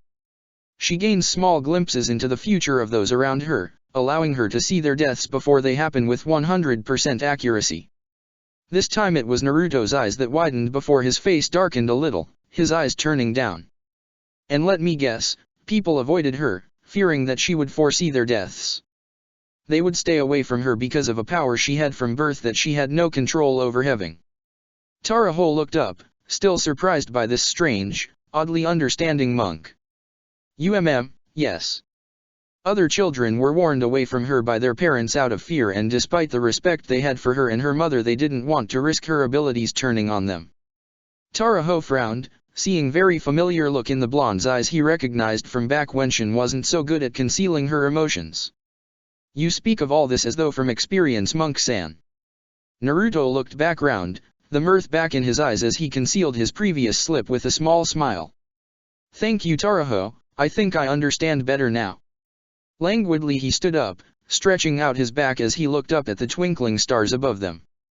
But we should be getting back, it is late and we have a long journey ahead of us tomorrow. He looked down, seeing that Taraho was staring at him with just a hint of worry in his eyes. You shouldn't worry so much, Taraho, it'll add years to your face, we'll pick up the pace tomorrow, I swear. With that the young blonde turned and walked back towards the camp, leaving Taraho alone to look out over the valley before he too stood and returned to his rightful place by Shin's side. Ah! No. Put me down. This is too fast. Shin's screams and wails of protests were only slightly muffled by the raging river that could be heard nearby as the group dashed quickly across the forest floor. Behind them Taraho valiantly struggled to keep up with them, but Naruto made sure their pace was slow enough for him to stay with the group. However, despite the obvious exertion it put on the man, he never spoke out, merely running along with stoic silence, ever alert for dangers to Shin. The priestess on the other hand wasn't nearly as quiet over her discomfort, still riding along of Teiwa's back, who, once again, was the last one up. "Pipe down, thoroughbred, you're going to scare off the birds with those banshee cries." Shin could only manage a small glare before he was forced to grab tightly onto the redhead's shoulders as Teiwa jumped clear across a small valley. "AHH! Slow down or put me down!" She was having to shout over the winds rushing past them as the group continued to sprint through the thick forest. Teiwa just grinned viciously, having had nearly enough of being screamed at for the entire morning, although a part of her was rather impressed Shin had managed to keep shouting for this long. "Oh, I'll put you down all right if you keep screaming at me, princess." Shin blanched a little as she glanced down at the forest floor rushing by beneath the redhead's feet, almost a blur to her untrained eyes. "Taraho! Taraho, help me! This maniac is going to drop me! Taraho!" However, it wasn't Taraho that appeared next to the two girls, instead it was Naruto, calmly placing a hand on Teiwa's shoulder as they came to a stop next to a large oak tree. "It's alright Teiwa, I'll carry her for a bit." The redhead didn't even argue, simply shrugging the blonde priestess off her back, much to the girl's surprise as she suddenly fell towards the earth. However, before she could painfully land on her back she felt a hand grab hers. When she opened her eyes from her wince she saw Naruto smiling kindly at her. The blonde quickly slung her onto his back in on smooth motion, making the priestess blush as she found her arms now wrapping around his lean but muscled chest. What are you doing?" She found her voice suddenly losing its confidence as she tried to withdraw into her jacket, looking oddly like a turtle as she did so. "Come on, we need to catch up with the group." Shin just nodded, doing her best to fight back the blush spreading over her features as Naruto took off to catch up to the others. In contrast to Teiwa's rougher, bumpier sprint, the Miko found Naruto to be a much more comfortable ride. He just seemed to glide along the ground like it was ice, and even the wind rushing by didn't seem to bother them, as if it were being bent around their forms. However, after a few minutes she broke out of her reverie over her new chauffeur's carrying ability as she noticed they hadn't caught up to the group yet. "A monk." Naruto just nodded slowly, his eyes darting about as he reached out with his senses through the moisture in the air. "I know, don't worry about them." In truth, Shin hadn't been thinking about the others, but for some reason she didn't want to disappoint the blonde, so she said nothing. "You can come out now." However, the blonde's only answer was a sudden attack from below as those same sickly-looking purple snakes burst from the ground attempting to ensnare him and the priestess. In a blur of motion though he vanished from between the entwining creatures, appearing up on a tree branch as he gently let Shin down and turned to her in a crouch. "Stay up here, I'll be right back." He jumped back down to the forest floor just in time to land on one of the fleshy snakes, crushing its head beneath his sandal. So confident, however I know your abilities now, monk. You won't defeat me so easily, I'm afraid." The voice seemed to echo out around the small clearing surrounding the blonde to confuse him. Kusuna was annoyed though when the monk's steely ringed eyes landed directly on him, even in his hiding place. "You don't know anything of my abilities." Kusuna only had time to widen his eyes and leap back before a great fist of sand came down to crush the branch he had been hiding on.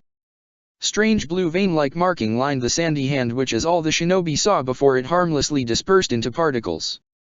He realized too late it had been a diversion before he was sent rocketing back by a great invisible blast that shook his bones and launched him no more than a few trees. A moment later Naruto landed in the crater his body had dug, watching as the shinobi picked himself up, bones and skin knitting together even as he watched. "You can't defeat me, monk, Moryu-sama's gift flows through me. No matter what damage you do I will simply heal from it." Naruto gained a serene but intimidating smile as he began casually rolling up the sleeves of his open robe, not wanting to dirty it as he only had the one. "Okay, let's test that." Fu sighed in irritation as she leapt from the ground, watching with mildly curious eyes when the earth beneath her split apart as a razor-sharp blade of water rushed through it. She recognized the technique from the Kiri Rebellion, Sutten, Mizu Kami Kiri. It was dangerous to those unprepared for it. However, to her eyes and reflexes it was almost painfully slow, even if the shinobi was using it in slightly creative ways. Underneath her the deadly blade of water suddenly doubled back, aiming to hit her when she touched back down, however she didn't give it the chance as wings sprouted from her back at the zenith of her jump. If this is all the power you can bring, you might as well hold still and let me deal with you now. I have to get back to Naruto's side. As if answering her call, her opponent appeared on a tree branch across from her, the orange-haired one with the 3 vertical blue markings on his face like war paint. Such confidence and dedication. Fia frowned when she felt his eyes wandering over her body, grimacing as a tongue came out to lick his lips lecherously, not to mention your abilities, so unique. Fia recollected her expression as her wings brought her lower to touch down on a branch, folding back into nothingness. Her eyes narrowed as the man continued to stare at her body, her hands coming up to rush through a multitude of hand seals. Do you wish to see a true water technique? Her hands stopped as water from the air as well as what was left over from the man's last technique congealed behind her. Suten, Kokyu no Jutsu. The gathering water behind her suddenly exploded upwards, confusing the orange-haired shinobi until that same water suddenly rained back down on him, now a dirty blackened color. He tried to avoid it, but it was like avoiding the rain, exactly like avoiding the rain in fact, and soon he was soaked in the surprisingly sticky black water. Heh, was that it, girlie? Was that all your little technique could do? Get me a little wet. Fia just stared at him with cold, dispassionate eyes as she held her hand up in the tiger seal, a small orange flame appearing on her outstretched index finger. Yes, now disappear. She touched her finger down and the man could only watch with surprise as the black, tar-like substance suddenly caught alight. The flames washed over the area in an instant, giving him no time to dodge or come up with a counter, and soon even the sounds of his screaming were lost behind the roar of the inferno. After a minute or so, Fia finally released the seal and the black water slowly vanished, taking the flames with it to reveal a blackened and scorched section of the forest as well as the shinobi lying at the center of it all. It's not enough, girlie, why you can't stop Morio-sama? He'll see crush you all. The min-haired Jinhiriki dropped down to where the man was twitching on the ground, covered in nasty burns and unable to move from the pain. His voice was choked and weak as he coughed pitifully from the smoke he had inhaled as he screamed. Fia merely stared at him coldly before walking off, leaving him there. She cared little for what happened to him as long as he was no longer a threat. Haku casually moved his head out of the way of the massive fists of the giant in front of him, backing up with his hands behind his back as he fluidly moved his body this way and that to avoid the powerful, but slow punches. He knew that even one of those blows landing on his body would be bad for him, despite his ability to heal himself if necessary. This was the man that had split up their group, attacking once Naruto had fell behind with Shin, crashing down like a meteor and causing the group to scatter or be caught up in the potent earth technique. Hold still, you little brat. Haku just raised an eyebrow as he skirted around the man again, appearing behind him faster than the man could follow. Speed had always been one of the ice user's greatest strengths, and it had been a large focus of his studies during the 3 years on the island. After all, his reserves were too low for senjutsu training and he couldn't allow himself to fall behind his companions. I believe that would defeat the purpose of dodging. The man he was fighting, he believed his name was Jitai. If his semi-intelligible scream at the beginning of their fight was anything to go on, was like a berserker. Haku had to admit that while his attacks were slow, they were undoubtedly powerful, able to easily smash through trees with glancing blows. However, he was crazed and his pupils were heavily dilated, indicating some kind of performance enhancer or chakra boost. Haku knew that if he simply outlasted the man, he would use up whatever stimulant he was using and drop from the backlash. It wasn't an ideal solution considering he wanted to check how his friends were doing, but even after all this time he disliked violence. Pfft, running like a little girl, pathetic. Fight me, you coward. Haku almost laughed but maintained his cold outward expression, if the man though he was going to rise to a simple taunt. Damn it, hold still. I hate fighting girls, they never know how to fight properly. Haku's rational mind came to a grinding halt. Contrary to what people might think, he was actually very sensitive over his appearance, or at least he had become that way after so long of having Teiwa taunt him. Suddenly Jitai noticed the air becoming colder around him, his breath becoming visible as he shivered. What did you call me? He looked up, seeing that Haku was looking down, his long hair hanging in front of his face, shadowing his eyes menacingly. Jitai shrugged off the sudden chill in the air, grinning as he cracked his knuckles, not noticing as Haku began to run through one-handed seals. "Heh, did I strike a nerve, girlie?" The man grinned as he stepped forward, thinking his opponent had finally lost their nerve. In that he was unprepared as Haku finished his string of seals in a blur of finger movements that would have impressed the copy ninja. "Hayaton, Samuk." Haku's voice went unheard as a whisper, but the thin layer of ice creeping over his hands didn't go unnoticed by the lumbering earth user. He caught the reflective gleam on the boy's hands and naturally tensed up for whatever technique he was about to use. Finally decided to fight serious dash. He froze mid-sentence, literally. Haku had vanished without even a blur, seemingly there one moment and gone the next. Over the next few seconds Jitai felt the numerous small pats as Haku dashed around him, occasionally tapping at his vital points. However, the gentle taps were far from harmless, and with every touch ice slipped off the boy's hands, creeping over Jitai's form in mere moments. When Haku finally reappeared to the visible eye, it was over, and Jitai didn't even have time to cry out in surprise as the thin layer of chilling ice finished creeping over his entire body, freezing him there like a statue. "I hate being called a girl. I'm just slightly feminine is all." Haku irritable blew a stray strand of hair from his face before stalking off, mumbling about irritating redheads as he disappeared into the foliage. Jitai just remained there, only able to move his eyes and breathe through the tiny gap in the ice Haku had left for his nose.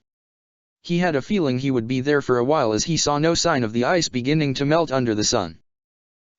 You call these shuriken? Fucking pathetic." Teiwaya taunted her own opponent as the two dashed through the trees. Sometimes the redhead would insult him further by casually running backwards. She would nimbly duck and weave as various shuriken, controlled by her opponent's wind technique, soared about her, trying to slice her up. She couldn't be bothered to remember his name, especially if he didn't even challenge her in the slightest. "Seriously, is this the best you got?" Her opponent, who she could tell was normally the quiet, stoic type, was getting more and more riled up by her casual taunting. "Futon, kamikaze." Setsuna rushed through his hand seals, pausing on the ram as he exhaled a mighty breath. Teiwaya just raised an eyebrow as the huge gust of wind twisted and contorted until it had tuned into 3 great tornadoes of viciously rotating wind. The redhead simply grinned before the winds engulfed her, tearing at her body and causing arcs of her blood to become spattered on the trees they were racing through.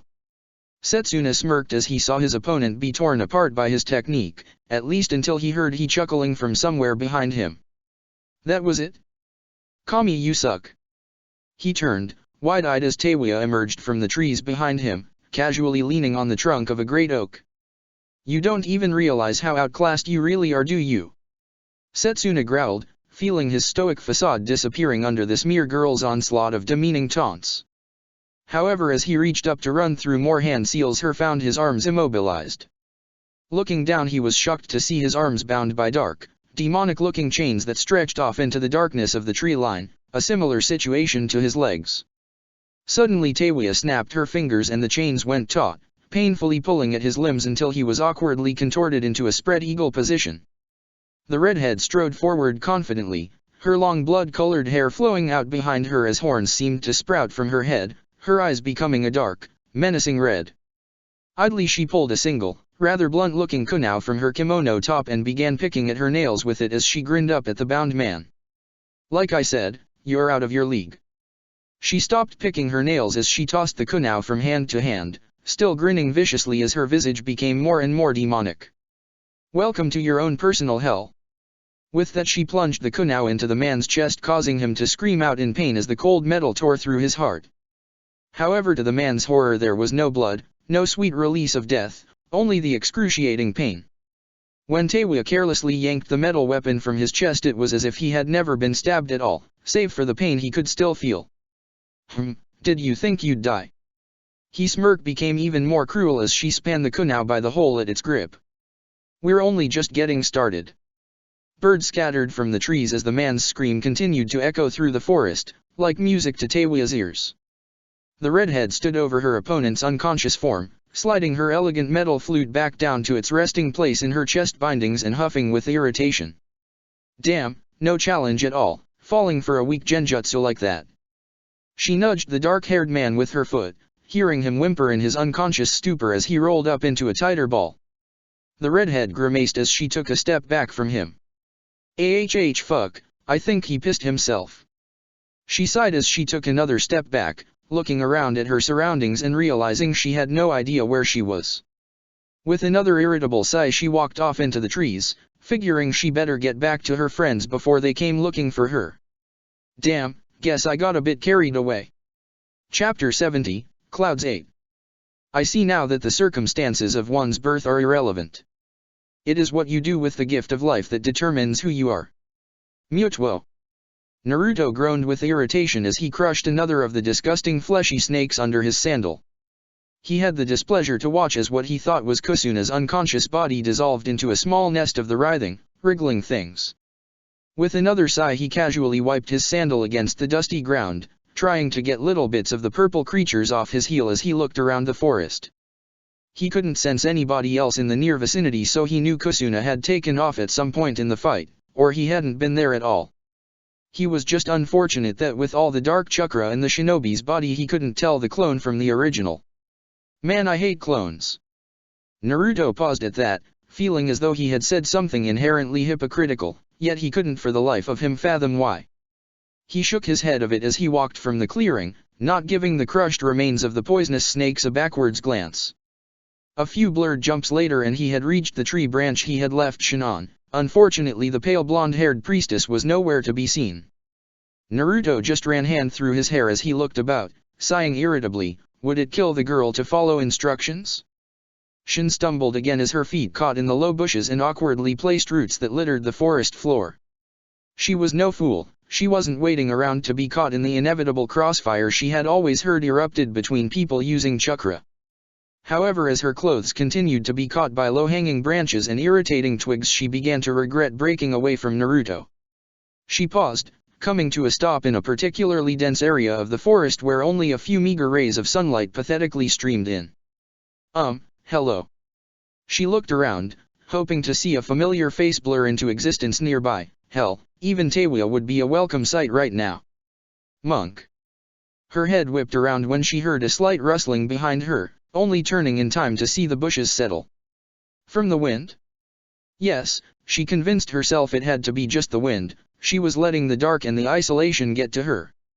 She was a proud priestess of Oni no Kuni, she shouldn't let little things like Her scream resonated around the area as a hand suddenly rested on her shoulder, causing her to spin around and naturally strike out at the perpetrator. However, she was surprised when her wrist was easily caught in a firm grip, her eyes going wide and beginning to brim with tears. Taraho. The young man smiled pleasantly at her when she rushed forward, burying her face in his chest. The man just smiled gently as he returned the hug, slowly wrapping his arms around her smaller frame. The young priestess never saw the thin purple snakes that emerged from the man's sleeves, rearing back slowly with their dripping fangs bared. Shinsama. Similarly, the little fleshy snakes never saw the flash of the blade that separated their heads from their bodies.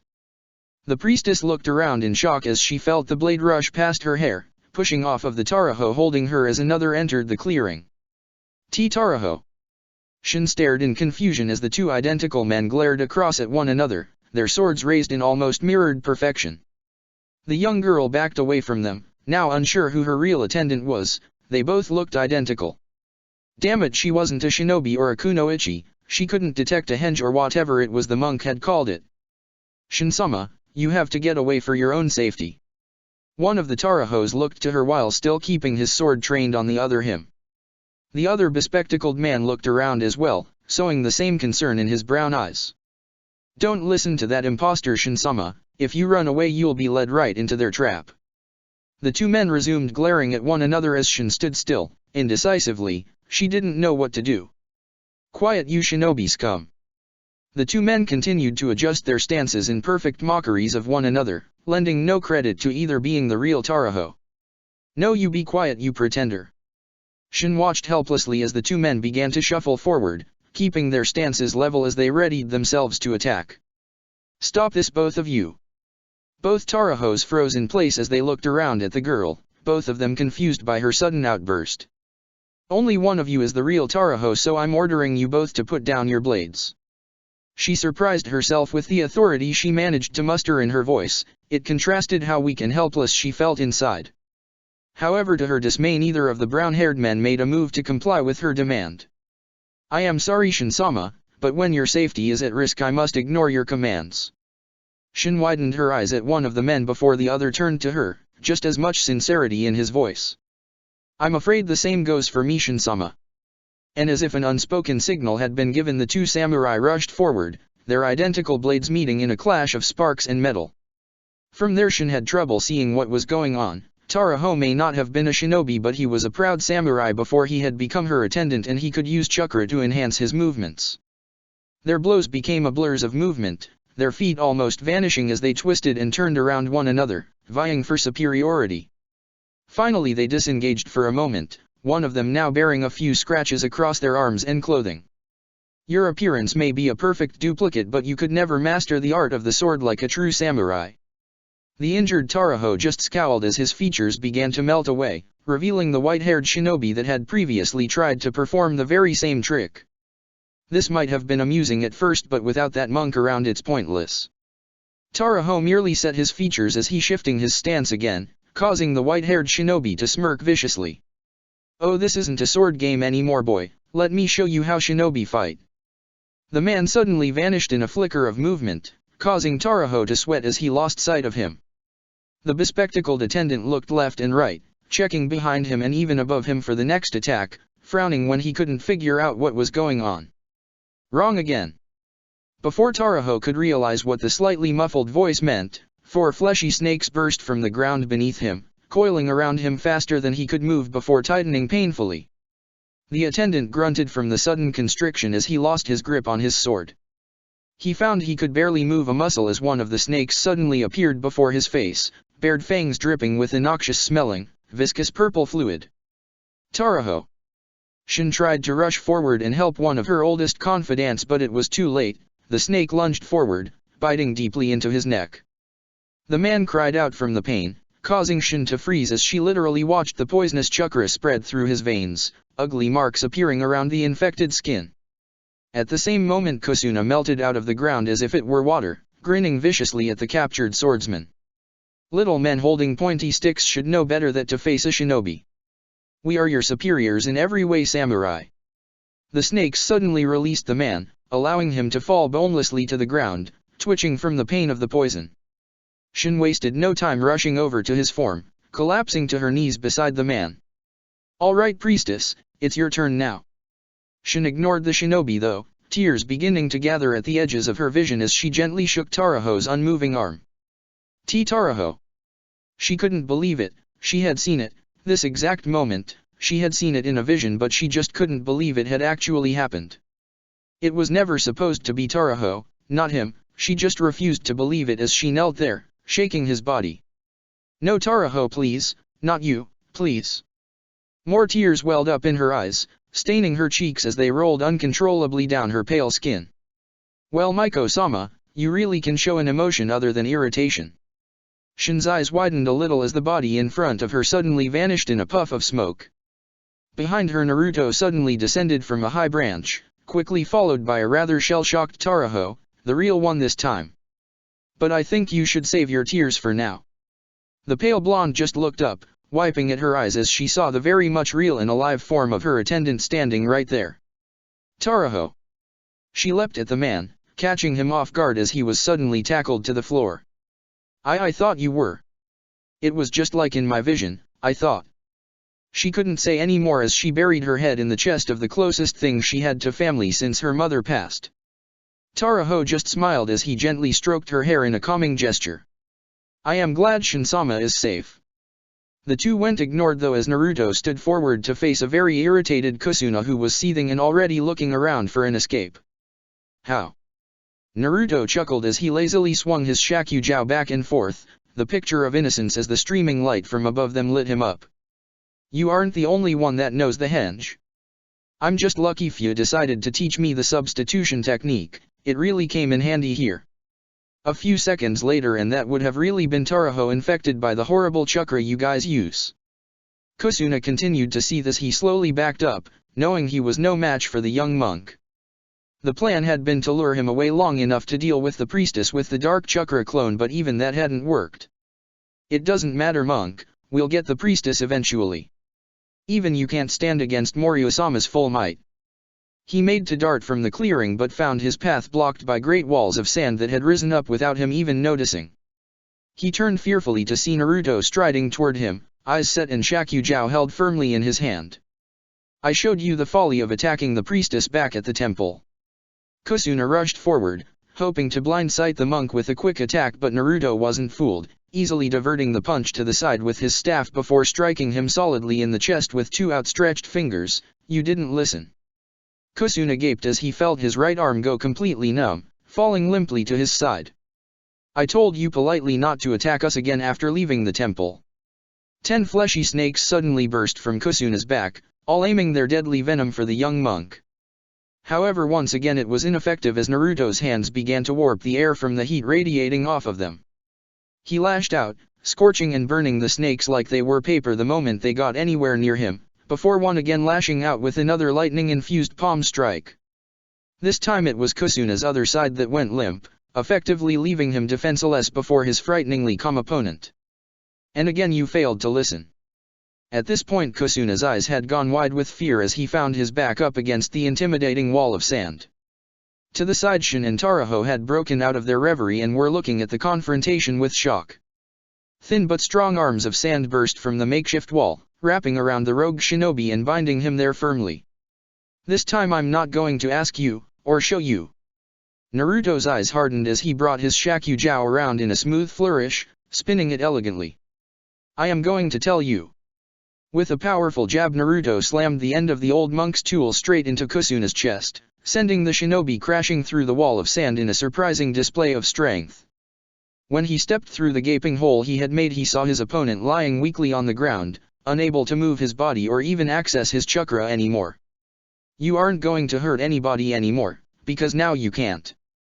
Hesitantly, Shin and Taraho followed him through the hole in the sand construct that was now beginning to dissipate back into the earth. Arg!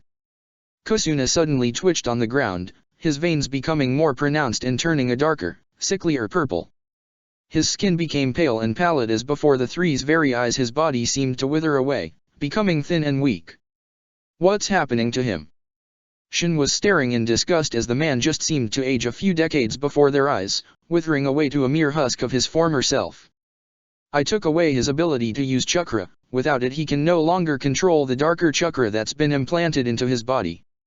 As if to prove that, a multitude of those horrible fleshy snakes burst from the man's body, quickly wriggling away before they too simply dissipated into a noxious purple smoke. So he's still alive. Naruto nodded grimly, never taking his eyes off of the desiccated shinobi. But he'll never be a threat to anybody ever again. That dark chakra he so recklessly used will see to that. Finally, when the defeated man stopped twitching but Naruto was still sure he was alive, he looked away, letting out a deep breath. Right, we should go find the others, we still have a job to do, right? Shin took one last look at the withered husk of a man lying on the ground before wiping away the last of the tears staining her cheeks and nodding determinedly. The group had managed to find each other again not long after their individual fights were over, continuing their dash across country towards Numa no Kuni. They had arrived very close to where the sealing ground was hidden just as the moon was reaching its zenith in the sky. Despite protests to the contrary from Shin, they had all agreed it would be best to wait a night before continuing, so they were all well rested for what was to come. Even Taraho agreed, although that was unsurprising considering how exhausted the man appeared after the almost day-long sprint. However, once they had all gotten ready to sleep and the briefly lit campfire had been extinguished, a lone shadow slipped out of their tent. They made sure to make a wide passage around Fu's tent as they knew the mint-haired girl was quite possibly the lightest sleeper ever.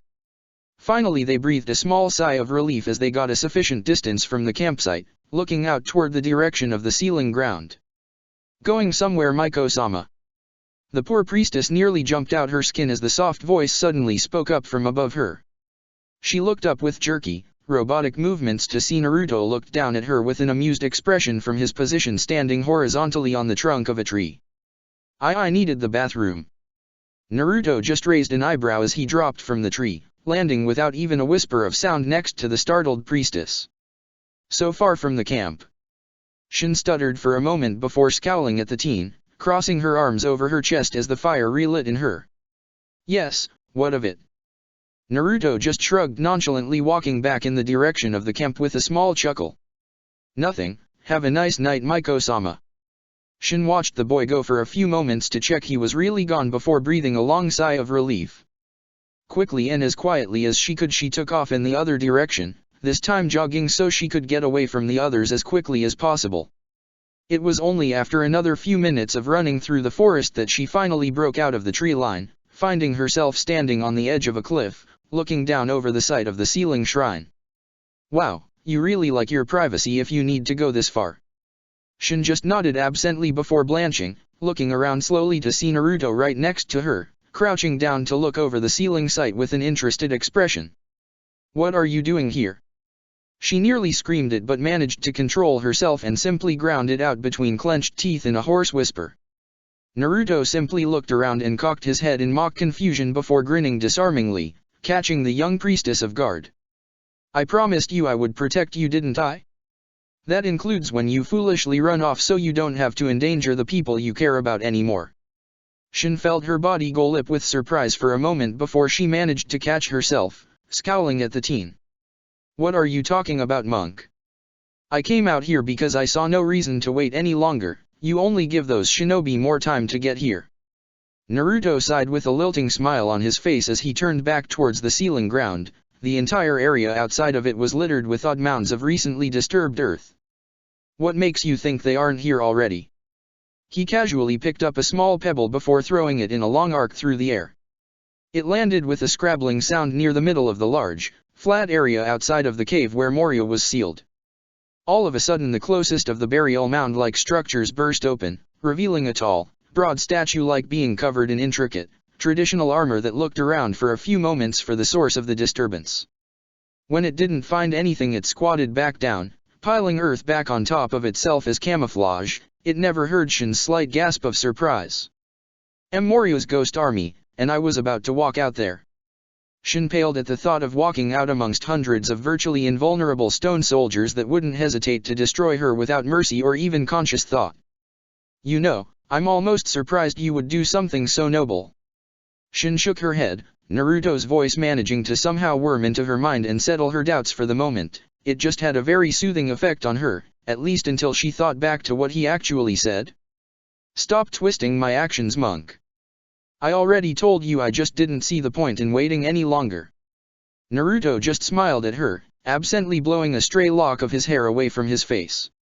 Sure, and it had nothing to do with Taraho. Shin froze at that, looking at the other blonde with shock while he simply looked out over the plateau again. What do you mean? Naruto chuckled before sighing lightly, still avoiding Shin's gaze. You know, it isn't a sign of weakness to say you are doing something for the sake of another. In fact, all my life I have seen examples of people becoming truly strong because they have chosen to fight or act in the protection of their loved ones. Shin seemed a little lost as the monk finally turned to her, his deep rippled eyes meeting hers. But, how can I do it? Shin looked down, her shoulders shaking slightly as she felt the emotional walls she had spent years building up cracking under the monk's soft gaze. One day I'll wake up, my bell will ring and I'll see his death. Then I will just have to wait for it, unable to do anything to stop it. She jerked a little when he felt Naruto rest his hand on her shoulder, making her look up. You can't believe that just because you see the future doesn't mean there's nothing you can do to stop it. You have to keep hoping that there is some way to change it, lose that hope, and then there really is nothing to do but wait and watch it happen for real. He smiled lightly and held out his hand while Shin just stared at it dumbly. Come on, just this once I'll let you be selfish. After a small moment's hesitation, Shin gently took the offered hand, however she was unprepared as Naruto suddenly took off from the ground, leaping right over the plateau and taking her with him. What are you doing? She thought her voice might have been lost in the rushing winds as the two practically glided through the air, however Naruto seemed to hear her anyway, turning and smiling at her. For just a moment the young monk was framed by the moon, the ethereal light it cast making his golden hair glow, and just like that Shin lost her voice. The moment passed though, and after another few seconds they touched down softly on the other side of the plateau, right next to the mouth of the cave. "Right, go on then, I'll be with you in a few minutes." Shin blinked, looking between the blonde and the cave entrance. She could practically feel the great power that was locked inside. "You aren't coming." Naruto just smiled comfortingly as he gestured backwards with his hand. "I'll be dealing with those." Shin looked over his shoulder to see the multitude of earthen mounds begin to break apart, revealing the intimidating stone warriors encased within. "Are you going to be okay?" Naruto simply grinned, holding up a strange cross-like hand seal she had never seen before. In a few puffs of bright white smoke there were suddenly 5 other Narutos standing in a line. "I'll be fine, now go on, you'll be fine on your own for a bit." He turned, facing the oncoming army of supposedly invulnerable soldiers approaching them slowly. However, Shin was frozen in place, unable to move out of fear. She didn't know what awaited her in that cave. It could be anything from one of the shinobi to Moryu himself. As if sensing her trepidation, the original Naruto turned to her even as the others dashed off, reappearing at the edges of the plateau, surrounding the army. "It's alright, Shin, you're stronger than you think, just remember what you are doing this for." Shin looked up at the older blonde with wide eyes. That was the first time he had called her by her actual name. "Thank you, Naruto." The blonde just grinned as he turned to the oncoming horde, allowing Shin to turn and jog into the ominous dark of the cave. The blonde just grinned at the approaching warriors, slipping into an identical stance to the one being taken by the rest of his clones. Shin turned back to see the blonde one last time just as he began his technique, allowing her to witness something incredible. Each blonde took a deep breath, calming themselves as they limbered up their muscles before their eyes snapped open, each whispering as one. "Mizu no Mai, Itaka." Then, just like that, the blondes vanished in perfect synchronization. They were mere blurs, darting and dodging through the stone soldiers like water through pebbles in a stream. They would simply lay their hands on one of the statues and in mere moments it would crumble away into dust, the chakra leaving its body. However, oddly, when they touched the next statue nothing seemed to happen. In fact, they seemed to become a little bit faster. Shin worried, thinking Naruto's technique wasn't working. However, she began to notice it would happen every time. One touch would disintegrate, the other, empower. It was like some great, intricate dance as each Naruto sped through the ranks of the ghost army, each one slowly spiraling towards the center like the arms of a great whirlpool. It was hypnotizing to watch as they got progressively faster. At the same rate, the surviving statues seemed to become stronger. Shin shook herself out of her daze as she tore her eyes away from the amazing technique. Turning and running off into the cave, she trusted Naruto to get through this. Finally, she emerged from the darkness of the cave into a vast, open area that seemed to stretch on into darkness in every direction without end. The entire place was lit by the bubbling lava across the round, the room only made passable by the intricate and complex series of earthen bridges, only a scant few feet above the dangerous molten rock below. The priestess didn't let that intimidate her as she walked on, toward the center of the great room, where the seal still bound Moryu's body. "You've grown." The voice stopped her in her tracks. It was deep, dark, and unnatural, and her mind screamed at her to run from it even as her feet refused to budge. She turned slowly, spotting the dark-haired man that had been waiting for her, sitting slumped over in his regal chair. Slowly he looked up, revealing eyes that had lost their humanity long ago, eyes that froze her in place out of fear. "You look like Moroku." Naruto continued to duck and weave between the powerful stone golems, constantly pulling and pushing chakra in and out of the rock warriors. The whole basis of this technique was to whittle down the numbers of a very large crowd by pulling the chakra from some before immediately pushing it into others without even fully drawing it into his body. Luckily for him, it was perfect for this vile chakra empowering the statues as he didn't want it in his body to begin with. It would probably destabilize his clones.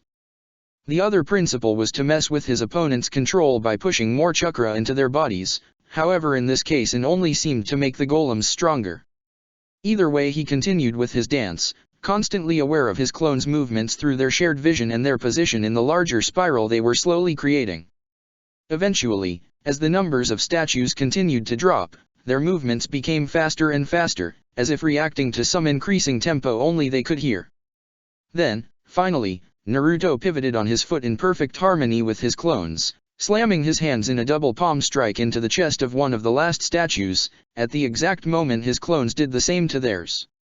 He pushed all of the enormous chakra he had slowly gathered in his dance straight into the construct, watching it freeze from the sudden influx of the dark chakra. He took a step back, an action mirrored by his clones, watching as the sick remaining ghost warriors started to shake, the overload of chakra in their bodies too much for them to handle. He breathed a sigh of relief as the stone soldiers simply disintegrated from the enormous chakra in their artificial bodies, running his head in direction of the cave. There was something there blocking his ability to sense fully, like there wasn't enough moisture in the air. However, he could see enough to know Shin was alive and had begun to perform the sealing ritual. There was another signature there, but it was weak and it didn't seem to be doing any. Shin. Naruto's eyes widened as the signature suddenly rocketed towards the girl, the previously weak chakra exploding outward into an almost oppressive presence. He turned to run towards the cave as his clones dissipated into smoke, only to be blocked off by even more of the stone golems. They were filtering in from the edge of the plateau, seemingly endless in their number. Naruto just growled at the ones that stood between him and the sealing shrine, building up the chakra within him to blinding levels. I promised her I would protect her. I will not break that promise again. Now, get out of my way. In front of him the ghost army just seemed to implode on themselves as the gravity around them magnified to unbearable levels, crushing rock into fine dust.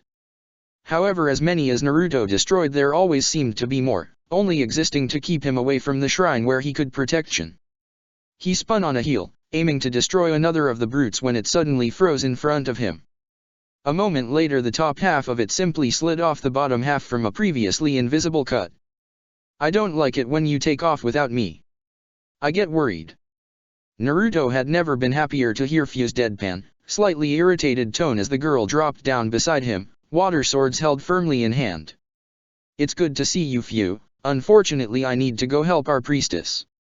Think you can hold these things off? The mint-haired girl just nodded quickly as she bisected another of the lumbering golems, watching with thinly veiled interest as the two halves continued to walk forward for a few steps before crumbling away. Naruto used the opportunity to dash off. Confident Fu would be able to handle herself, he darted into the cave, sprinting down the long passage that opened up into the great, lave-filled chamber. That at least explained why his water sense didn't seem to be able to work to its fullest. Naruto. He skidded to a halt as he looked over to where he could see Shin kneeling at the center of what looked to be a large, complicated sealing array carved into the rock. He was just in time to see the ground around her break apart as huge tendrils of shadow burst from the earth, scattering stone and molten rock in all directions. At the same moment the ground underneath Shin just seemed to give way beneath her, giving the priestess only a moment to lock her widened eyes with Naruto's before she fell into the chasm of darkness. Shin.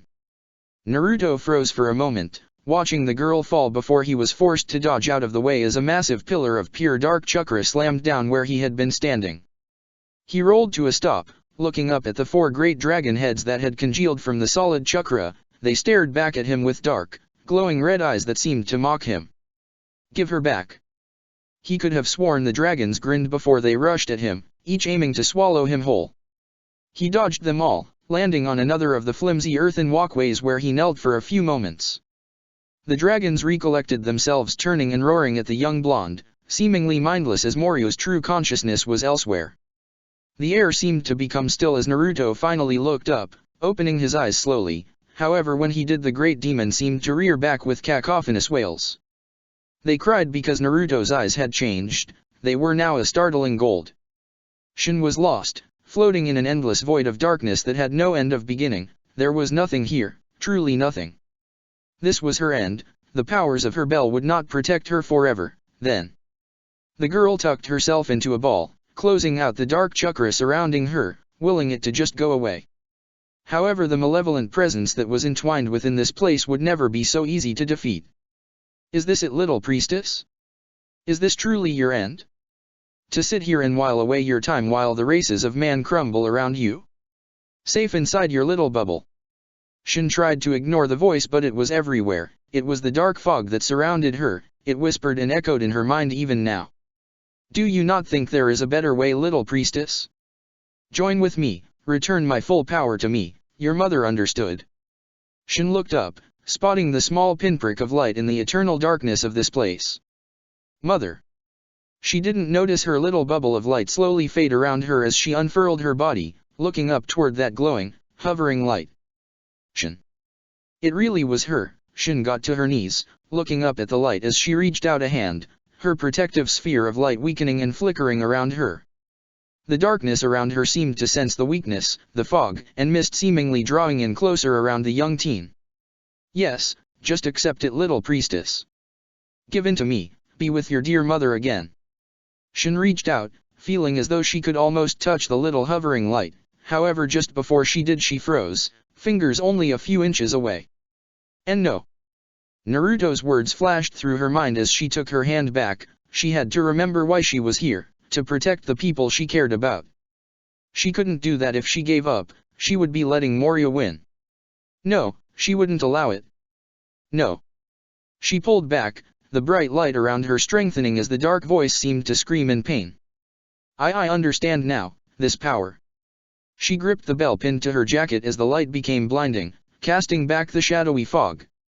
However, before she could fully release the power contained within her, she froze as a warm hand rested on her shoulder. You've done great, Shin. She looked around, tears brimming in her eyes as the young monk stepped up beside her, a soft smile on his face as he gazed at her with brilliant golden eyes. Naruto. Check the description for the links to the author.